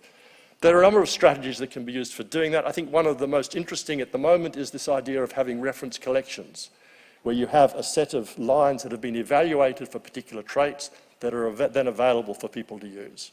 One such collection is one that's been developed again by colleagues in Mexico through funding mainly from the US government. There's a set of lines that show particularly good drought tolerance, and that's now being evaluated at many sites and is available for people to work and use. Okay, so there's a lot that science can do. There's a lot that we can achieve in trying to address those challenges that we're facing in production. But there are also challenges, there are also some challenges that we're faced in actually deploying this technology within breeding programs. Breeding programs have a very long time frame from when a cross is made to the release of a new variety. So introducing a new technology is not straightforward. It requires a pipeline, a pathway to develop that can actually slowly see the technologies being coming in and slowly shifting the direction of a breeding program. So it needs to work with an existing breeding regime. We need to make sure that the genetics is integrated with the agronomy, that we look at wheat and the new varieties within a broader cropping system, particularly if we're looking at rotations with other crops. And this then creates another problem. Many crops that are extremely important in some regions, are very important in rotations, have almost no science, very little research that's underpinning them. So how do we see transfer of new ideas, new technologies into some of these minor crops, and how do we ensure that the resources are available to do that? And then this, of course, has a big impact upon how we see adoption in poorly resourced programs. And much of the world where wheat is grown, the breeding programs have very poor access. Then we have a problem around regulation and acceptance. I talked about germplasm and germplasm availability as if that was straightforward. It certainly isn't. There are many restrictions. We have problems about deploying some technologies like genetic engineering. So having a good science-based system for doing that is also really important. So there are a lot of challenges, but I would like to acknowledge the wheat research community. Despite these challenges, we have a fantastic community to work with. They are very cooperative, despite some of the restrictions that their governments impose upon what they're allowed to do and what they're able to share. Thank you.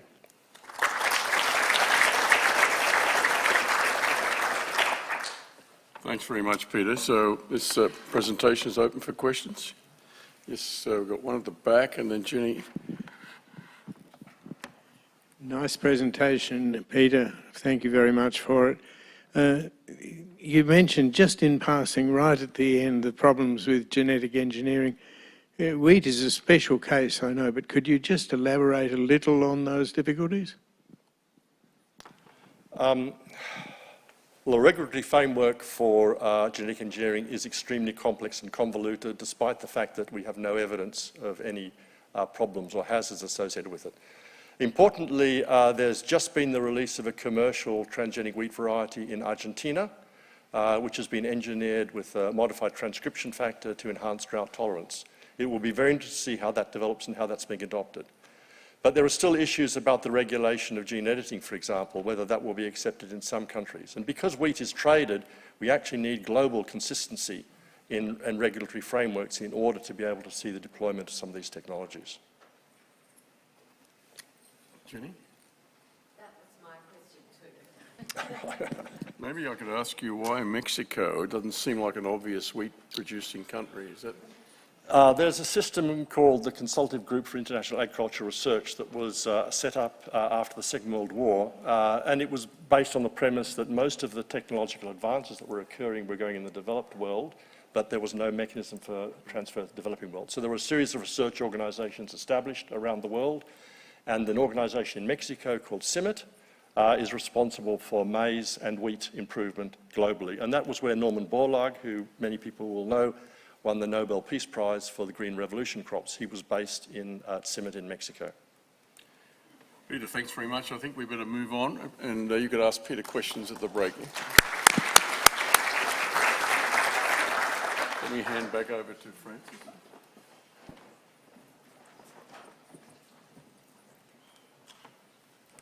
Thank you, Bob.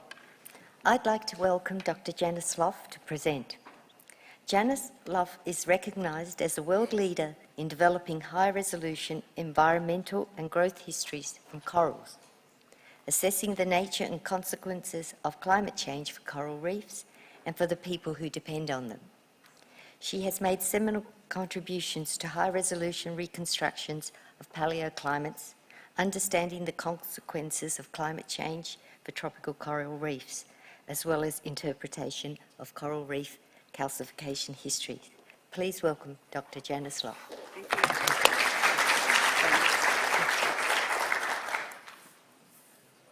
Oops, go back one.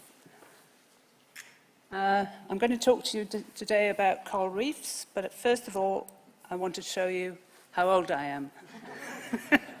The first paper that I published about climate change and its impacts was in the year 1983.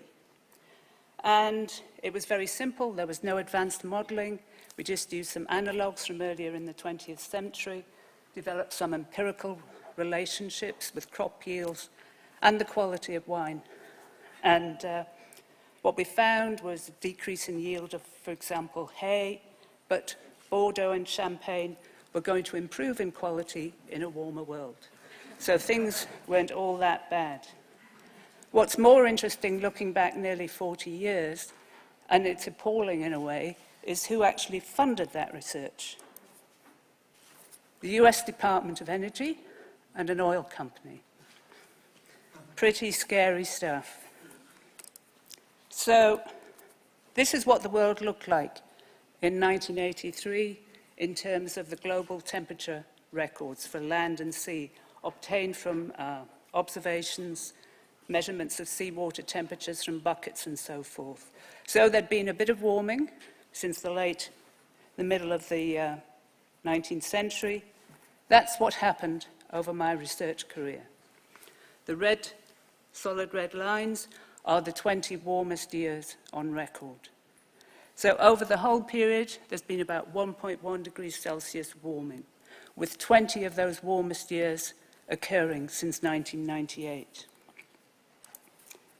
Again, atmospheric carbon dioxide, one of the main culprits of a warming world.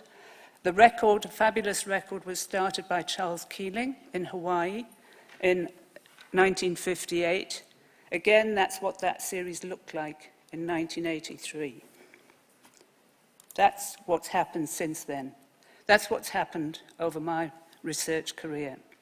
We also have here in the red line the measurements of carbon dioxide in the atmosphere from Cape Ferguson, which is the location of the Australian Institute of Marine Science, where I've worked over the years. And again, we see that rise. But because that's in the tropics, you don't get the seasonal cycle in atmospheric carbon dioxide. So, 1983 was important for another reason for coral reefs. It was the first observation of what we call mass coral bleaching. And this was observed by Peter Glynn, a very well-respected and experienced coral reef ecologist who was looking at the reefs off Panama in the Pacific. And he put out a publication very rapidly just to say, this is really weird what I'm seeing. In order to understand the phenomenon of coral bleaching, you need to understand a bit about coral biology. Corals are animals, and within their tissue layer, they have single-celled algae, plants who are photosynthesizing. This is a mutually beneficial relationship, symbiosis. One of the things is that the corals get extra energy from the byproducts of photosynthesis. The algae get protection in the water column, being in the coral tissue. The pigments in the algae also give the corals their colour. When the corals get stressed, they lose the algae, the tissue becomes translucent, and you see the white skeleton, calcium carbonate skeleton of the coral. And that's what we call bleaching. The graph that we have here shows the amount of thermal stress corals have experienced back into the late 19th century. Again, you can see 1983, it was pretty hot, but then we also have the years 1998, 2010, 2016. They were major bleaching years for corals. Now, corals don't live everywhere. They're a bit like Goldilocks. They like things just right. They don't like particularly warm temperatures. Particularly cool temperatures. They live within a narrow temperature range, low sediments, plenty of light, etc. Now, corals can also tell us about their past. And this is a source, one of the key sources of what we call proxy environmental records that operate at annual levels. There are many sources of information about past climates and environments, but there are a number of special ones where we can look to an exact year. People will be familiar with tree rings, ice cores, lake deposits, and also speleotherms. And there's also fabulous documentary records from some parts of the world, such as Lake Suwa outside Japan, outside Tokyo, where each year the lake freezes when the local god arrives on the lake. That's been documented back to the 15th century and can tell you about temperatures. So corals have their own history books in terms of these coral skeletons. And they have annual density bands. They can live for a long time over the past. They can even be well preserved in the past and give us windows into the further back in time. And there are a whole range of records within the coral skeletons. This is what I would call my bleeding obvious graph, that it's a measure of how much skeleton the corals are putting down each year in relation to the average water temperature. And corals put down more skeleton in warmer waters. It also highlights some anomalies. For example, corals of the Hoopman-Abrolhos Islands of southwestern Australia shouldn't even be growing there. It's far too cold. You might also think this is good news in a warming world. Corals will just grow faster and we'll have more coral reefs everywhere. Unfortunately, when corals bleach, it affects the growth rates. And this is an example for a coral from the west coast of Australia. It had a very boring life. Every year was exactly the same. Every annual density band looked exactly the same till 1998. So that tells you something about that coral's environment over the past 180 years. Everything was fantastic, and then everything just, it noticed something was wrong. We also saw the same effect in a coral from the east coast at Pandora Reef, and it slowed the coral's growth for a number of years. Another type of record is coral luminescence. The Burdekin River, you can walk over in winter, but when it goes off, it goes off. Fresh water goes out onto the reef, and you see the bright luminescent lines in the coral skeleton. These are from humic acids from the soils. And we can use those to reconstruct past river flows. They're also very robust proxies, and for example, on the right that you're looking at, those corals lived and died 6,000 years ago off Magnetic Island and tell us about the past. We've also been able to reconstruct the Burdekin River flow back to the 1640s. And what that tells us is the wet years are getting wetter, they're getting more extreme, they're happening more frequently. We are also seeing the fresh water getting further out to the reef in these big flood events. And it's probably more of a shock to a reef 60 kilometres off the coast, seeing this fresh water and what's ever in it, than the nearshore corals. So the environment is changing. We can also sample the coral skeleton, measure isotopes, trace elements, and reconstruct things like sea surface temperatures. So corals are wonderful retrospective monitors of their reef environments, but they're telling us that the ocean climate is rapidly changing and things are getting worse for coral reefs. And everything about the climate of the oceans is changing. They're getting warmer, they're getting more acidic. That's compounded by local responses of sedimentation and pollution. 220 years ago, Matthew Flinders gave this evocative description of the coral reef on the Great Barrier Reef, the outer reef area from Mackay. The bottom pictures show what parts of the reef looked like after 2016 bleaching event. And in that 220 years, we've increased the amount of carbon dioxide by 136 parts per million and global temperatures by 1.2 degrees Celsius. So thank you very much to the Academy. Thank you to all my colleagues over the years, internationally, nationally. I also thank my family. I will also have a little but, because although I've had a fantastic career, I really did not want to watch what I've just been showing you. Warming temperatures, a rapidly changing environment, when 40 years ago we knew what the problem was. Thank you very much.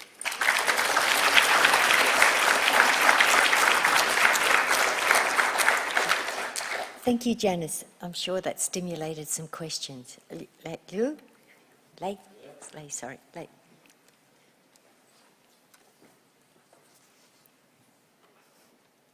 After my presentation, it's my turn to ask a question. So enjoy. You are talking about 200 years appraisal temperature warming up. So if you look at the temperature change in the scale of 1,000, 5,000, 10,000 years, the Earth's temperature cooling down several degrees. How there, by that time, have no carbon dioxide issue, and how you commence your conclusion? Sorry, the real question, the real problem at the moment. I'm a climate scientist. I started off climate changes all the time, varies and changes. What's happening now, we know what the causes are, and it's the rapidity of the changes that are now happening. We haven't seen such fast changes in the past, and it is just getting worse at the moment. So when we look at the longer-term records, it's really clear. I think there was a presentation yesterday that showed, just how much things like carbon dioxide have changed in the recent decades and is changing now. So I'm not sure exactly. There is loads of evidence that things are happening that haven't happened before, and we know the reasons why. Robin? Thank you, Janice. There's been a suggestion recently, despite the bleaching, that the coverage of coral remains the same. However, a suggestion's been made that it's by certain surviving corals rather than the variety we're used to. Would you agree? Yes.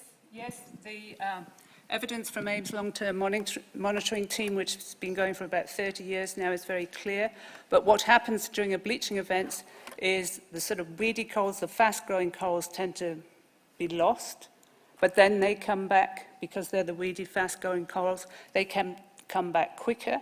But in the meantime, you've lost the diversity.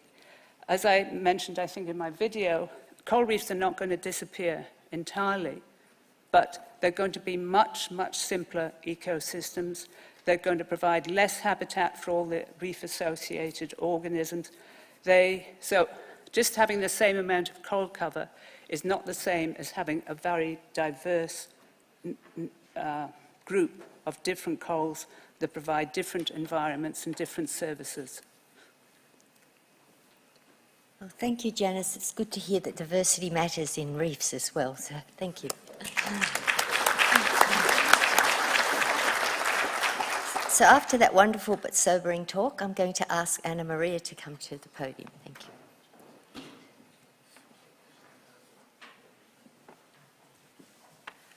Thanks to our 2022 Fellows for your presentations. I think Janice's presentation in particular shows us how broad and important the expertise we have amongst our fellowship is, and more importantly, how important it is that it is heard by our decision makers. I'd also like to thank Francis and Bob for facilitating that session. Thank you both very much. Before we break for lunch, a reminder, if new fellows could have their photos taken in the Becker room over the course of the breaks, that would be fantastic. Enjoy lunch in the Jager room and the Dorothy Hill room or one of the marquees outside. I also suggest you take advantage of our gelato cart, which is back. The wonderful staff at the Academy have provided a joke every day, a science joke, right by the gelato cart. So today is what you call a periodic table with gold missing, and the answer is outside. So you can go and have a look at what the answer is. For those with dietary requirements, you'll find meals in the Dorothy Hill room. We'll convene again at 2:30 p.m. for the remainder of the presentations. Thanks ever so much. Enjoy your lunch.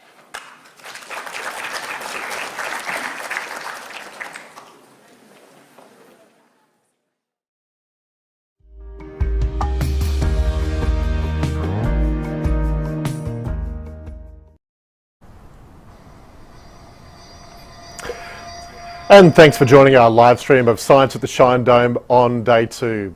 Coming up later this afternoon, we'll be interviewing some of the fellows who gave presentations this morning, and that will include Professor Tom Calma and Professor John Carapetis to discuss their work in supporting Aboriginal health. And we'll be speaking to Professor Michelle Haber and Professor Tim Hughes, who have made enormous strides in improving cancer survival rates. Plus, Professor Frances Saparovich, who is the Foreign Secretary for the Australian Academy of Science. She'll be telling us more about that $800,000 donation made by the Breakthrough Prize Foundation to support Ukrainian scientists. I'd also like to take this opportunity to thank all our partners who have made Science at the Shine Dome possible. Our platinum partners, CSIRO and Defence, our major partners, the University of Queensland, who are also supporting diversity and inclusion initiatives like childminding, the University of Sydney, who are supporting tonight's gala dinner, the Department of Education, who are the live stream partner for Science at the Shine Dome, thank you very much, the ANU and University of New South Wales. Our gold partners proudly include the Department of Industry, Science and Resources, Deakin University and the University of Melbourne. We'd also like to thank QUT, Evans and Partners, the University of Adelaide and Nature Portfolio and the University of Newcastle. And thanks to all the organisations who have made it possible for early and mid-career researchers to attend our event. Well, the sun is shining here in Canberra. We have a gelato cart outside near the lawn where guests will soon be enjoying their lunch. So we're going to take a break so you can do the same. But we'll be back at 1:45 p.m. Eastern Time to chat to more of our fellows. You're watching Science at the Shine Dome live from the home of science here in Canberra.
Curiosity, collaboration, and courage to think outside the box are at the core of science and technology in defence.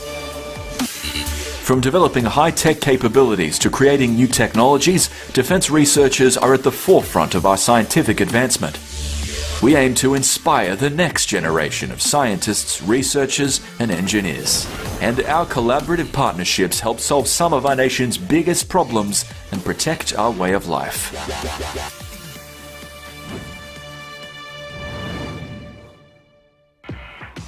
The future is the great unknown. One day, we'll turn our plastic problems into worm food. We're doing that. The best time to own the unknown is now. The University of Queensland.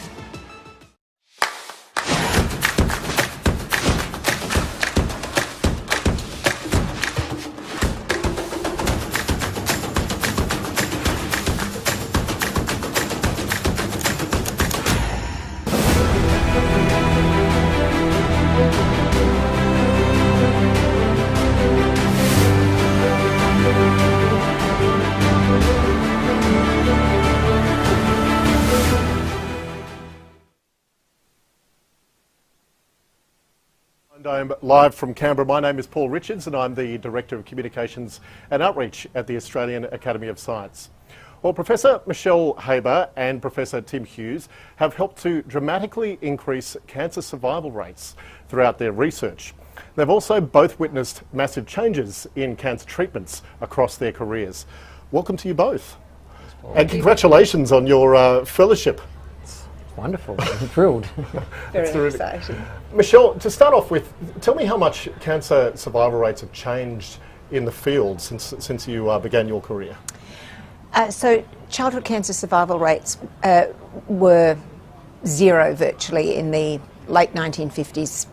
Virtually every child died. Then there was the advent of chemotherapy, which was pioneered in children with leukemia, combination chemotherapy, which was pioneered in children with leukemia, multidisciplinary care involving radiation therapy and all the others. That pretty rapidly took the survival rates up to 50, 60, 70%. And then it's been a reasonably slow plateau. We're now just over 80%, but there are still a significant proportion of children, even today, who just have aggressive, high-risk disease where we don't have the answers yet, and that's what we're working on with colleagues around the world to get to 100% survival. Yeah, so as I say, I mean, dramatic improvements from zero to around 80%, but every life and every patient is someone that I'm sure you're motivated to help. How about for you, Tim? What's your perspective been on sort of seeing the way that survival rates have improved over time? I think in adult cancers and particularly blood cancers where I specialise, the progress has not been as dramatic as with children for fairly obvious reasons of capacity to deliver very, very intensive therapy and the comorbidities, etc. But in my own field of chronic myeloid leukemia, we've really made dramatic progress. When I first started treating patients in the 90s with chronic myeloid leukemia, they virtually all would die within 4 to 5 years of progressive disease. And it really with the development of kinase inhibitors that we saw this dramatic improvement in CML, where today we're looking at about 90% survival, and most of them having good quality life, but unfortunately still most relying on day-to-day therapy to keep the disease under control. So it's still a big challenge to try and get these patients into an adequate remission so they can stop therapy altogether, which is what every patient really wants. And Michelle, what do you see as some of the biggest milestones, particularly of the work that you've been involved with, that have led to those improvements? I think the single biggest driver in childhood cancer, apart from the concept of giving more intensive therapy, which has pluses and minuses, as it cures more of the kids, it leaves the survivors with these terrible side effects. Yeah. But the biggest advances have been in the molecular medicine, being able to define the role of particular genes, mutations in their genes, and for us particularly, with the advent of whole genome sequencing. Initially that took 15 years and cost many millions of dollars. We can now do that through the Zero Childhood Cancer Program on every child, do whole genome sequencing and return clinically relevant data, working with our clinical partners to the treating clinicians within a short period of weeks. So that ability to have access to that data at an affordable price, to have the technology to analyse it by a team that involves biologists, clinicians, data scientists, bioinformaticians, and return that as a clinically relevant recommendation, that's been an absolute game changer in being able to change the model of care and seriously talk about personalising therapy for every child.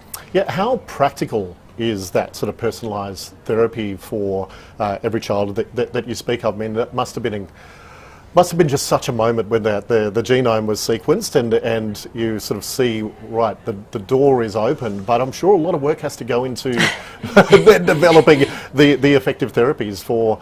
What does that actually look like? So there are two things in parallel going on. The effective therapies mostly come from the adult cancer world, actually. There are very few drugs that are made specifically for children because the market is too small, and the honest truth is that there isn't enough money in it for drug companies to make drugs for kids, so academic institutions like ourselves are moving into drug discovery, but it's also the technology, the capabilities of bringing together the scientists and the clinicians to actually put a personalised medicine program in place, so for it to be affordable as well. So when the sequencing was millions of dollars per patient, you couldn't do that. The cost has been dropping dramatically now at costs of a few $1,000s, which is the cost of, a day of a patient in intensive care, effectively. You can do these tests and you can turn them around in a clinically relevant time. And it's a huge team that I speak of when I'm representing this. I'm not the molecular biology person that can analyse those genomes. You have to have computational biologists, people who can do this, and you have to train the oncologists to talk the oncologists to talk computational biology and the computational biologists to talk oncology. It's a whole new workforce that we've had to upskill. Tim, how about from your perspective?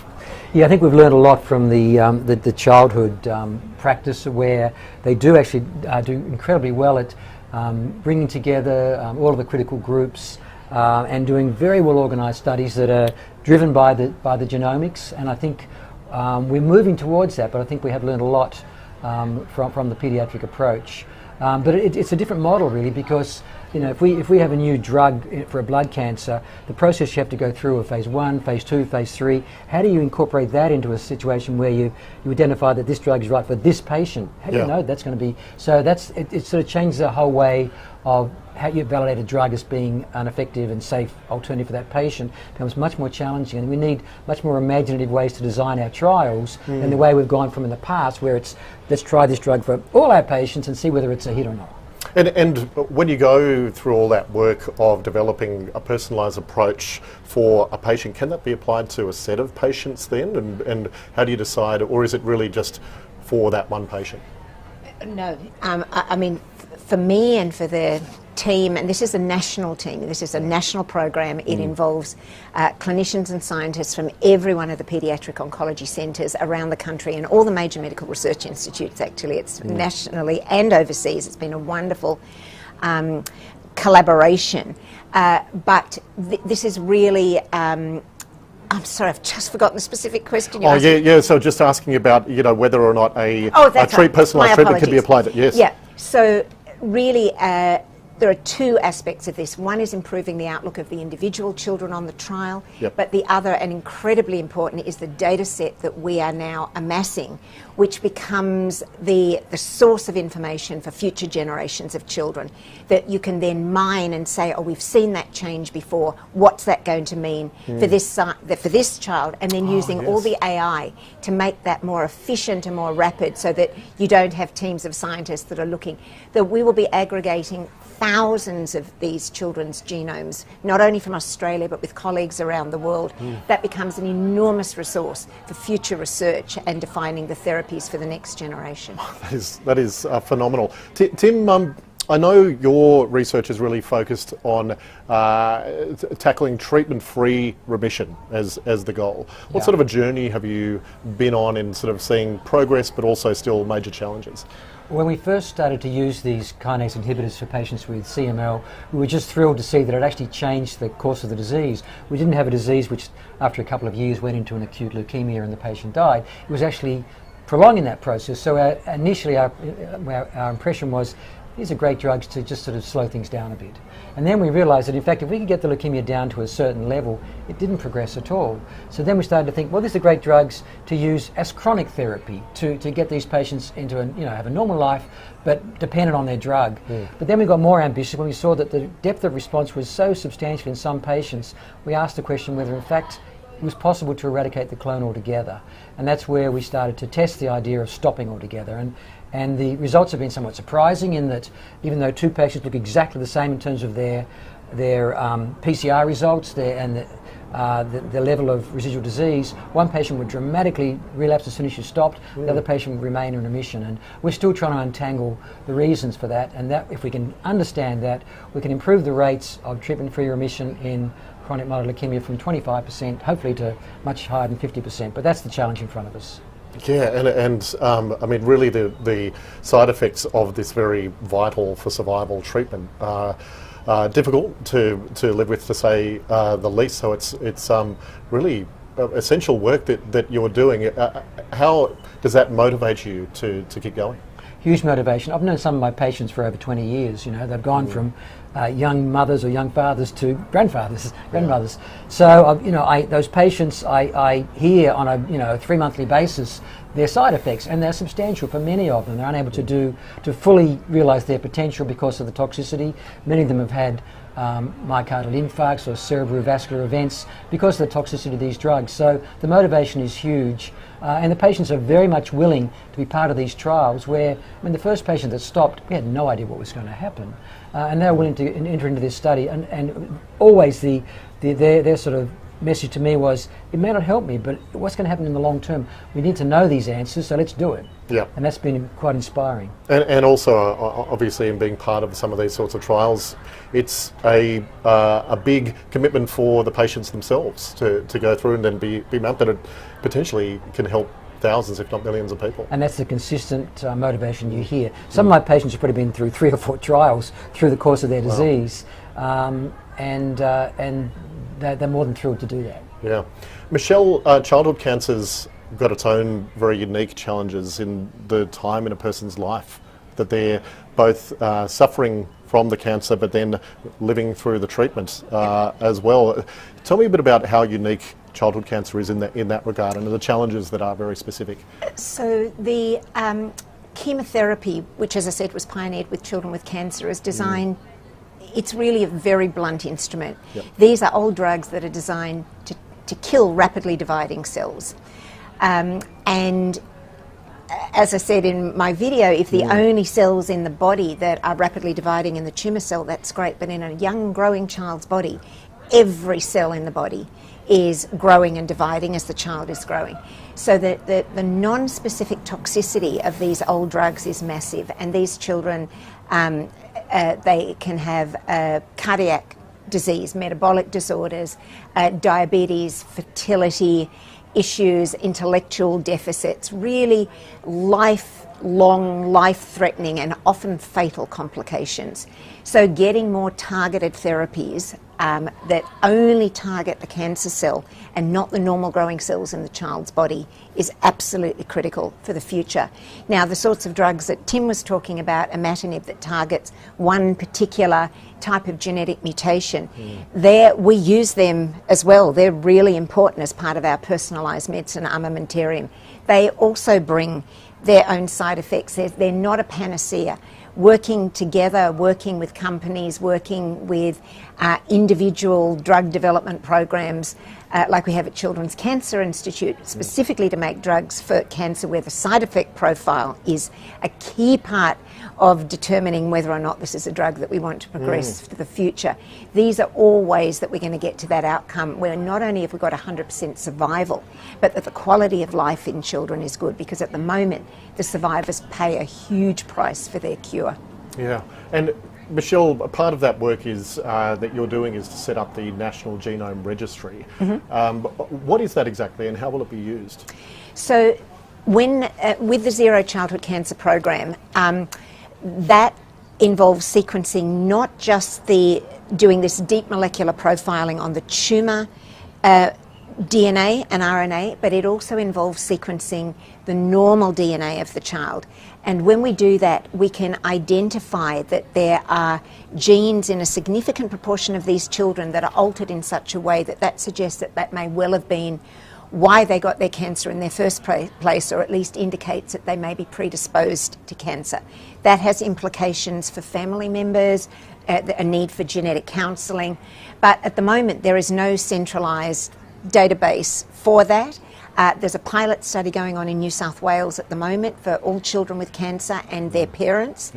This will be the model for the National Cancer Predisposition Registry. That then sets in place the opportunities for screening of other family members or to determine who is actually likely to get cancer, and that gives the opportunity ultimately for prevention rather than just cure of cancer. And that would be the holy grail, that if you can actually look in a child early on in their life, see whether they have a predisposition, do the relevant screening, if there is likely to be a tumour, catch it early, treat it before it's progressed. Yeah. These are ways that you can make potentially an enormous difference and lead to better outcomes with kids. And Tim, I imagine that registry would also be useful in your work as well. Yeah, we have registries in chronic myeloid leukemia, but the idea of an all-embracing registry, it's very exciting, and we'd love to do something similar in adults and work towards that. Yeah, and how feasible is that? That takes a lot of coordination, collaboration and funding. Yeah, I think we're going to learn a lot from the zero cancer approach in children. If that can, and I expect it will, demonstrate the clear benefits that we've heard about, then the argument for doing that in the adult setting is very, very strong economically as well as from a patient benefit point of view. Well, I want to say congratulations to both of you. I could easily talk to you all afternoon, but it's been a thrill to sit and just share a few minutes with you to find out a bit of the work that you're doing and the impact that you're having. And congratulations once again on your fellowship to the Academy of Science. Thanks a lot, Paul. Very much. Well, it's been 75 years since India declared its independence. Australia and India have had a long and close relationship, especially through science. Let's meet some fellows now of the Academy of Indian Heritage who have helped deepen that connection. The Heavy Ion Accelerator has been a landmark at the Australian National University for half a century. But don't let its age fool you. This remains one of the highest voltage ion accelerators on the planet. The accelerator here at ANU is a 15 million volt tandem accelerator. So you are charging something to 15 million volts. It's also the workplace for world-renowned experimental physicist Professor Mahananda Dasgupta.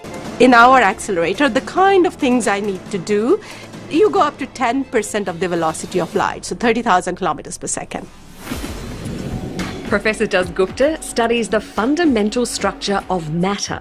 The accelerator allows her to look inside an atom. That's paved the way for breakthroughs in many areas of science, including medicine. For example, it's now possible to treat cancers in children using high-energy proton beams.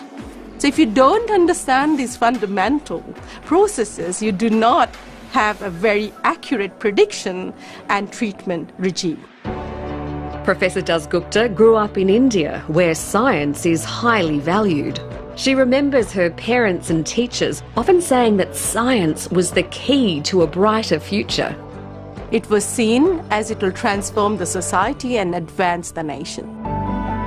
That was an early lesson for Dr. Surinder Singh as well. While still in high school, he was selected for India's National Science Talent Program. By nature, I'm a very curious person, and I was always asking questions as a kid. Science is a very good outlet to be curious.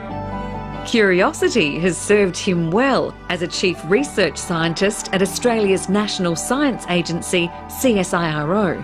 In these Canberra greenhouses, Dr. Singh is modifying crops to produce valuable oils. His latest creation will provide a new sustainable source of omega-3. Basically what we've done is that we've taken the canola plant, modified it so that now it makes exactly the same oil that fish makes. That's right, it's fish oil without the fish. This is a vegetarian source of fish oils for people who can't eat fish, for example. This development will help ease the pressure on global fish stocks while avoiding heavy metal contamination from increasingly polluted waters. These types of omega-3 oils coming up from the canola crop will be totally pure. You know, there's no chance of any pollutions. Sustainability is also at the heart of Professor Veena Sahajwalla's work. I actually like to think of waste as a material that is just waiting to be harnessed. Professor Sahajwalla leads the Centre for Sustainable Materials Research and Technology at UNSW Sydney. She's best known as an inventor who pioneered high-temperature transformation of waste into a new generation of green materials. Things such as green steel, which uses carbon extracted from old tyres to replace coal, or green ceramics made from old glass bottles and second-hand clothes. All kinds of products that can be harvested from waste resources are actually a pathway to shaping a sustainable future. Her vision for that sustainable future can be traced back to her childhood in Mumbai. It's one of those things that once it's in your DNA, it never leaves you. We were able to value every bit of material. Nothing was thrown away. Veena Sahajwalla, Surinder Singh and Mahananda Dasgupta are all fellows of the Australian Academy of Science. And all three say their heritage helped drive their contributions to Australia and the rest of the world. I carry India with me at all times because of the fundamental principles and the outlook that India instilled in me.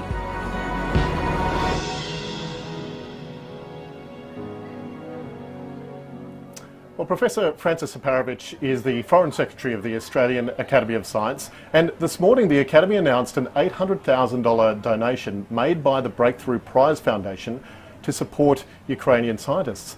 Hello, Frances. Thanks for spending a few minutes chatting to me.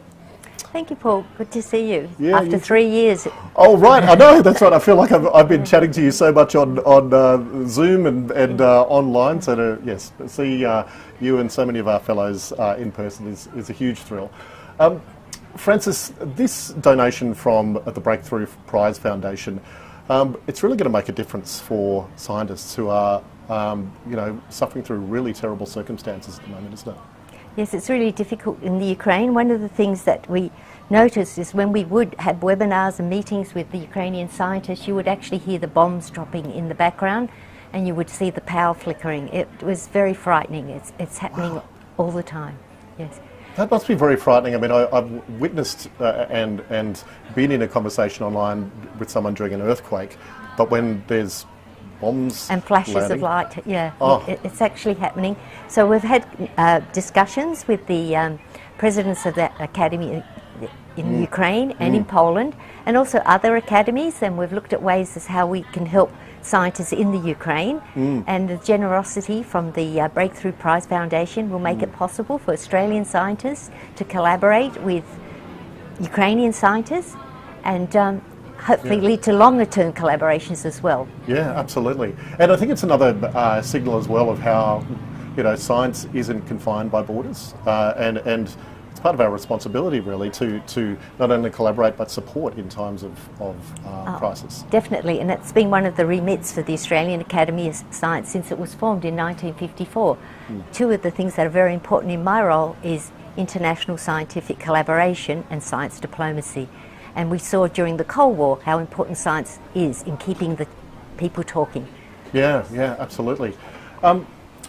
Tell me a little bit about the way specifically within Ukraine women scientists are affected differently to men. Yes, so we know that younger men cannot travel, so only men over 65 can leave the Ukraine, so the scientists are mainly male who stayed behind. So over a quarter of the scientists have left the Ukraine, mainly going to Poland, and they're mainly women as well.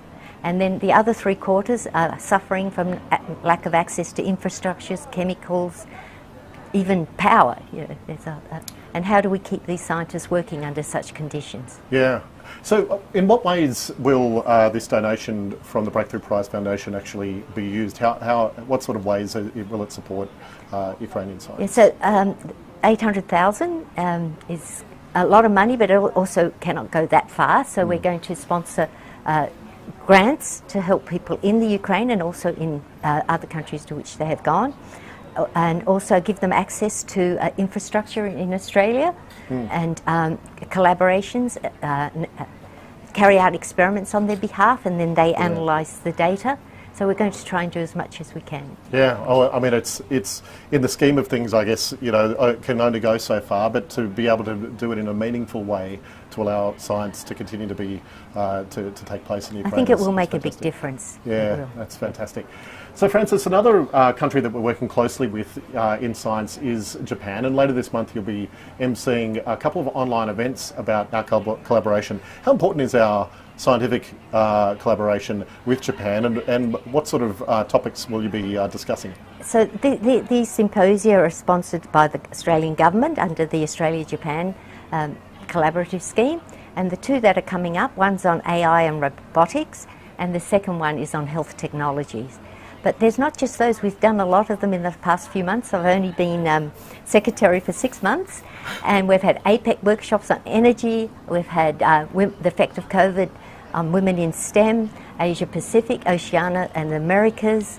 There's so many things that happen online, and I've just come back from my very first representative, because we haven't been able to travel, and we had a wonderful meeting at the Biosphere in Tucson, Arizona, with the Inter-Academies Partnership, which is 148 different academies around the world, and the Global Young Academies. And to me, that was really great to have this transgenerational meeting of young scientists and older ones as well. It's fantastic to see the way that our relationships are being developed and maintained. I mean, and easier now that we can both travel as well as continue to support financially through the Breakthrough Prize Foundation, and of course online, which we had to do a lot of during COVID-19. Yeah. So, and of course with these panel discussions with Japan, they are virtual, and just as the ones are with China, we also have India, Australia exchanges. There's quite a lot of these symposia that are happening virtually, and that's all been facilitated in some ways by COVID as one of the silver linings. It's a lot of ground to cover in your role, really, isn't there? So Francis, you've been a fellow for 10 years now of the Academy. We've spoken to a number of new fellows over the past 2 days. What's has being a fellow of the Academy meant to you in the last decade? It's been really fulfilling. It wasn't something that I aspired to, so it was a real surprise to become a member of the Academy, but it's something that allows you to advocate for science, to also help and promote diversity in early and mid-career people. I think it does make a difference, and I'm very pleased to have done it. And over the last 10 years, the biggest thing is the diversity of the fellowship. It's really increasing, and it's wonderful to see, especially at these 3 years together. And Francis, I love the way that you're asking questions and always learning in the presentations. You're often the first person to put up their hand in the lectures. How have you found the presentations so far today? Very exciting, and I've had to keep my hand down a lot. You restrain yourself. And I make a point in the breaks of trying to find the speakers and ask them all the questions they're generating. They're very inspiring. It's so true, isn't it? Well, Francis Aparovich, thank you so much for chatting with me. Thank you, Paul. Professor Tom Calma is a man of many firsts, now not only by becoming a Fellow of the Australian Academy of Science, but as the first Indigenous man to become Chancellor of the University of Canberra. Take a look. Professor Tom Calma is the first Fellow elected to the Australian Academy of Science who identifies as an Aboriginal person. And it doesn't come without recognising the responsibility of such a role, and that is both working within the Academy but also within the general population to get other Aboriginal and Torres Strait Islander people recognised as fellows into the future. Professor Calma is used to breaking new ground. He became the first Aboriginal man to hold the position of Chancellor of any Australian university when appointed to the role at the University of Canberra. Education is one of his passions. Despite significant growth, the gap between Indigenous and non-Indigenous student enrolment at Australian universities remains large. Professor Calma says the problem starts much earlier in life. If you don't have good experiences at the primary and secondary school level, your chances of going on to higher education are pretty much diminished. He says colonisation meant that Indigenous children often weren't able to practice their own culture or language. That lack of natural comfort is often compounded by economic and health disadvantages. Professor Calma has spent much of his career trying to improve those everyday realities. While serving as Australia's Aboriginal and Torres Strait Islander Social Justice Commissioner, he released a landmark report in 2005 that became the catalyst for the Close the Gap campaign. We managed to get the government of the day to agree that at the opening of Parliament each year, they would provide a report about what they'd achieved in the previous year on addressing health equality, which was fantastic. That's a great level of accountability. He's currently the National Coordinator for tackling smoking in Indigenous communities. Governments, right up until the late 60s, paid Aboriginal and Torres Strait Islander people, if not all, but in a good proportion of their wages by way of rations, sugar, flour, salt, tea and tobacco. And so we developed a culture of smoking. Poor policy is something he hopes introducing an Indigenous voice to Parliament will help overcome. Professor Calma was co-chair of the Voice Co-Design Senior Advisory Group. He says while a voice to federal Parliament is important, so too is a second tier of voice, which will enable Aboriginal and Torres Strait Islander people within different regional areas to determine their own priorities. Then they will sit down with the 3 tiers of government and identify the solutions. And they should do that in a co-design way. And that's when we'll see a real bite and we'll see change. Bringing people together is a common theme for Professor Calma. He says this also applies in science and believes researchers of all backgrounds should tap more into Indigenous knowledges. You can't survive living in an arid environment like we have in Australia across tens of thousands of years without having an understanding of science. Professor Calma has praised the Academy's Reconciliation Action Plan for respecting the diverse cultures of Australia's First Peoples. The more we can profile Aboriginal and Torres Strait Islander scientists out there, the more aspiration there'll be for our kids to say, I can. That's the role I can play.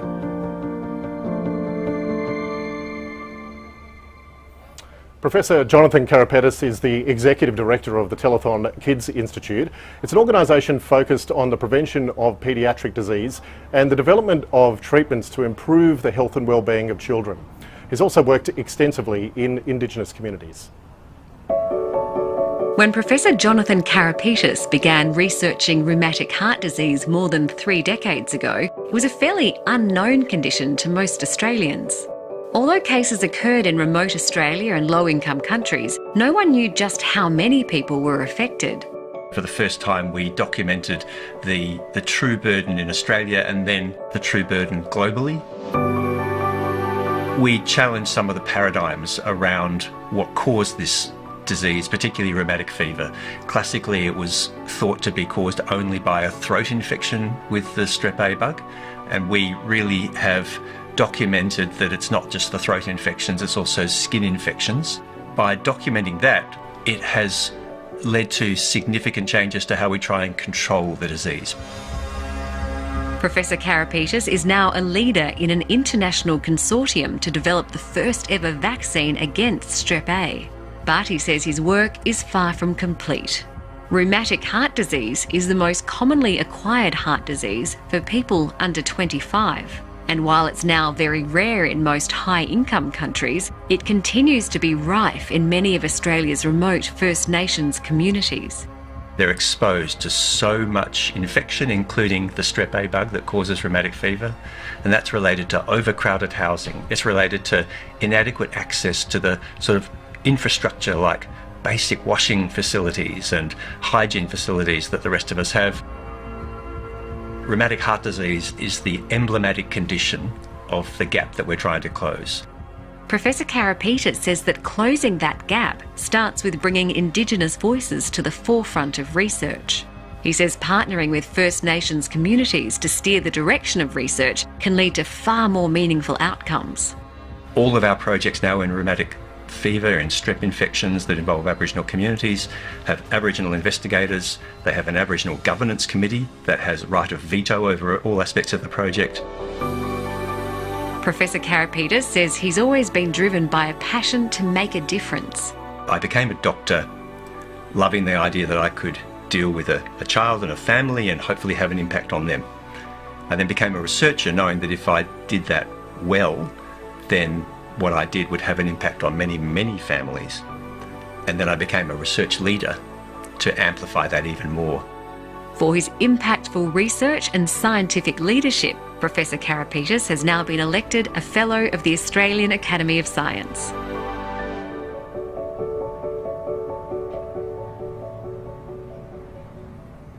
And Professor Tom Calma and Professor Jonathan Carapetis join us live. Good afternoon to both of you. Good afternoon, Paul. Tom, can I start off? You were were instrumental in establishing the Close the Gap framework 14 years ago. Have we made much progress? Yeah, look, I think there are, and it depends on what the measure is. If we look at it, the original core of the Close the Gap campaign, which were the non-Indigenous and Indigenous NGOs and peak bodies, are still together. 14 years later, we still meet quarterly. We're non-government funded, and we're there as a pressure group for government. So that's very important. So there's that consistency. But we are seeing a lot of public policy now, and particularly in health, take on the Close the Gap framework, as well as exploring social and cultural determinants, which is important, which is going beyond just the biomedical approach and public health to looking at those other things that impact on our health. And some of the really important ones, like racism and discrimination, and how that impacts and how we have to address that through our institutions as well. So I think the traumas, all of these issues. So in measure terms, there's probably been improvement and across quite a number of the targets, but it's probably not as great as we would have hoped for a couple of reasons. One is that non-Indigenous population is also improving, and so we're running in parallel. So the gap is not going to close until we get this significant investment into Indigenous health. So that's a big one, but also the political instability, and we've had too many changes of health ministers and prime ministers over the years, which has meant an inconsistent application of policy. And but I think it's starting to get into a good trajectory now. Well, I'm sure just considering that the framework gives you something to come back to, not only to measure progress, but also for new governments, new health ministers to refer to and then understand and hopefully apply effective policy. Yeah, and I'm assuming that the current government will still follow the tradition that at the opening of every parliament, the Prime Minister will give an account of what's been achieved in closing the gap in the preceding year, and the opposition will also put out a report, and we from the Close the Gap, the People's Movement, also put out a shadow report on what we think, how we think the government's going. So these measures, accountability measures, are very important. Jonathan, the focus of your work has been addressing rheumatic heart disease. What did you discover when you started looking into it? Well, it's pretty remarkable that when I went up to the Northern Territory in 1993 and spoke to the clinicians there, they were saying, look, we're seeing this condition, rheumatic heart disease, rheumatic fever. Nobody's really documenting what's going on, and we don't really know what to do about it. To be honest, I'd never seen a case at that point. I had an interest in the bug that caused it, strep A, so it was a nice coincidence there. But once I started looking, I uncovered that the Aboriginal population of the Northern Territory at the top end had at that time the highest documented rates in the world by far. Now that doesn't mean that they continue to have by far the highest documented rates, because we're finding it in most low and middle income countries, but we have since then discovered incredibly high rates across the rural and remote Aboriginal population of Australia. And there must be quite a wide number of reasons as to why it's such a difficult disease to address in Indigenous populations, but what do you think are the challenges that we need to overcome to improve those rates? Oh, look, I refer to this as the emblematic disease of the gap that Tom just talked about. And why is that? Because it's a disease of social injustice. It's a disease that almost exclusively in our country affects Aboriginal and Torres Strait Islander people. And it's a disease of living conditions, of overcrowded housing, of poor provision of medical services, and it's a disease that's preventable. We know how to do it. Yeah. And so if we wanted to really do it properly, we could actually get rid of this disease, and that alone would have a great benefit in terms of lives saved, in terms of improved health outcomes, but it would send a very strong message that if we want to do this, we can do it for a condition that is almost exclusively an Indigenous person's condition in this country. And Tom, that comes really back to your point about the importance of culture in shaping public policy. Both culture and the determinants, and so a lot of what's impacting on rheumatic heart disease, you know, other than the strep, is looking at the conditions that people live in. And until we invest in making sure that there's adequate housing, making sure that you got the provision of good potable water, drinkable water, and those sort of, and the primary healthcare provisions, it's not going to help. We're not going to see the big improvements that we can. But you know, we have got, you know, even though it's a very high incidence here, in number terms, it's not as significant as some of the other big population groups, and so we can be world leaders, in fact. If we can crack this. Well, and if we get rid of rheumatic heart disease, in so doing, we have to tackle these determinants, which will have so many other benefits. So this is not just about rheumatic heart disease. If we sort out housing, then a lot of the health issues are going to have huge benefits. Yeah. Jonathan, a lot of organisations are grappling with how to appropriately recognise Indigenous culture. How have you gone about that at the Telethon Kids Institute? So this is something that I've brought a lot of the last 3 decades of my experiences hopefully to the table, because I've been as guilty as anyone in not genuinely listening to Aboriginal leaders. So for the last 3 decades, Aboriginal leaders have been saying we need empowerment of Aboriginal people to take control over their lives. We need you to focus on the root causes, not just band-aid solutions. And in fact, I used to write articles, and I've got good examples of this, where the last paragraph would be rheumatic heart disease is a disease of poverty, of social injustice, of housing. These are really hard things to deal with. In the meantime, here's a medical solution that might help a bit. And I was criticised, rightly, by the Aboriginal leaders, saying that shouldn't be your last paragraph, that should be your first paragraph, and why aren't you tackling the social determinants?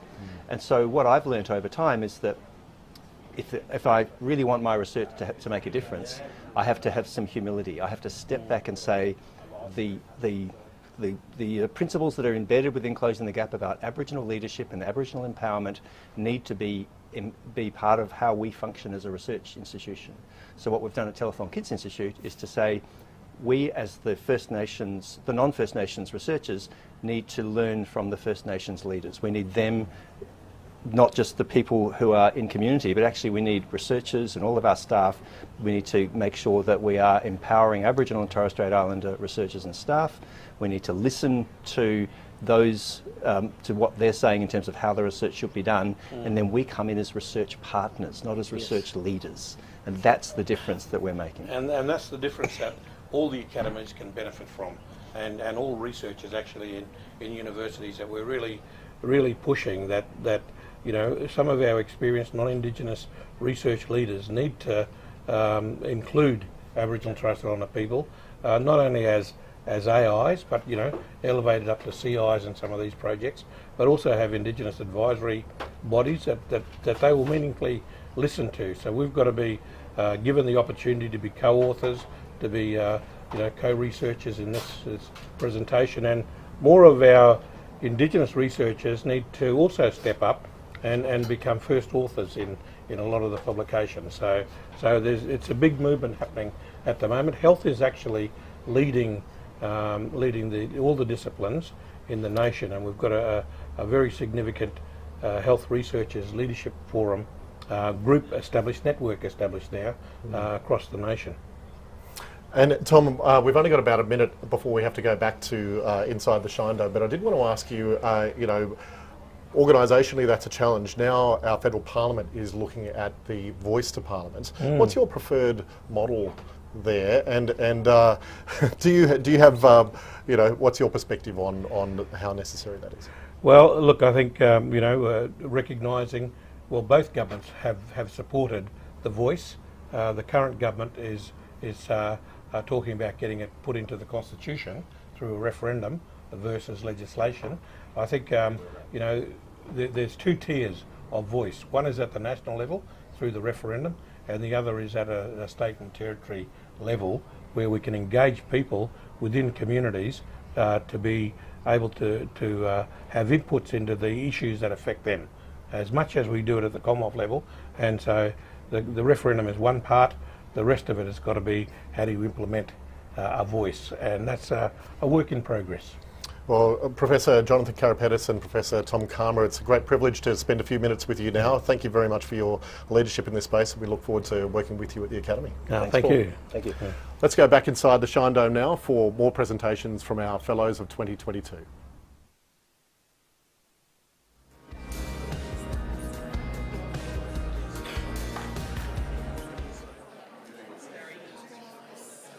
Lisa told me to wait because all the new fellows aren't in the room. Typical.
Good afternoon and welcome back everyone for our final round of presentations from the newly elected fellows this year in 2022. I hope you've enjoyed lunch and a scoop of ice cream. We had a longer lunch break. Two of our fellows who were to be with us this year haven't been able to, so we look forward to admitting them next year and hearing their presentations, so we were able to enjoy a few extra minutes outside. Our last set of 2022 fellows presentations will be facilitated by our Treasurer, Professor Marilyn Anderson, and Council Member, Professor Julian Gale. Julian, may I ask you to please introduce our first presentations for this afternoon.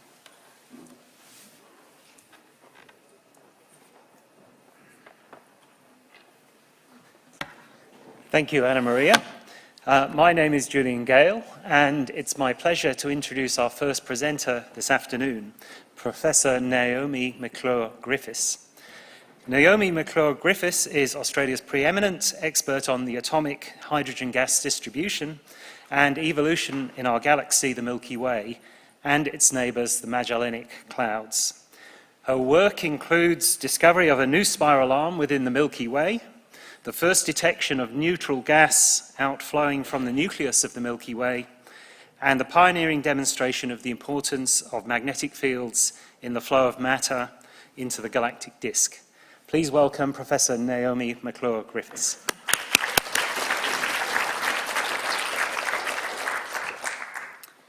Thank you very much. It's a pleasure to be here, and I'm going to spend the next 10 minutes telling you about my career as a cartographer on the largest scales, where I use these telescopes here, the radio telescopes in Australia that are run by the CSIRO, to try to map out our own galaxy.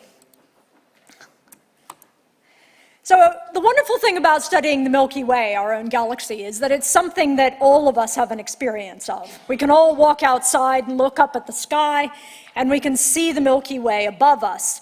And if you're living in a city, it looks kind of like this, which is not spectacular. You can see some bright patches and some other bits of fluff. But if you go outside of the city, it might look a little bit more spectacular, where you see the disk of the Milky Way, which is that band of stars and gas and dust. And you might also see the Magellanic Clouds, which are the two bits of fluff that sort of hang down at the bottom. And those are nearby galaxies.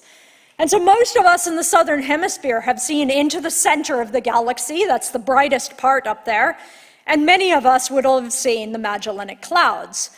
But most of you won't have seen it with your radio eyes. And that's where I come in. So our radio eyes see the same thing, but it looks a bit different. The plane of the Milky Way, that band of stars and dust, is still there. It's the brightest parts of it. But the Magellanic Clouds, which are the blue things down the bottom, appear much bigger. They've got a lot of gas around them, and their gas streams away from them. And you can also see that it's bright everywhere around that. And what we're looking at there is the atomic hydrogen emission in our galaxy and in the nearby Magellanic Clouds. So we do this by dialing our radio telescopes into the hydrogen frequency. So this is the channel, the radio station at 1420 megahertz. And we observe a piece of the sky and we measure the Doppler shift of that radio station. So if it's coming towards us or going away, its frequency or its pitch changes. And so that gives us a sense of the velocity at which hydrogen gas is moving.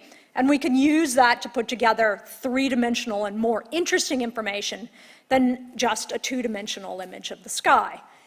And this is quite a powerful technique. So we apply that in the Milky Way to, which I like to call my laboratory, and I'm sorry to say, but mine's probably bigger than yours, in order to produce movies like what I'm about to show here, which is a movie of the atomic hydrogen emission throughout the entire Milky Way. And every plane in this movie, every channel in this movie or frame, is a different velocity. And that allows us to step through the galaxy and see the way the gas changes and evolves as a function of velocity. And that provides a lot of power in turning astronomy, which is sort of a two-dimensional science where you see everything projected onto the sky, into a three-dimensional science where you can start to see how it moves around. And that's what I like to do. So how do you, there we go, turn a movie like that into an image of what the Milky Way would look like if we were to be able to fly above it and look down? And that's the kind of key of cartography, is to create the map of what it looks like. And that's not a trivial thing to do, but we can use the fact that the Milky Way is a spinning disk, and every point of velocity, every bit of movement, tells us about where something is in the third dimension, in order to turn something like that upper movie that I'm hopefully showing there into a map like what's on the bottom right. And so you heard that I found a spiral arm, and that makes it sound very grand. But what I did was actually look at a movie like this, and I could see all the bits and pieces of gas. And then something weird happened, and it's just about to happen in here in just a second. And you'll see a bit of fluff, of bright stuff that sweeps from the left-hand side over to the right-hand side. That, there. So that bit of fluff that swept from the left-hand side to the right-hand side was what attracted my attention way back in 2004. And I came to realize that that was a new bit of gas that we had never seen before, and could attribute that to a distant part of our galaxy. And that distant part of our galaxy is this new outer arm out here. So this is an artist's impression of what we think the Milky Way looks like. And I do mean think, because we don't know. We can't fly up above it and make an image down. But we can model the behavior of the gas and the stars to try to create our best guess. And the little bit of fluff that you saw in that previous movie is the bit that's way far out in our galaxy. It's something that's about 70,000 light years long, and it's a big, huge chunk of the outer portion of the Milky Way, which we hadn't been able to see before. And that was all because of movies. So while I like to make maps or images of what the galaxy looks like, I also want to know how it works. How does a galaxy like the Milky Way work? And that's all about trying to understand the evolution of the gas within the galaxy. And gas moves in a variety of different ways, and it moves from being sort of diffuse and hanging around to becoming dense and then forming stars. And then those stars die via supernova explosions, and they recycle their gas back around. And it's an imperfect recycling system, where gas moves through being molecular clouds, forming stars, dying, coming back around. But the imperfections are that some bit of mass is forever locked up inside black holes and things that don't perfectly recycle. And so in order for a galaxy like the Milky Way to survive, it requires new gas coming in. So it has to have raining gas coming in, and it also loses gas. It has spectacular explosions that send gas out of the galaxy. And those two things affect the lifetime and how new stars are formed within the Milky Way. So part of what we've been working on is trying to understand how things like the image on the left, which is a big, huge sort of mushroom cloud explosion, has driven gas out of the galaxy very, very far with a 10 to the 40 megajoule explosion of energy. And then how gas comes back into the galaxy, like the image, which is an artist's impression, I'm sorry to say, on the right-hand side, which is 1,000,000 times the mass of the sun cloud coming in at 860,000 kilometers per hour and will crash into the disk of the galaxy and help it form new stars. So gas circulation is key to the life cycle of any galaxy and the Milky Way in particular. And we can get at that by looking at the hydrogen gas. So most recently, I've become quite excited about magnetic fields. And magnetic fields are one of those things that astronomers joke about because they're hard to find and hard to come up with answers. And we know that magnetic fields exist throughout Earth. Small bar magnet has a magnetic field of 100 Gauss. But in the galaxy, 1,000,000th of a Gauss materials, or 1,000,000th of a Gauss magnetic fields exist. And we think these actually operate as a sort of scaffold for how structures form. So a structure is formed not just from gravity, pulling things and making a structure, but by placing a way that makes it hard for gas to move against. And that gives a scaffold for the structure. So an example of that type of scaffold is here in this structure that we're looking at here. This is another movie of atomic hydrogen, and that big, huge orange thing that just blew across the screen there is sort of like a foggy window. It's a cold cloud sitting in front of the stuff in the background. And it has this spectacularly filamentary, looks like hair sort of structure that you can see in the bottom right-hand image. And the lines there are the lines that trace magnetic fields. So the magnetic fields in those hairs are all lined up in the same way. And what we think is happening is that the magnetic field is setting the structure of the gas. And this is sort of a new area that we're just getting into and trying to understand as we move into the next future observations. So the future of observations for me and for many radio astronomers around the world is the SKA, the Square Kilometre Array. This is where we're going, and this is the opportunity for Australia to play really big on the astronomical world scene. This is an over €1 billion new research infrastructure project. 40% of the world's population is included in the partner countries, and this will be built partially in Australia, in Western Australia. And so this is a really exciting time to be an astronomer and to be a radio astronomer in Australia as we build a new telescope and see back to the very beginning of the universe and measure the structure of hydrogen gas throughout the history of the universe to right now. So I hope that in 20 years from now, we'll have people who are my students and Matthew's students standing up here as new fellows of the Academy telling you about what they've discovered with the SKA. So finally, I'd just like to thank CSIRO for providing most spectacular telescopes and also employing me throughout a lot of my career, the Australian National University, now the ARC, who have funded a lot of this research, and my many, many wonderful colleagues and mentors, the giants upon whose shoulders I have stood throughout my career. I owe being here to Ron Akers, who believed in me when I very much did not believe in myself, and to my family for all their support. Thank you.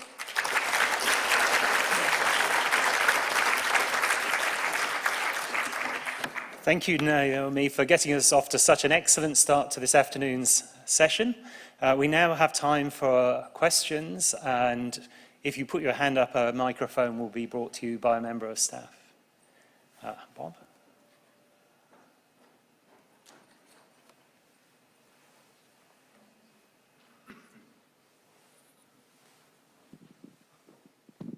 So thank you. So a real dumb question. Given that the universe is continuing to expand, will the Milky Way eventually go away, dissolve, or what will happen to it? That is not at all a dumb question, and that's a perfectly reasonable thing to ask. So the lifetime of the Milky Way is much more likely to be limited by the amount of gas that can form new stars in it. So we use up the gas every time we form a new black hole, and we don't get enough gas coming into the Milky Way. So that will limit the lifetime probably much sooner than the expansion of the universe, which is quite a slow process.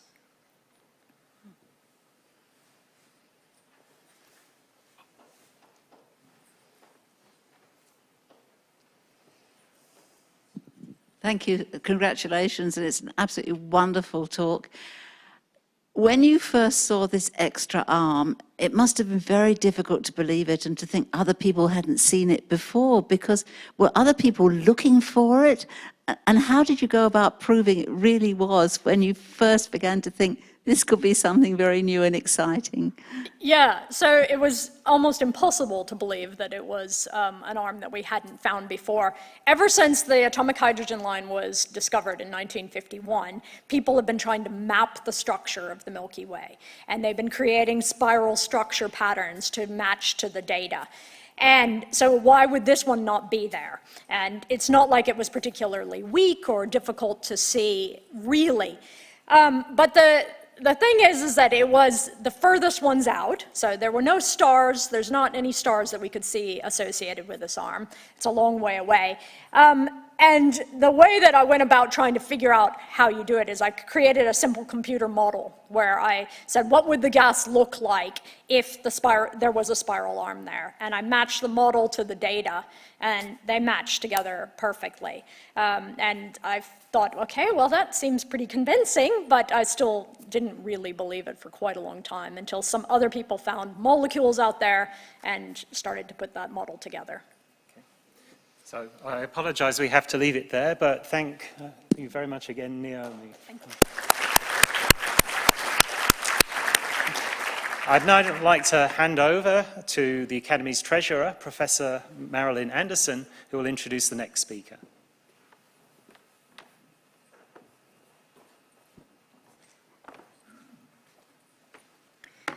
Thank you, Julian. Good afternoon. I'm Marilyn Anderson, as he's just told you. I'm pleased to introduce our new speaker, Professor Sarah Medland. Sarah Medland is a psychiatric and statistical geneticist working on neuroimaging genetics and mental health. She was instrumental in the formation of the Enigma Brain Imaging Consortium. Her work has significantly advanced our understanding of the ways that genetics influences the structure and function of the human brain and risk for developing psychiatric and neurological disorders. Please welcome Professor Sarah Medland.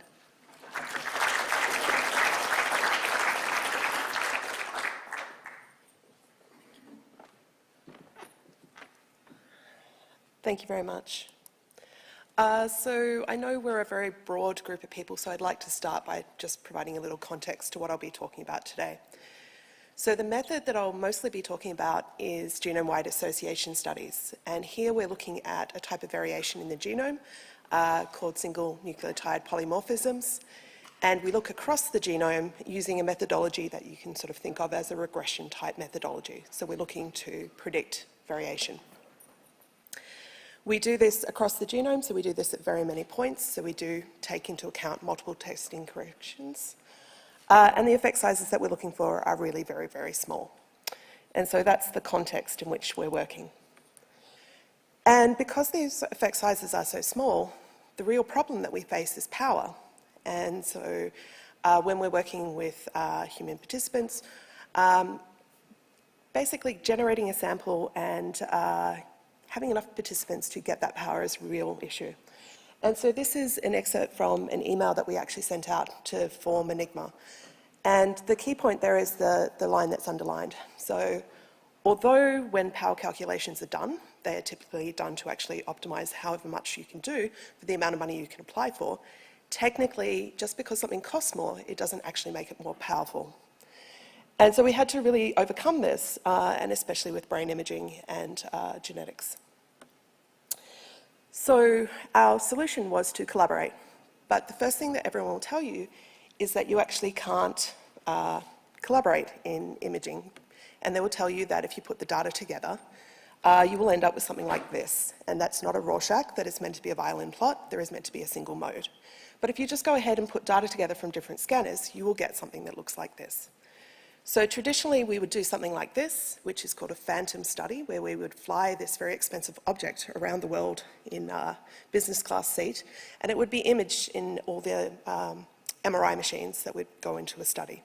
And we would use that as our ground truth. We went ahead and did this with statistical modelling instead, and so when we were analysing our data, we needed to look at methods that both were very scale dependent, but also scale independent, to try and work out that our methods had worked. The next problem that people will throw at you when you're working in imaging genetics is that neither the genetic data nor the image data is de-identifiable. And this is a real problem because when we're sharing data from actual people, we don't want to be identifying them in our research. Everyone has the right to anonymity in research. And so as you can see from an MRI study, when you actually do an MRI, you get a perfect 3D map of someone's face. So it's very identifiable. So overcoming this, once again, through statistical methods has been one of the big challenges that we've faced.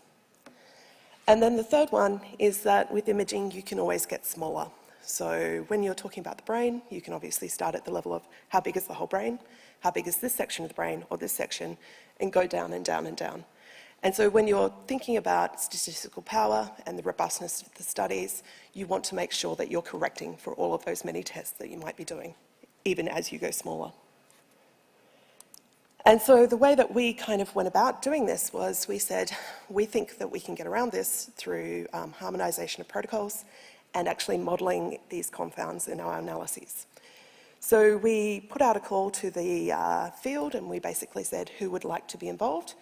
And we undertook a proof of principle project that looked at the hippocampus and also the intracranial volume, which is basically the size of the entire brain.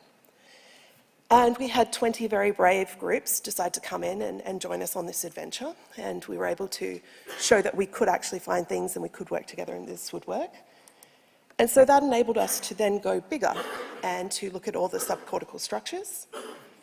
And that has since progressed, and we've been able to not only identify many genetic variants that influence these structures, but now have enough power to start asking questions about whether the genetic variants that influence the structures also influences disease or traits. And so we're able to confirm things that are kind of well known or well understood, such as the genetic correlation between Alzheimer's disease and the volume of the amygdala, but also, things that were less well known at the time, such as pointing out there's also a strong genetic correlation with the size of the putamen. So our key findings from that were really that most of the variants that we're finding are structural specific, but that's actually due to the way that imaging data gets modelled, and I'm happy to talk about that more later. Our other sort of major findings were that actually there was a lot of influence of common genetic variation on the structure of the human brain. And this is really important because it was something that was under question when we started this work. And then the key finding was that the effect sizes were much, much smaller than people were thinking. So people were powering their analyses for a 5% effect, and what we were seeing was a 0.5% effect.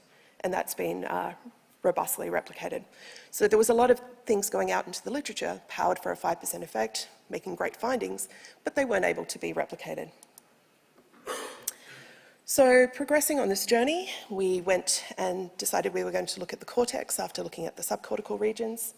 And here we were able to bring together summary statistics from almost 40,000 people with another 15,000 for replication.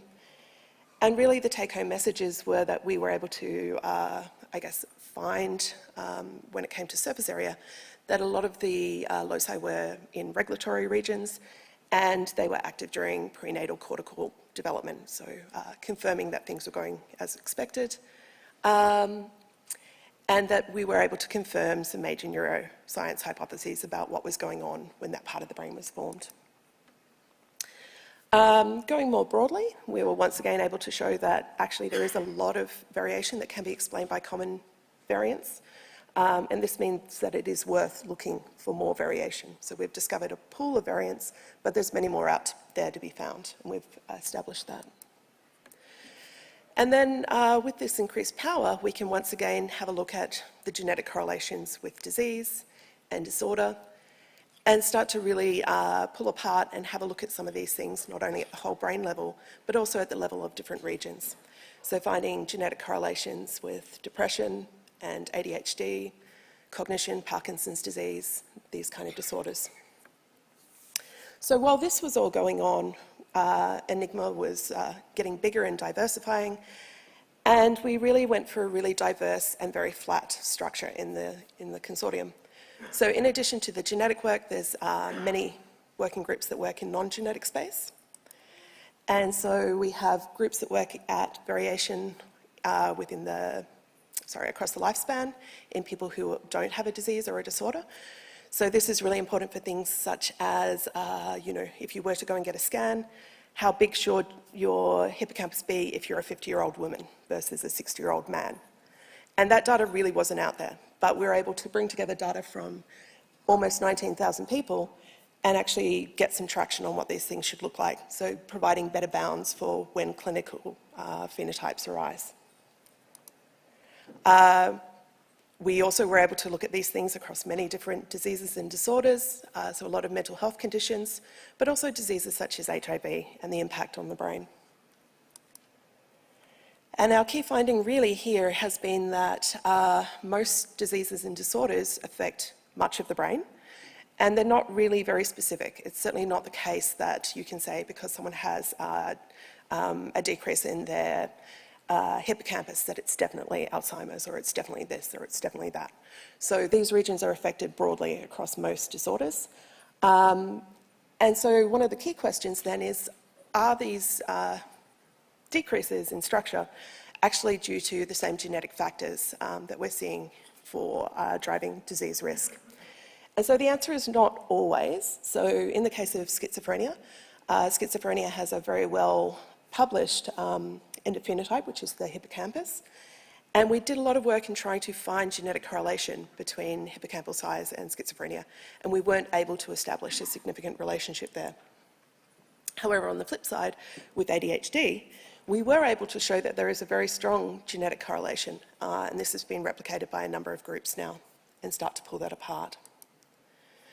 So coming together, where have we got to? Enigma is, at the moment, involves over 2,000 researchers from all around the world. We're now covering most of the continents. We haven't got Antarctica, but we're working on it. And so we've got about 50 working groups working really broadly across genetics, disorder and disease, and also methodology in imaging and statistical modelling. And sort of lastly, but by no means least, is we've actually sort of changed the way that work gets done in this field. So up here, we had some beautiful examples earlier of graph theory and authorship graphs. we have what it looks like prior to Enigma, and you can see it's a really diverse structure. Through the process of forming Enigma and that work being done, we were able to bring it together, and the field is talking much more and interacting much more and replicating each other, which is critical. Okay, so of course this type of work involves a small village, and every single one of these people is vitally important to the work that gets done, and we're very proud and happy to work with them all. And on a personal note, I want to thank the wonderful colleagues that I get to work with and have the privilege to work with every day, and my family and my friends. So thank you very much.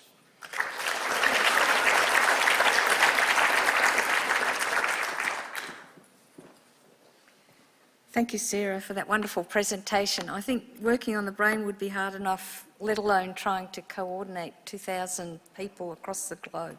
So we're open for questions now. Microphone's coming down the back, yes. Fantastic. But being a biochemist, I'd like to know which molecules are involved in determining the hippocampal volume, because there are dendrites associated with each neuron, etc. It's a highly complex structure. Certainly, and that's one of the difficulties actually with the type of work we're doing. We're too big to be mental health, and we're too small to be we're too big to be neuroscience and too small to be mental health.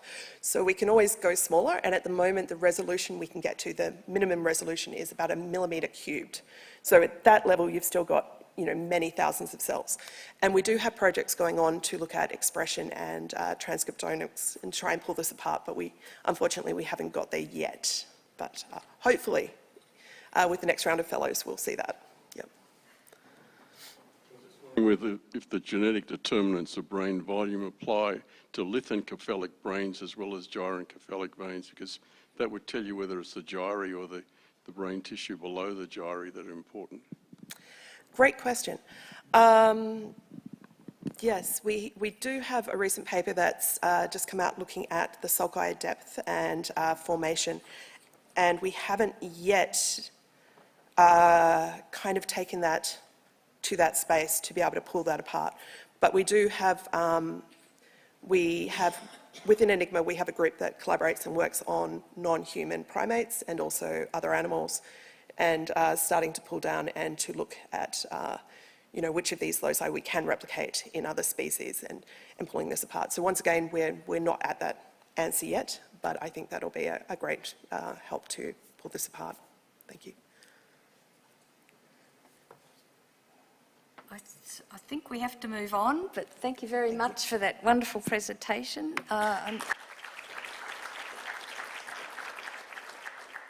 So now I have the pleasure of introducing our next presenter, Professor Ute Roosner.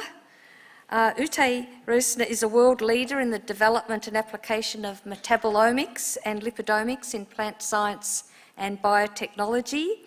Her pioneering work has established frontier technologies that have uncovered mechanisms that describe how plants respond to a variety of abiotic stresses. Her work has led to the development of more stress-resilient crops and enhanced plant performance through improved nutrient and water use. So please welcome Ute Roosner, Professor. Thank you, Marilyn, and it's the perfect transition into molecules. Someone asked the question, what is the molecule? So I'll talk to you a lot about small molecules. First of all, I would like to thank my nominator, Professor John Evans, who I don't know if he is in the audience, and his co-nominators and people who've written letters for me, and I hope I can give back for the next generations of fellows coming along. It's very humbled to be part of this eminent crowd of scientists. And I would like to share my passion on small molecules and the diversity of chemistry in plant science. So first of all, I would like to talk to you about the evolution of metabolomics, where it all came from. And I started as an intern and master's student many, many years ago in the Max Planck Institute for Molecular Plant Physiology. We were trying to manipulate starch biosynthesis in potato tubers. So the institute created many, many transgenic potato tubers, and some came out with very interesting phenotypes. However, in order to measure the impact of transgenesis onto those starch biosynthetic pathways, we had to measure metabolites individually, and metabolites like glucose, fructose, sucrose were measured in those enzymatic assays, one at a time, hundreds of samples. You can imagine very labor-intensive work. My supervisor at the time, Dr. Richard Tathui, was visionary enough to then purchase an instrument routinely used in the analytic chemistry world, a gas chromatograph coupled to a mass spectrometer, and tasked me as part of my PhD to develop methods to measure those metabolites much faster and simultaneously. And you can see a readout where we could measure hundreds of metabolites in a very short time frame. This resulted in very large data sets, so we partnered with mathematicians and statisticians to deploy multivariate data analysis tools in order to visualize and interpret those data sets, and the world of metabolomics was born. The next step of evolution was many laboratories then set up those technologies and measured whole leaves, whole roots, whole grains, anything you can harvest from a plant.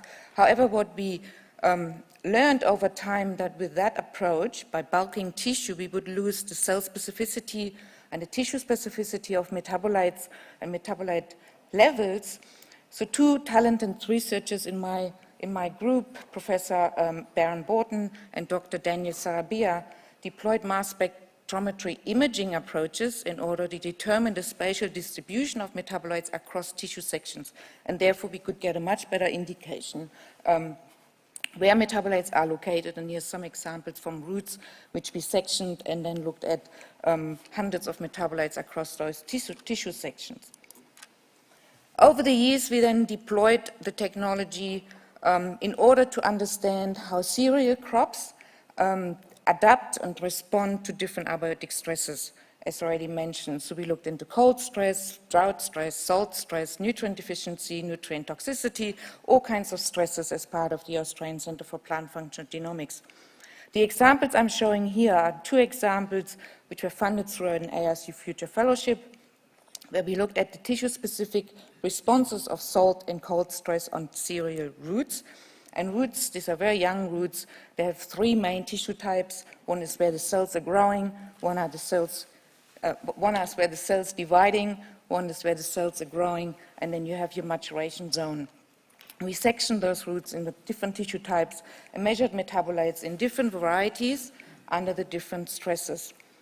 And the example shown here as well, while we were really interested in metabolites, we also figured out there's a lot more than metabolites. There are also lipids, which play a major role in biology. So I had two talented analytical chemists in my group, Dingy and Checker, who developed very comprehensive high-throughput lipidomics methodologies, and two biologists, Boeng and Camilla, who then employed those technologies to look at the lipidome in those different tissue types under different stress. And what we really learned is, first of all, and it's not surprising, each tissue type had its own lipidome profile as well as metabolite profile. Secondly, each tissue type reacted really differently upon those stresses. And the third really important point is because we always had genetic diversity we looked at, so different cultivars with contrasting levels of tolerance, so some are tolerant, some are intolerant. We also saw quite a dramatic impact on genetics on those responses. And this brings me to where we're using metabolomics at the moment, and that is to really understand the biochemical basis of root microbe interaction.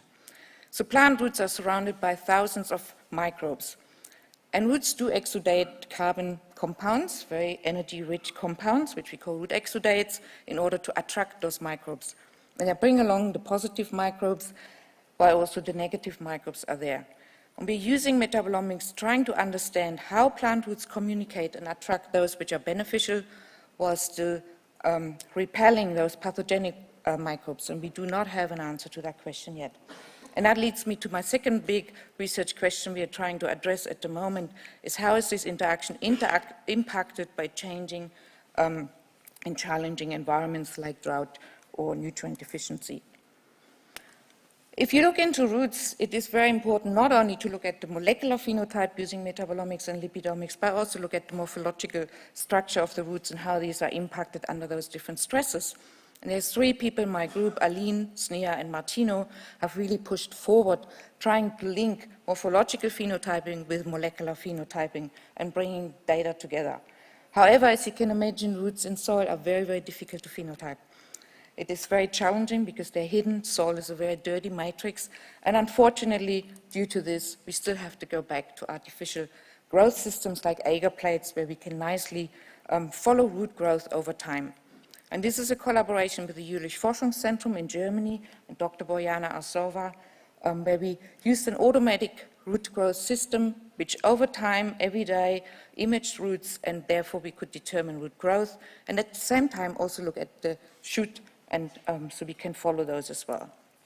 And the student, Aline, her project was really to try to determine the effect of an inoculation with a beneficial microbe on root growth under heat stress, and we heard a lot about climate change. It's a big problem, and plants are heavily impacted by heat stress.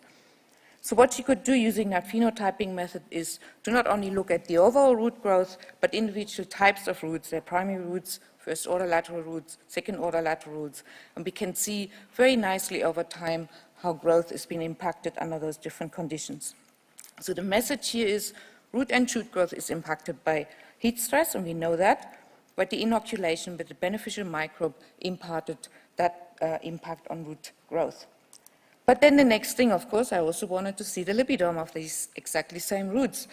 She measured the growth over time.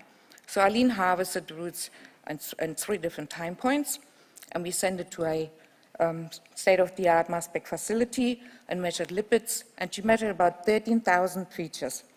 And unfortunately, at this point, we can only annotate about 700. So it's a huge untapped chemistry out there in the biological world, which we need to uncover. But just simply to compare the lipidome over those 3 time points under ambient temperature and under high temperature, we see that there's been a lot of changes, particularly in the early time points of inoculation, but then under high temperatures, we see even more changes. And I cannot go into detail. That would take me another hour. So where we are now with that, so our future research agenda, and that is currently funded by the ARC Discovery Program, and the small team is shown here. It's led by Uta Wille. So we're trying to establish new tools to study roots in real environments, and there is a lot to do. It is very, very difficult to do these high-end, high-sensitive mass spectrometry approaches on plants grown in very dirty soil.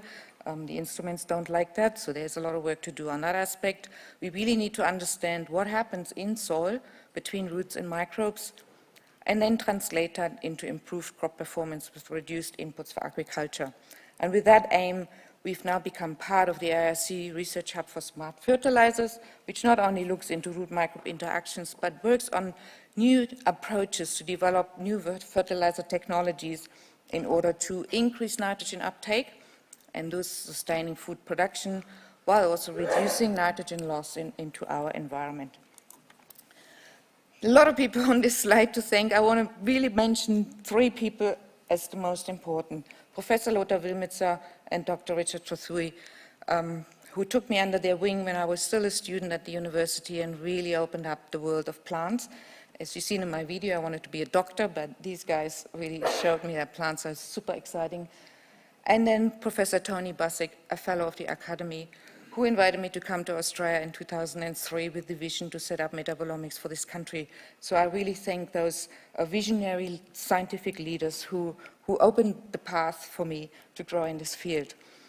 Lots of collaborators, lots of former team members. However, my current team who's still at the University of Melbourne, I really want to thank them to stand behind me and help me transition to move to the ANU just a couple of months ago.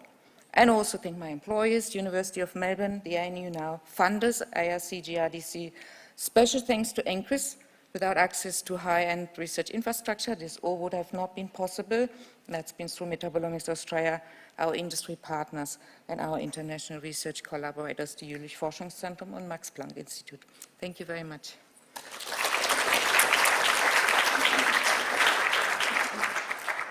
Thank you, Ute. Any questions from the audience? I could start with one. So you're going to start looking at the interesting interaction now between plant roots and soil microorganisms. And you've already said it's a very dirty sort of matrix, difficult to look at. How many different types of microorganisms do you think are in the soil that are interacting with the roots? And are you going to do anything with their metabolomes as well? That's Big question. there are thousands of microbes, and at this point we go one by one. So we work on microbes we know are beneficial, and this could be fungus, bacteria, anything like that. So we go one by one. We have not done looking at the whole soil microbiome. That is just too complex at the moment. When we do inoculation studies and look at the metabolite profiles in the roots, we also look at the microbes by themselves. Especially in the lipid field, we can see lots of very bacterial-based lipids, which we then see in the plant samples as well. Oh, okay. Here's a question down the back. Right, here.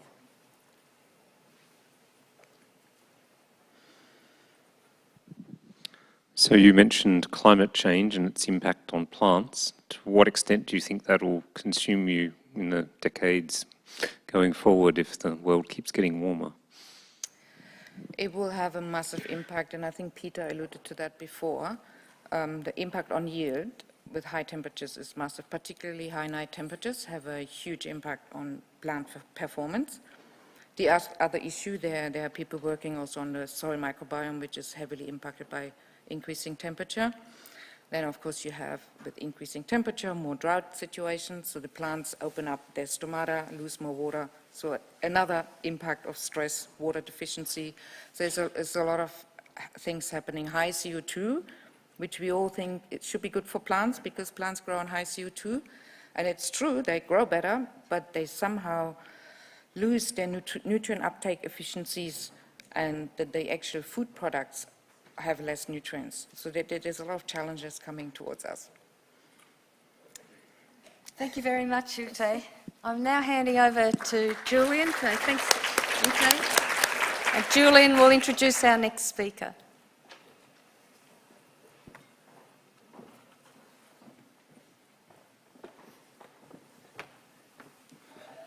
Thanks, Marilyn.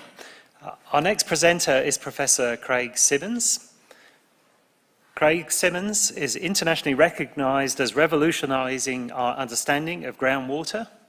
He drove development of new mathematical models that address the limitations of classical fluid mechanics in groundwater geoscience and made the first direct observation of gravitational instabilities in a natural groundwater setting. Please welcome Professor Craig Simmons.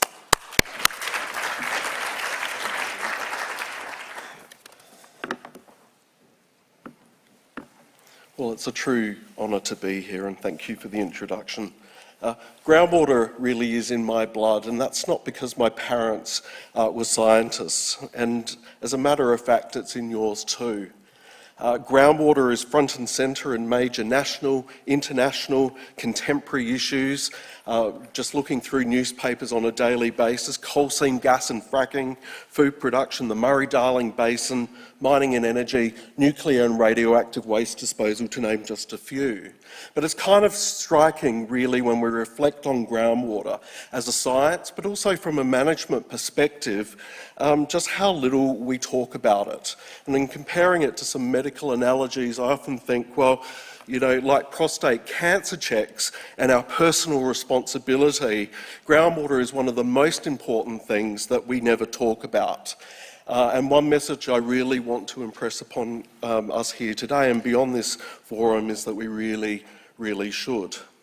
Groundwater enables 43% of the world's food, half of the world's drinking water, and underpins industrial, agricultural, and mining processes, supporting millions of jobs around the world and supporting national economies.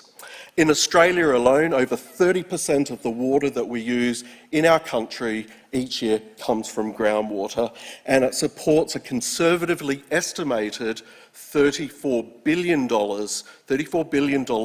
worth of industry a year. So water is big business. But how much water is there on planet Earth? And you might be surprised at just how little. This slide here shows all the liquid water on the Earth. And you can see there's not a whole lot of it. There are 3 spheres here that I want to work through really quickly. The first big sphere is all the water on the planet, including water in ice caps and glaciers, including water in the oceans. And that's a sphere over the western United States, 1,384 kilometres in diameter. The second sphere, as we get smaller, is the liquid fresh water, which is stored in the ground and in lakes and rivers. And now that's a sphere over Kentucky, 273 kilometres in diameter. And for those of you that have got good eyesight, the tiny, tiny little dot there is the fresh water that is in lakes and rivers. All the surface water on the planet, the pinprick over Georgia, some 56 kilometres in diameter. So of all the fresh water on the planet, over 97% is stored in groundwater, less than 3% is stored in rivers and lakes and streams. And we know that we are extracting more and more and more groundwater. In 2010, we reached a staggering 986 cubic kilometres of groundwater abstraction across planet Earth per year. And to calibrate that, that is a staggering 2,000 Sydney harbours of water per annum. And more concerningly is that the trend shows it's increasing rapidly. For something that's so important and, as this slide suggests, so scarce, it's been interesting that groundwater has been largely unexplored, poorly understood and consequently undervalued. And yet we know that it's been used for millennia. Water for civilizations, water to drink, water to grow food, water to survive. There is evidence everywhere when we look through history.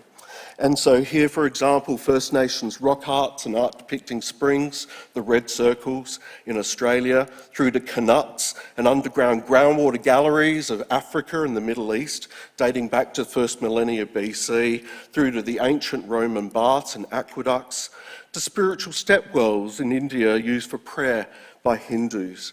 Not to mention these interesting things, puquios, puzzling spiralling holes designed to extract groundwater from underground aquifers in a once flourishing society in southern Peru.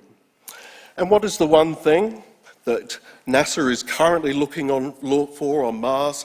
That's right, groundwater. And so now we think that there is evidence of subterranean ice on Mars from recent papers that have come out on that topic. Today, we're routinely extracting groundwater that's millions and millions of years old. Cooper's Pale Ale, for those of you that drink it, is made with exactly that, and that's not the oldest. Groundwater found deep within this Canadian mine, at a depth of about 3 kilometres below the Earth's surface, is an impressive 2.6 billion years old, and we think it's the oldest known water on Earth. But we're extracting too much, and when that happens, we know that subsidence and land surfaces will sink and collapse. And here we see USGS scientist Joe Poland showing the nearly 9 metres of subsidence that occurred between 1925 and 1977 in the San Joaquin Valley in California due to excessive groundwater extraction. And this is probably the place in which the maximum land subsidence has occurred in the US, probably on the planet Earth. So over-extraction is not the only problem, it's also the water quality. Here's a case of arsenic pollution causing Blackfoot disease, crippling and killing over 137 million people in over 70 countries around the world. Water quality is also a major health issue and an area that, as groundwater scientists, we would study and do study. So as a groundwater scientist, I study the occurrence, the distribution, the movement and the quality of groundwater. My specific area of expertise is mathematical modelling of subterranean water movement. And so just like a weather forecast, we make predictions to try and understand and conceptualise and predict groundwater behaviour that's challenging because it's invisible to the naked eye. So we're trying to work out things like where are the aquifers, how much water can we sustainably extract from an aquifer, in what direction and in how fast is a contaminant plume moving, whether it's PFAS or TCE, in the underground geologic maze, will contamination get into our drinking water supply? So my group and my colleagues have worked on a wide range of hydrologic problems. We use theory, we use experiment, we use fieldwork, computational simulations, and fascinatingly, the first groundwater models were developed in the 1960s. They weren't computer software codes, they were the electrical low-pass RC filters for groundwater modelling in vogue in the 1960s, the days of punch cards, computers the size of dinosaurs, and RAM measured in kilobytes. So if we fast forward 50 years, the work we're doing now has shown that we can simulate hydrologic systems on the order of thousands of kilometres squared at resolutions of metres laterally, centimetres vertically. We're now creating digital modelling worlds, simulating all processes in fully coupled ways, rainfall runoff, evaporation, recharge to groundwater, problems that we thought several decades ago, indeed even a couple decades ago, were intractable. So we're making hydrologic predictions of all sorts, quantifying surface water, groundwater interactions, the impacts of salinisation on floodplains, the studies of wetlands on ecosystem functioning. So groundwater usually flows extremely slowly. So a figure of 1 metre per year would be pretty much a textbook figure if you were looking for a textbook figure. So people have often said, well, that should be pretty easy to simulate in a computational environment, right? Well, the biggest challenge is geologic heterogeneity. And we know that we're dealing with a complex maze of labyrinth and complexity where the hydraulic parameters in this rock material vary by over 13 to 15 orders of magnitude. To put that into context, obviously the difference between walking and the speed of light is about 8 orders of magnitude. So we've been developing algorithms, numerical codes, software and applications to simulate flow and transport in systems like this one. And what if the concentration of groundwater varies? So salt lakes, deep salt brines, geothermal fluids. We've done a lot of work in recent years looking at what happens with unstable dense plume migration, developing new mathematical codes to simulate these processes, and we made the first direct observation of gravitational instabilities in a groundwater field setting, which was able to confirm very nicely our theoretical predictions about the nature, complexity and significance of unstable groundwater phenomena. And we've been able to see and show that these are extremely rapid processes compared to classical groundwater flow. Obviously, the science is extremely interesting, it's extremely important. This year is the United Nations Year of Groundwater. I was fortunate to serve as a lead author of the UN World Water Development Report, but it's again a reminder of Da Vinci's maxim that he said, I'd been impressed by the urgency of doing. Knowing is not enough, we must apply. Being willing is not enough, we must do. And as this report, published recently by the UN, shows, again, there is an urgent need for the community, policymakers, managers and decision makers to understand the critical role of groundwater and to better manage not just groundwater, but the competing demands of water, sanitation, agriculture, mining, industry, ecosystems, population growth and climate change. These are complex and wicked problems. So finally, I'd like to thank all of my colleagues and students. There are so many of them. An award like this is never about one person, as we've heard from other fellows today and yesterday. We did this together, and I'd like to especially thank my wife, Brodie, who was here with us this afternoon. I couldn't have done it without you, Brodie, and thank you for sharing our adventures in groundwater together. Thank you.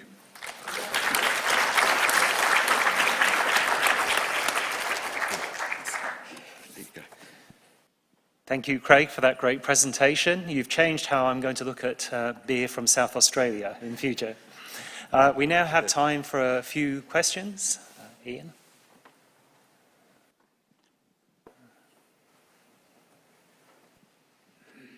Thanks. Thanks very much for your talk, Craig. One of the things you touched on in the modelling was that of recharge into subterranean aquifers. I wondered if you could tell us a little bit about the challenges in doing the modelling of the recharge, for example, of an area like the Artesian Basin in Australia. It's a great question, Ian. For the Great Artesian Basin, one of the big challenges there, of course, is that most of the recharge occurred prior to the Pleistocene-Holocene transition, so we're dealing with really old recharge processes. So the issue of deep unsaturated zones is a challenge, accounting for, 10,000 years between the sort of significant recharge to what we're dealing with now. We think that these systems are probably still in transient states. So being able to work out where you are on that transient curve before you kind of come in at the year 2000 to then look at a management action is a real challenge. And we just don't have the data, but we're using geochemistry, isotopes and other methodologies to be able to try and tie the hydraulics, the age and so forth together. It's a good question.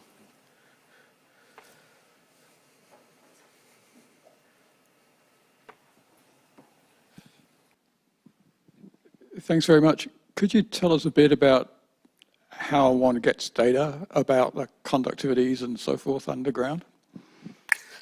Yeah, good question. So the classical way is to drill holes. So it's what I would call the invasive methods, but those are pretty expensive at thousands of dollars a metre, but it is the true tried and tested way of doing it.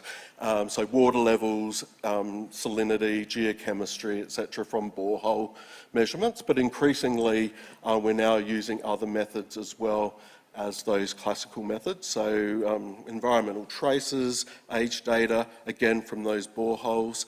But geophysics, for example, was another emerging area over the last decade or two, that electrical resistivity for measuring salinity, water content of soils and groundwater systems. GRACE data from satellites, looking at gravity anomalies to infer mass anomalies and hence groundwater changes. So there's a raft of existing classical techniques, but new and emergent techniques as well. But getting data is a big challenge. It's a key one. Okay, I'm afraid we have to leave it again there, but let's thank Craig again. I'll now invite Marilyn to return to the stage to introduce the next speaker.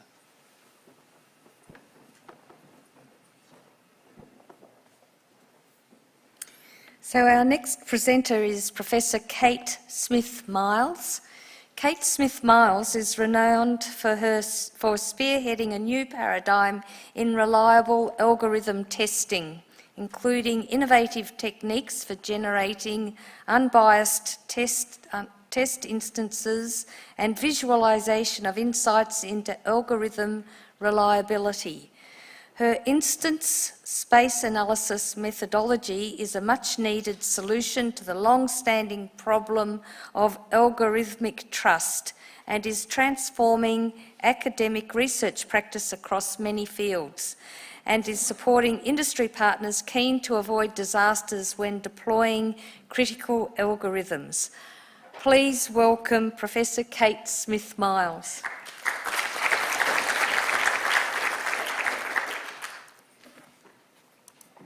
Thank you. So, as you would all be aware, algorithms are everywhere, and our society is becoming increasingly dependent on them. Unfortunately, it's a bit of a case of buyer beware for most algorithms. Whether it's algorithms to help industry make important decisions about how to make more money or balance environmental trade-offs, or it's algorithms that are driving future technologies like self-driving cars. We're just a little bit too still in the zone of buyer beware with a fairly unregulated approach to algorithmic trust. And I contrast that with, say, the pharmaceutical industry, where we would never allow a drug company to put a drug on the market that hadn't been through a very rigorous clinical trial process, making sure that we fully understood side effects for a wide diversity of people, right? And so what my research for the last 15 years has really been trying to do is attach a warning label to an algorithm that says these are the conditions, the scenarios under which this algorithm is fit for purpose when you should use it. and to establish the terms and conditions where we can expect reliability of an algorithm. So for me, as a mathematician, establishing those terms and conditions has been a mathematical challenge. I've approached it from a mathematician's perspective. You see, the choice of test instances is really critical to whether or not I can trust an algorithm. I can propose a new algorithm. I can choose 10, 20 examples to run it on and see if it gets a good answer, the answer I expect. And if it gets a good performance, I might say, this algorithm is pretty good. Please publish my paper. But those choice of test instances is really important. You have to convince people that they were not cherry-picked, that they were not biased, and that you chose them in a way that was trying to elicit all the strengths and weaknesses of the algorithm. You see, I can have one algorithm and I can give it a number of test examples and it might perform really, really well. Big tick. And I might conclude that this algorithm is trustworthy. And I might have to search really, really hard before I find an example where it starts to fail. Am I motivated to search really, really hard? Many of our academic colleagues, unfortunately, are not. They want to demonstrate that their algorithm is good and their paper should be published. I saw that as an editor of journals many times. But sometimes we have to make people search for those weaknesses in their algorithm. It's very easy to shine a positive light on any algorithm if I want to, right? But it's not in society's interest for us to allow that. We might have another algorithm that immediately doesn't perform well. Your PhD student is devastated that the algorithm that they've spent 3 years developing actually isn't performing that well. It doesn't mean that we haven't learned something from that. And there might actually be a little group of instances, a special case, where this algorithm is actually exceptional. And we have to give them techniques where they can actually find that. So for me, trustworthy test instances have to be unbiased, diverse, challenging, discriminating, and real-world-like. And if your test instances don't have those properties, I'm not convinced that the algorithm has been tested thoroughly. It's inconclusive at best and downright dangerous at worst if this algorithm is to be deployed in something like a self-driving car. Throughout my 10-minute talk, I'm going to refer to a case study. We've applied this methodology to many, many algorithms arising in different fields, but this is easy to explain. Facial age estimation. Given a photo of someone's face, I have an algorithm, guess how old you are. It's got me into trouble a few times. But we published a paper back in 2007 in one of the top journals, IEEE Transactions on Pattern Analysis and Machine Intelligence, and we did what everyone does. Here's my new algorithm. I tested on the instances I'm supposed to. The database that was available in 2007 was over 1,000 faces, and we tested it, and our algorithm, algorithm A, got a smaller error in predicting the true age of people compared to an existing algorithm, and it was much better than humans, because humans are terrible at guessing how old you are. So, please publish our paper. They did, in the top journal, but I asked, which algorithm do you trust more? So our algorithm had a smaller error on average across 1,000 faces. Sounds impressive? You should trust it, right? What I'm going to show you is that with instance-based analysis, this new methodology I've been developing since then, over the last 15 years, that algorithm was biased, and I can prove it to you. So my motivation for instance-based analysis is basically to challenge standard research practice, which is along those lines of, let's take a bunch of test instances, let's run an algorithm on them, report the average performance, compare it to some other algorithms, and if your average is better than everyone else's, great, good algorithm. What's wrong with that? My first concern is why you chose those test instances. Now, in our case, 1,000 faces, we had to. Everybody uses those. That was the benchmark. But many times we see people just, carefully choosing the instances that they'd like to share. These common benchmarks are really important for comparisons, but we do have to question them sometimes and ask, why do we have these benchmarks? Where did they come from? Are they still fit for purpose now? Are they unbiased? So test instances should have those properties that I mentioned before. So that's my first premise. The second concern I have with standard practice is that reporting how an algorithm performs on average is not nuanced enough. Just because you're best on average doesn't mean you're going to be always good, right? There's no free lunch theorems and various mathematical reasons I can present for why we have to do better than that. I want to understand more deeply what are the conditions under which every algorithm has a strength or a weakness, and don't hide it with an average. So I believe algorithm performance should be reported based on instance properties, not hiding under an average. So the standard approach to testing algorithms is, to me, too much of a black box. We have an algorithm, which many times is also a black box. We have some test examples that we throw at it and we measure something on the other side, some measure of trust. But I would say that the test suites that we use are also a bit of a black box, and we have to crack that open. And I would say that reporting on average also creates a black box, and we've got to crack that open as well. So first problem, how can we scrutinise these test instances to make sure that they're good enough, trustworthy? Second problem, this on average thing, hiding too much. I need to be able to see more. So my solution with instance-based analysis and the online tool called Matilda, which is enabling its adoption in many fields, is that we crack open that suite of test instances and we show you where they lie. So you can understand whether you can trust them, whether they're truly diverse enough.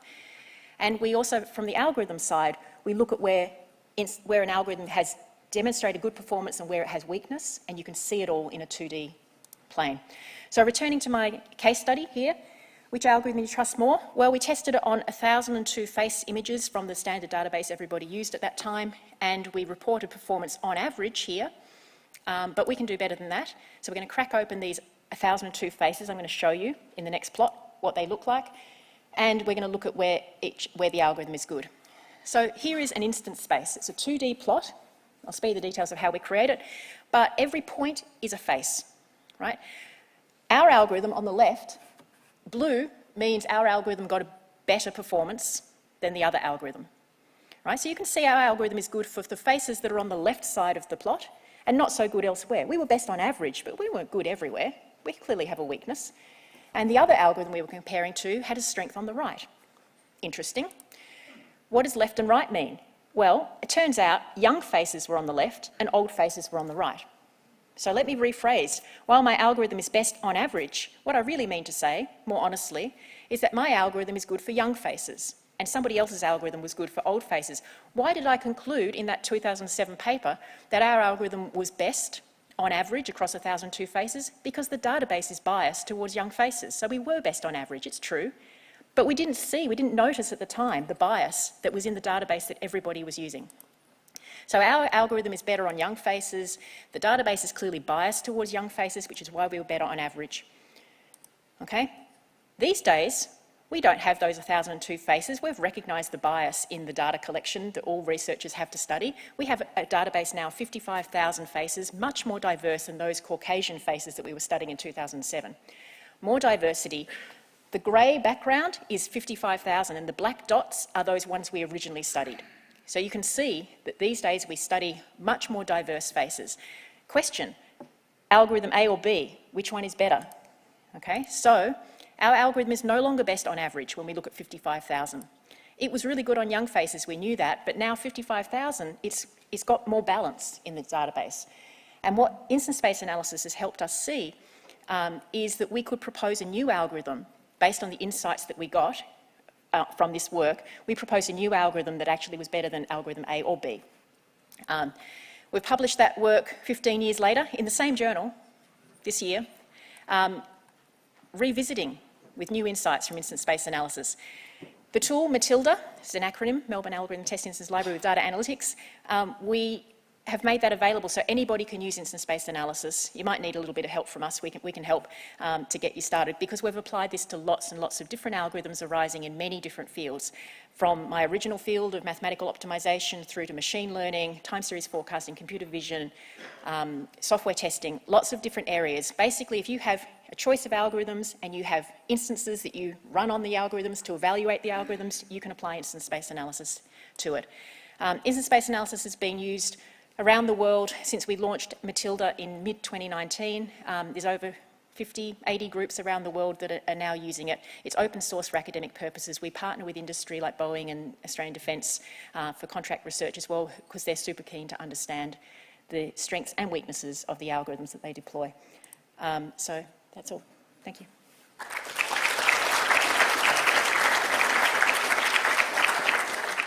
So thank you, Kate. Any questions?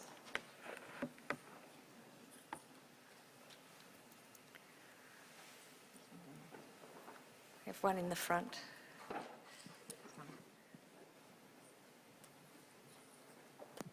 Hello. So you presented all those faces on that scatter plot, and I feel like arguably that's almost you've solved the problem just by making a scatter plot. So what is by what metrics have you sort of decomposed your faces into the scatter plot there? Yeah, so I haven't given you any mathematical details of what the two dimensions are, but it's basically our own dimension reduction technique, we have to measure lots of interesting things. So to create an instance space for any problem, you have to ask the question, what could I measure about the instances that would correlate with the difficulty for different algorithms? So we measure a whole bunch of stuff about the human face, and we project into 2D using our own projection algorithm. But you're right, I mean, we could just have looked at each point and said, what does that face look like? What does that face look like? Actually, that plot was a plot of one of our features. It's actually called principal component number 5. So principal component analysis was used to create some of the features, as deep learning was also used to create some of the features. But that was a plot of principal component number 5, just one of the features. And when we looked at how that feature that seemed to correlate with true age quite nicely, that's when we got our inspiration for a new algorithm that basically takes principal component number 5 and uses it as the basis for a new prediction algorithm. Yeah. I have a question. So now that you're still refereeing papers, and you're certainly not going to take 20 examples when you're assessing an algorithm. Yes. What are your criteria now? And are there actually criteria in the journal for what needs to be done to be accepted? Yeah, so I'm really delighted with how in recent years editors of journals have been sending me lots and lots of papers where they say, I think you might be interested to read this paper because we're about to reject it, but could you just take a quick look? Because unfortunately we still do have this standard research practice, and researchers need to get the message that expectations are increasing of how rigorously they test their algorithms. And so 3 or 4 times this year, with the editor's permission, I have written a referee's report that basically encouraged them to do instance space analysis. You know, it sounds a little bit biased, I don't want to push my own agenda, but the editors have asked me because they want to see that in a referee report. Yeah. Well, thank you very much, Kate. Thank you. So I'm handing you back to Julian now for the next speaker.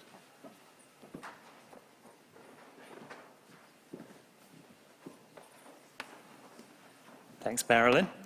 I'd now like to welcome Professor Huijun Zhao to present. Huijun Zhao has made significant contributions to the development of electrocatalysis, photoelectrocatalysis and thermocatalysis principles, and nanostructured catalysts. He has successfully transformed a suite of his principles into commercial sensing applications, including for environmental remediation, which has led to a significant paradigm shift for monitoring and assessment of aquatic organic pollutants. Please welcome Professor Huijun Zhao.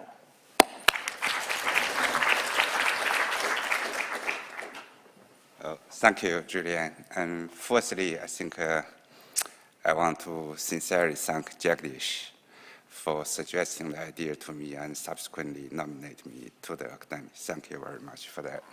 So one of our major research focus is the development of catalyst and catalysis principles for green and sustainable production of chemicals and fuels.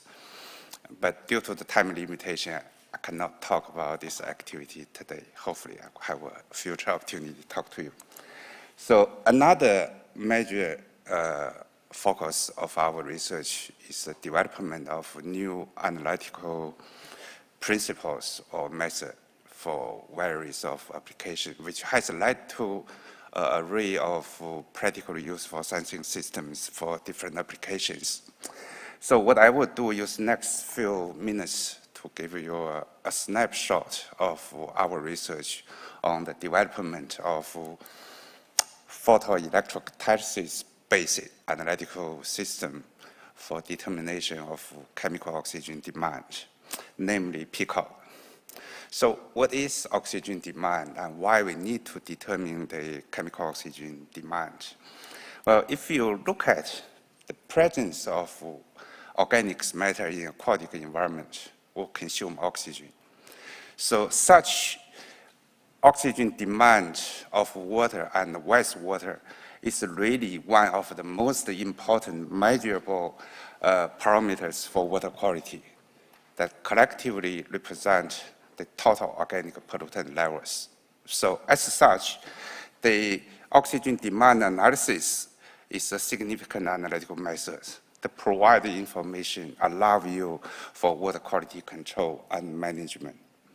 So if we look at the standard method at the time, how they determine the chemical oxygen demand, it's basically, and you need to go 2 steps. The first step, you use a very strong oxidant to chemically oxidize the organic matters. So then you subsequently quantify the extent of oxidation and use a spectroscopic method by measuring like a dichromite depression ratios and to determine the concentrations of organic matters. And the method itself, and it obviously cannot meet the new, what we call the modern water quality management regime, because just for degradation of organic pollutant, it would take 2 to 4 hours. And also the methods require the use of expensive, highly corrosive, like a concentrated sulfuric acid, and also very toxic reagent to oxidize the organic matter. And also the method, especially this toxic reagent, is a particular concern, which has led to the abandonment of the standard method in many countries. And also the method is very difficult to be incorporated into an online automated system. As a result, this sort of standard methods cannot be used for large-scale environmental assessment, and also cannot be used for industry processing control. So, and we developed a new method called PICOT method. The PICOT is based on photoelectrocatalysis principle, and it utilizes the strong oxidation power of UV eliminated titanium dioxide photoanode. And the beauty is that they can complete the degradation of organics within few minutes, few seconds actually, 10 to 20 seconds you can get that. The beauty is that, and this method you can measure the extent of organic matter oxidation by directly measure the photocurrent, and very easy to quantify that. So here is a typical side of photocurrent profiles, if you look at it. So they record from solutions with and without organic pollutant. So the shadow area between the 2 curves is we call them net charge. This net charge is originated from the oxidation of organic matters. So once you can measure this one by this equation very easily, you can go ahead and to establish the analytical principles very easily. According to the Faraday law, which is very easy for electrochemists, and you can build a relationship between the measured charge and also the organic matter concentrations, very easy. As an electrochemist, I know this oxygen reduction reaction probably for 45 years. So, however, at the time, it took me more than a year to realize for chemical oxygen demand calculations, and in fact, each oxygen molecule is equivalent to 4 transferring electrons. So it took me 1 year to understand that. Once I understand this, it's very easy to build a relationship between the equivalent oxygen concentration and the measured charge. So, and once you know this, you can measure the charge, you can measure the equivalent concentration. Then this is the COD equations. This is the COD equations. And the 32,000 there is the molecular weight of oxygen molecules in milligrams. So you get this oxygen COD equation. It's very easy. And with this equation, we said we have to go ahead, confirm whether this one works or not. We did a very expensive validation experiment with the synthetic sample and the real samples that shows it works in every scenario. It's quite good. So then we further developed the method into a flow injection system. And we also developed accordingly a COD equation and the flow injection conditions. And we validate this equation with a synthetic sample and also real samples. So at the time, there's a lot of end users contact us, say, can your pick-out methods be used as a portable sensor for on-site and in-field analysis? We thought, well, this is challenging, maybe we can do it. So we did. And we developed the system, miniaturized every key component. We make the big electrochemical station into a USB side, and there's a very big xenon arc lamp source into a fingernail-sized LED source. So we miniaturize this, make a probe, about 2 centimeters in diameter, about 100 grams in weight.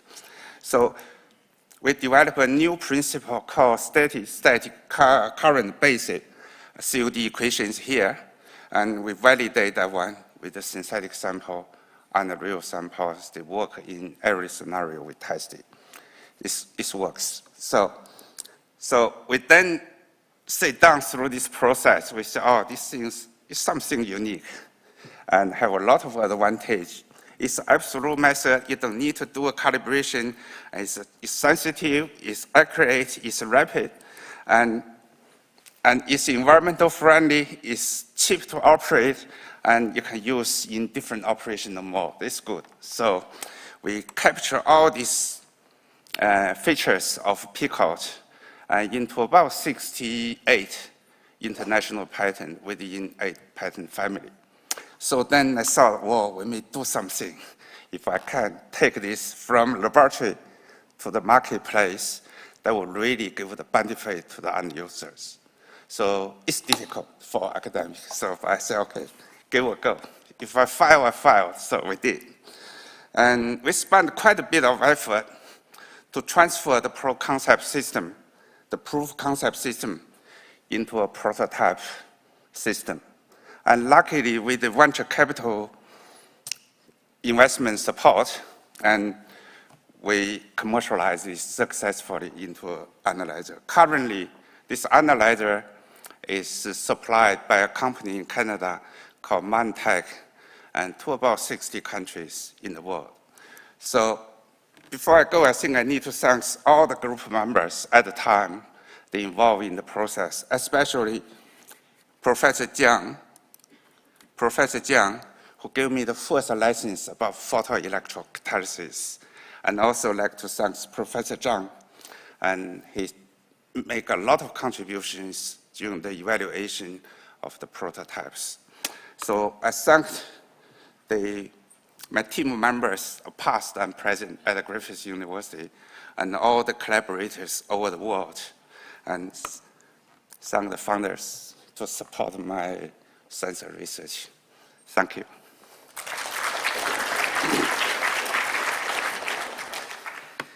Thank you very much, Huijin. We now have time for questions.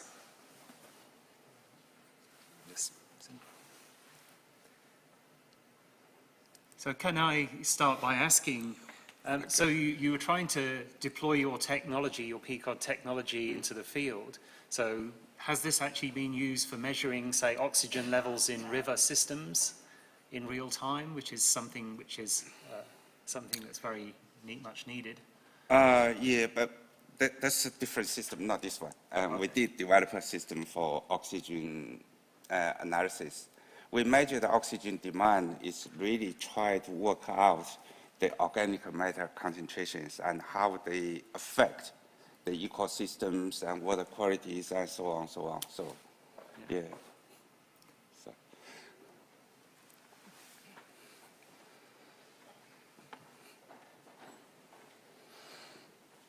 Very interesting talk, and from basic research to real application. So as for the photochemical reaction, so my question is that that is wavelength dependent or intensity dependent. So do you have any opinion about this? Is either titanium dioxide's absorption band is very narrow. Okay, how do you think, how do you judge this parameter? Okay, it's a very good question, and I did not go to the technical detail. Looks simple, actually. it's not that easy. And you're right. I think you're the expert on titanium dioxide. Like you worked with Fujifilm many years ago, who is the inventor of the first one who reported the titanium dioxide photocatalysis. So that's why I think you know. Yes, you're right. But for chemical oxygen demand determinations, you want to completely mineralize them, everything, all the organics. So as a result, what we do is we want to the UV light, just use UV light. Actually, we use the UV light is 365 nanometers in wavelength. And yes, the intensity is very important. That's why we use the LED. The light intensity is about 100 times more stronger than the normal argon, xeno-argon lamp. Yeah. Thank you. Thank you. So please join me in thanking Jiang again. I'd now like to introduce our next speaker, Professor Albert Zumeyer. Albert Zumeyer is a world-renowned computer scientist who has made significant contributions to the field of parallel and distributed systems. His work is influential, of high impact, and of great practical value.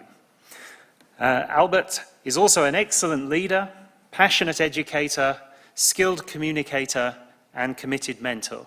So please welcome Professor Albert Zumeyer.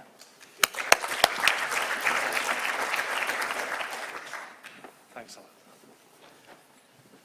Well, hello everyone. I think I'm standing between you and the party, so I think that makes me enemy of the people, #1, right? So edge computing, empowering the next digital transformation. I tried not to use the word revolution because that also could create other enemies. So you go with the lesser type of more politically correct word. I'll take you through a very short journey through this process. But before I do that, I would love to thank the Academy for this great honor and being with in a great company. Also thank my nominator, Professor Richard Brent, and I'm sure the group of endorsers and assessors who spend a lot of their time in trying to evaluate my case, for whom I'm indebted. So the journey begins with where I spend most of my time at Sydney University, at the Center for Digital and High Performance Computing. So these are some of our current funders, which means current active projects, and you can see several of those are from the Australian government, including several of those in the defense space. Cannot talk too much about them, but they are very interesting projects also in the space of edge computing, which I'll tell you a little bit more about in the next few minutes. So again, if you're in Sydney, drop by, say hello. We're happy to host people and talk to people. So over the last 40 plus years, we've seen massive investments in building data centers, clouds, and so on. And I'm sure most of you are familiar with these type of engineering monoliths. They've been around for a while, and we've seen them get bigger and bigger in size, billions of dollars invested into them. Our lives are basically exist in these centers. If you own a bank account, you use an email, you use social networks of sorts, etc., your information will go through these data centers. Of course, you'll see one of those is the National Security Agency, so some of your information will be there, I'm sure. And we've seen these structures predicted a long time ago. We've seen in the early 1980s, someone like John Gage at Sun Microsystems at the time predicted that the problem with any of these machines, it's not really the processor capacity or capability, but it's more of the network. And that's where moving data around in a network. So not the compute itself, but the movement in the pipes, whether you are moving data on chip or off chip. And of course, in the 90s, we've seen this challenge get bigger again with a guy called Eric Schmidt, and at the time he was with Sun Microsystems before moving to Google, and he predicted early on that if the power of the network gets bigger and bigger, then at some stage in time we don't care where computing is happening. It could happen anywhere. You'll still feel that you have a supercomputer sitting underneath your desk, and I think that's where we are today, more or less. And of course, come 2008, David Patterson and his group at UC Berkeley kind of wrote a very interesting white paper about the available capacity of data centers at the time, like Amazon, Google, and so on. They were building these big, massive data centers that were used like at 70 or 60% capacity, or even less than sometimes. And that kind of started this whole age of selling compute capability, storage capability, etc. As in this model, which got to be known as pay-as-you-go type of model. And of course, Amazon, and a few other companies, kind of made a business out of this. Of course, since we've invested so much money in the core capacity of the network, we kind of neglected what happens normally, what's known as the last mile. So the last mile is like, before we get to the end user. So basically, infrastructure capacity before we get to where the user sits. About 10 plus years ago, people started thinking, can we really take the cloud closer to the user? And that is where the term edge came to the fore, where edge means, the edge of the network. So edge closer to where the user is. So edge computing in a nutshell is a paradigm of processing data again, but in a way you're bringing, cloud capacity closer to where the action is, closer where data is being ingested or where data is being generated. And of course, over the last 10 plus years, we've seen this rise in importance.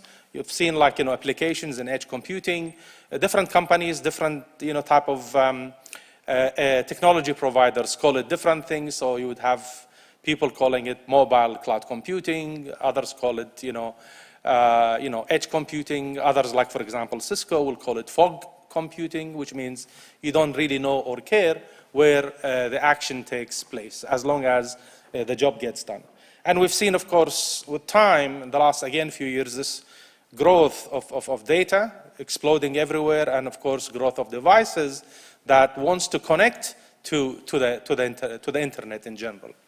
So edge is trying to, at least for the sake of this talk, is we're trying to bring the cloud capability closer to where the end user is, closer to where data is being generated. So the edge computing, Amelia, has fascinating or multiple dimensions. So when we talk about, for example, edge computing, so that's the edge of the network.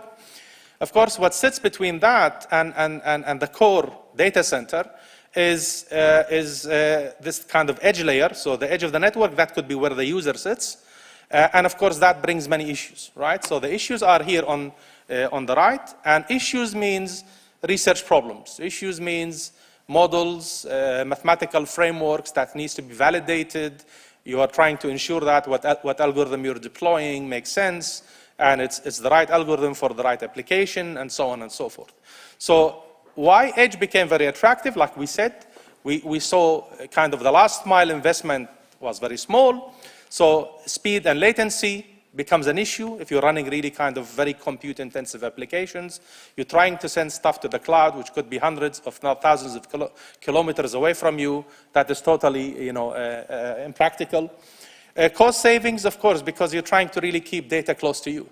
And that, of course, brings issues of security and privacy, and how much comfortable you are with, kind of moving your data across elsewhere. And of course, we've seen that with many health applications. We've seen that with security applications, like, for example, in the battlefield and so on, and how much data you're comfortable with sharing.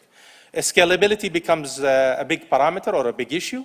And of course, because these systems are very attractive, and therefore, they can be scaled, they can be built in a variety of ways. So the edge can be different things to different people, as I'm going to show you in the next slide.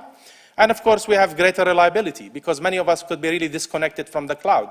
You could be working in a mine, you're in the battlefield, you're in a hospital, you're somewhere where you don't really have connectivity to the cloud. The edge becomes your cloud at that moment in time. So we've seen rapid data generation. If you see the bottom of the slide, people were telling us that by 2020 we're going to have probably 44 trillion gigabytes. I think that number was very optimistic, because that number kind of grew by 40%. Today we're talking even beyond that.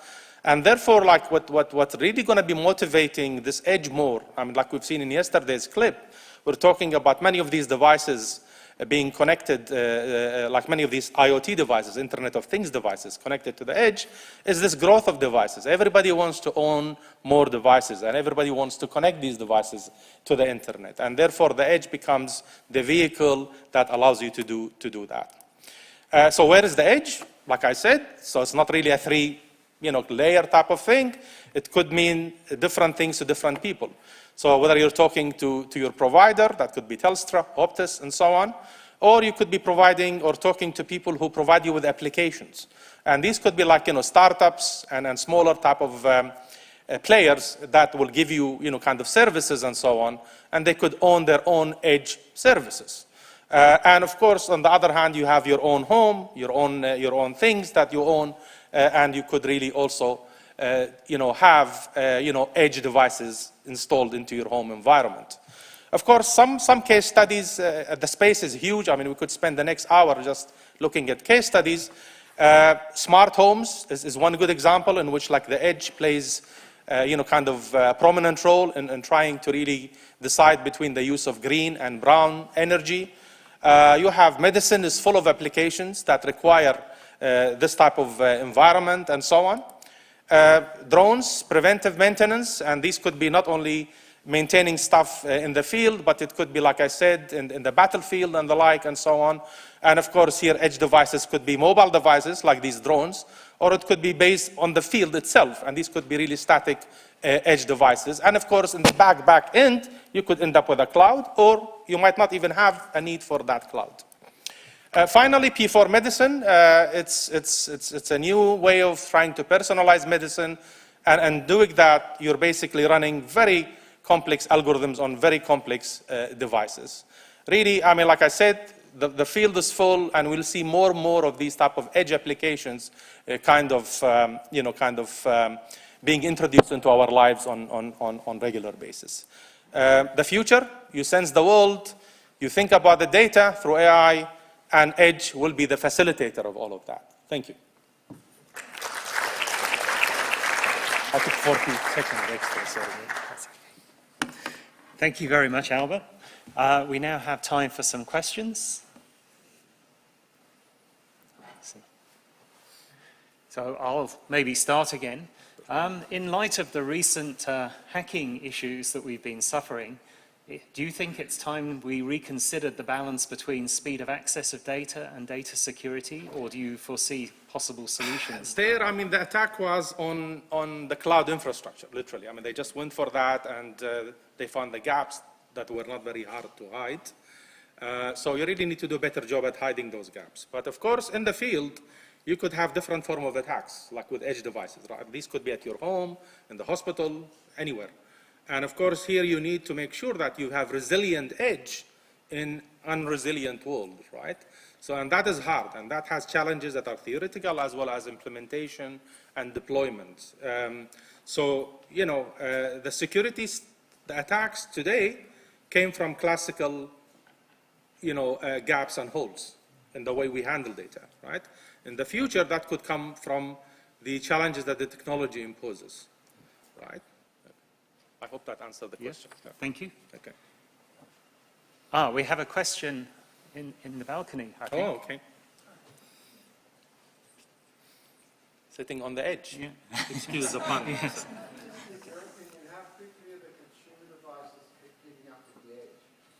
So today, I mean, I was asked the question is what edge is, right? So you could put so many devices in that edge. If the edge is owned by say by Telstra or Optus, the big providers, it could mean different things. It could have like a micro data center, like a medium-sized data center. It could have servers. It could have really kind of bridges and routers, very kind of sophisticated hardware. But the moment you move into the home environment, the edge could be different. It could be your mobile devices. It could be a laptop. It could be with some pads and so on and surfaces. And that could also form, with a layer of software, could form the edge environment. So you could bring in anything into the edge. Or you just leave it, like if it's a sensor, you leave it as a sensor. That's fine, it's not part of the edge. The moment you integrate it with the edge hardware, it becomes part of the edge. Okay, so it really, it's what you make it. Of course, what empowers edge as well, that goes hand in hand with edge, is what's known as today as edge AI, or edge machine intelligence. Like much of the applications I just spoke about were all to do with using lightweight machine learning on the edge, which creates its own, big issues, like ethical issues, reliability issues, and so on, because you're using different classes of families of machine learning algorithms. Okay. At that point, we have to leave it, but please thank you. Albert again Thanks. for. So that brings us to our final presentation of today, which will be given by Professor Matthew Bales. So Matthew Bales is an astrophysicist who has specialized in the study of pulsars, transient radio bursts, and gravitation. He has made major contributions to these areas and played a pivotal role in our development of a new branch of astrophysics, fast radio bursts, guiding projects that led to Australia's dominance in this field. Please welcome Professor Matthew Bales.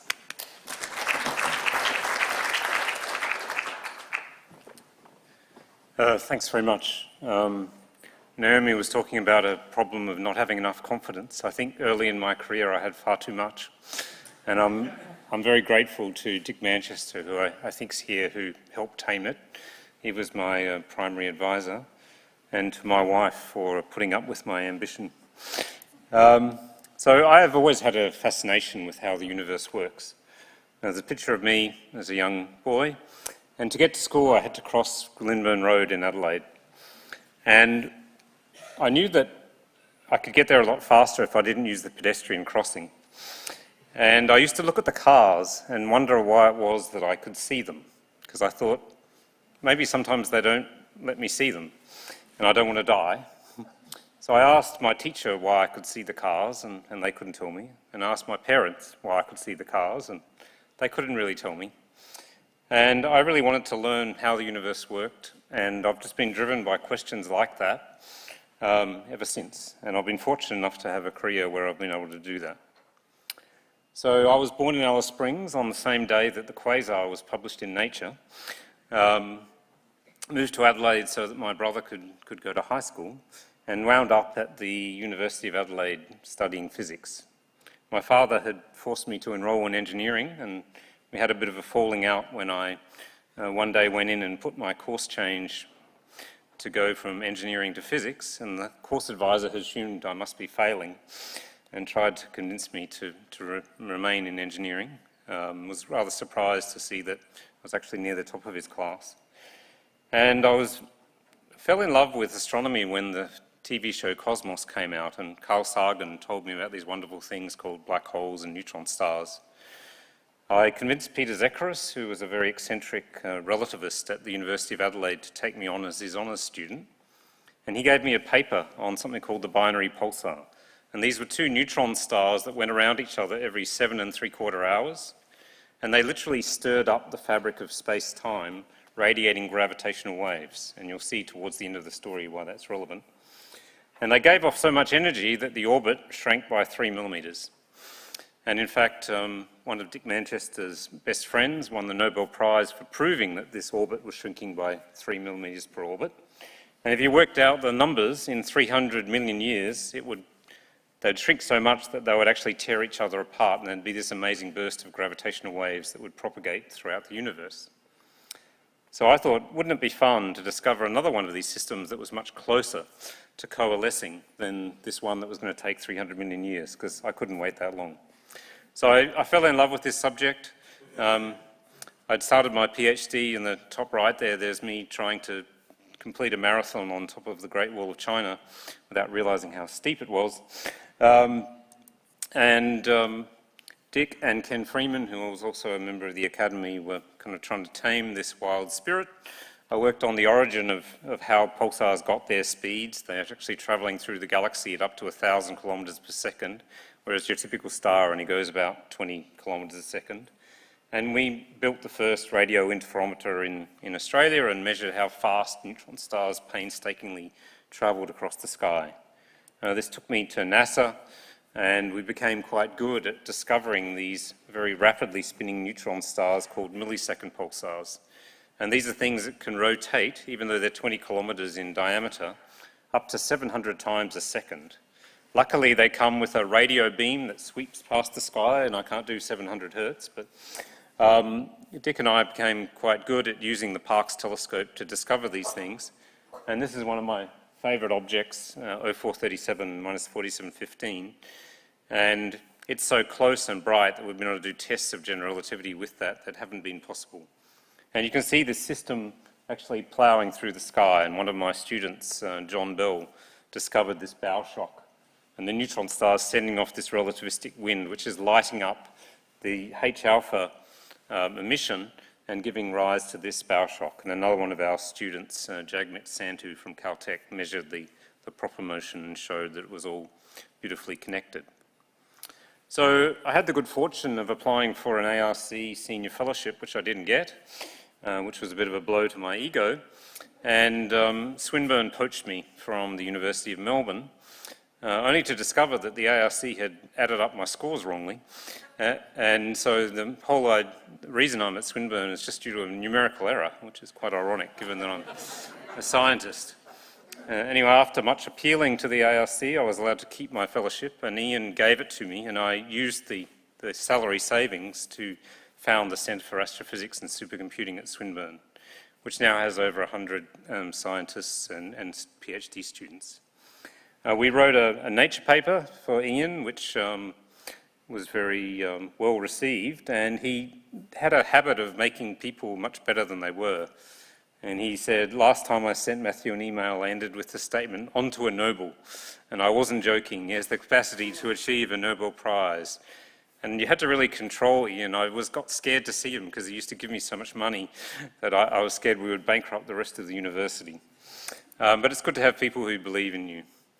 We became so good at discovering these millisecond pulsars that we've now got an array of them throughout the galaxy, and many of our colleagues, both nationally and internationally, are trying to use the times at which these pulses from millisecond pulsars arrive at the Earth to measure the gravitational perturbations of space-time between us and the pulsars, and Dick was one of the pioneers of establishing that. To give you an idea of the kind of accuracy we can achieve, this is a pulsar that I found with my student Brian Jacoby, and it's got an orbit which is about over 1 million kilometres in diameter. The orbital eccentricity is about 10 to the minus 7, and the difference between the semi-major and semi-minor axis, and Kate will appreciate this, is 3.7 microns. So these are the kinds of magical physical experiments you can use by using these stars. And this is indeed the best low-frequency gravitational wave detector in the universe. We can just time when this pulse arrives at the Earth, and it's so accurate that we can do these astonishing things. We're now using over 70 of these pulsars to try and detect gravitational waves from the supermassive black holes that lurk in the centres of galaxies and merge over time. And there's very exciting advances happening in that, and that's one of the reasons we were able to get our Centre of Excellence extended for another 7 years. In 2007, in a survey conducted by my supervisor and reanalysed by my first student, Duncan Lorimer, his undergraduate summer student discovered something that's now known as the Lorimer burst. And this was the first fast radio burst that Keith has used so effectively to measure the state of the universe. And as radio waves travel through the universe, the high frequencies travel slightly faster than the low frequencies. And so they hit the Parkes telescope over the course of about a third of a second, if they're about halfway across the universe. And so I was in the Parkes Tower with Duncan, and I said, have you found anything interesting lately? And he said, well, I've got this source I can't really understand. He didn't really have very good visualization tools. And we were also trying to find a new type of neutron star, quite unconnected to this as it turned out. And we just put up the plot on our computer, and we saw this remarkable sort of semi-parabolic sweep. It's actually one up on Nu Squared, Kate, I'm sure you've detected that. And it looked exactly like the sort of delays we get from pulsars in our galaxy, except this thing was right off the plane of the galaxy, and we had to learn a whole lot of cosmology overnight. and we worked out this thing had come from halfway across the universe. And it was 1 trillion times brighter than a typical pulse from a neutron star in our galaxy. And it actually gives you a mechanism to be able to probe the universe at the longest scales just by looking at these little radio flashes that last about 3 milliseconds. And so this is a plot of the luminosity of a source versus a kind of a time scale. And the Lorentz burst is way up there in green. And right down here are the things that we had been studying, the pulsars. And so it was very hard to wrap my head around something that we might have discovered something 1 trillion times brighter than anything known. And since then, people have been filling in this phase space, and Keith's team has been particularly successful at that. And by using the Parkes telescope, we started looking for more of these things. But unfortunately, it took 6 years to find the next one in this paper in Science. And this was one of the most relieved papers and days of my life, because I'd been a bit worried that it might be a replay of a former catastrophe in my early scientific career concerning a pulsar planet. So this has led to things like a laureate fellowship. Keith and his colleagues managed to count how many atoms there are in the universe in this wonderful paper by using these fast radio bursts.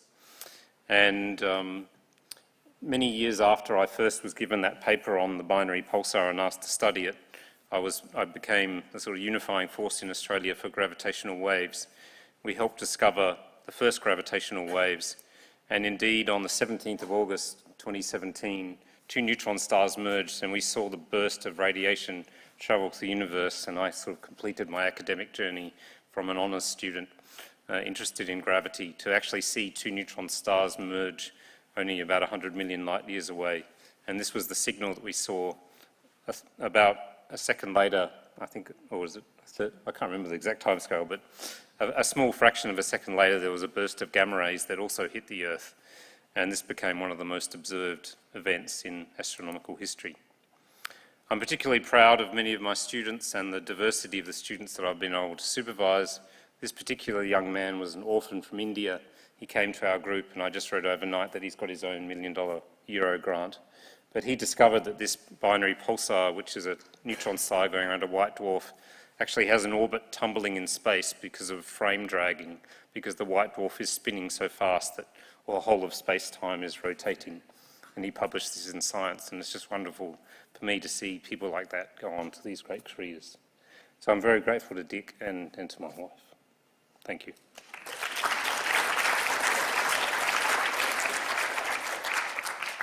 Thank you very much, Matthew. We now have time for a short question and answer session.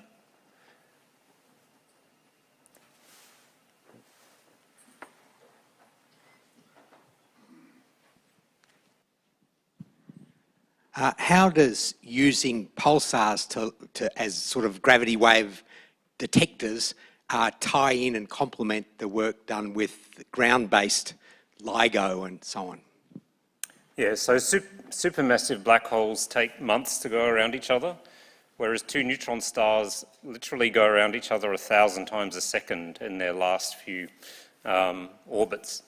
So we have sort of the kilohertz regime, which is what LIGO is very good at detecting, and then pulsars are very good at the nanohertz regime.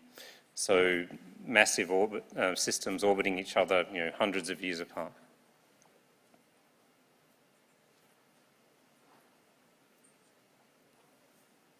Oh, we have another question from the gods.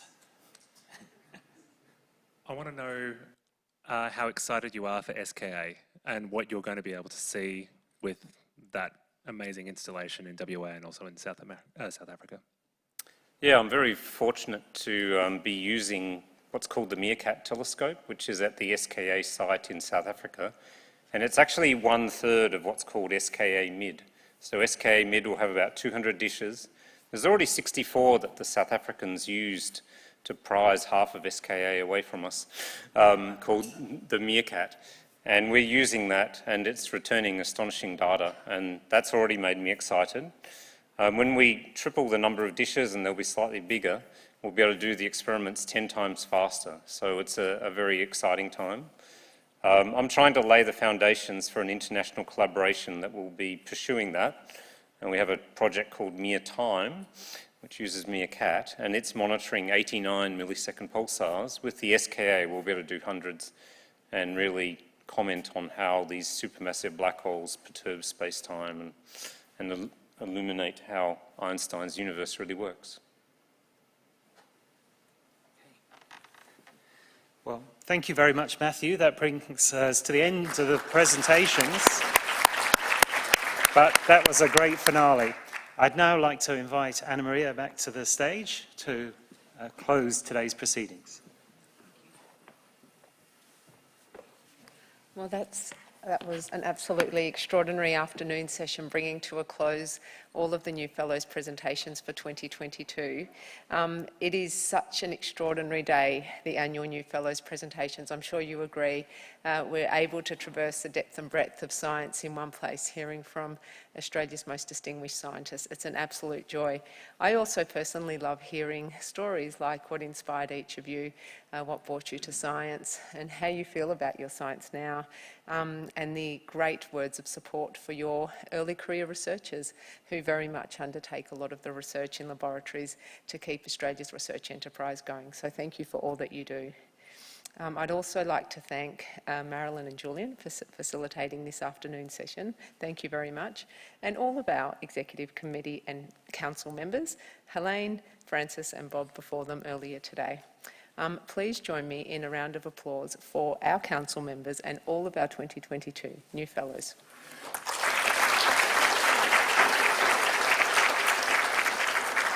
Now it's time to get your suits on and to frock up, because we're about to celebrate you in a different way, and that's at our gala dinner at Parliament House in the Great Hall this evening.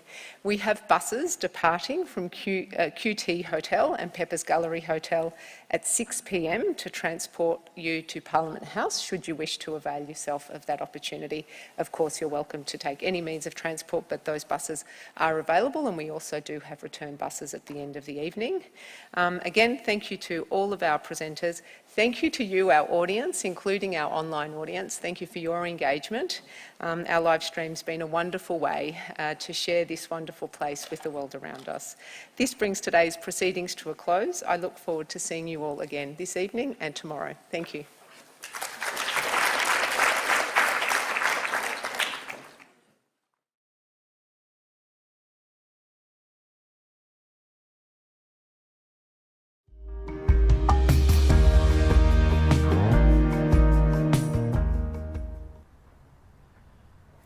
Well, I'm sure your brain is buzzing with inspiration, and as Anna Maria said, what an incredible day of lectures from our 2022 Fellows.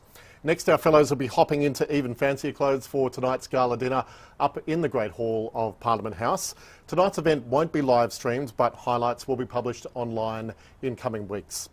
We'll be back tomorrow morning at 9 a.m. with a special interview. Professor Robin Williams is joining me to talk about 50 years as the voice of science. See you then.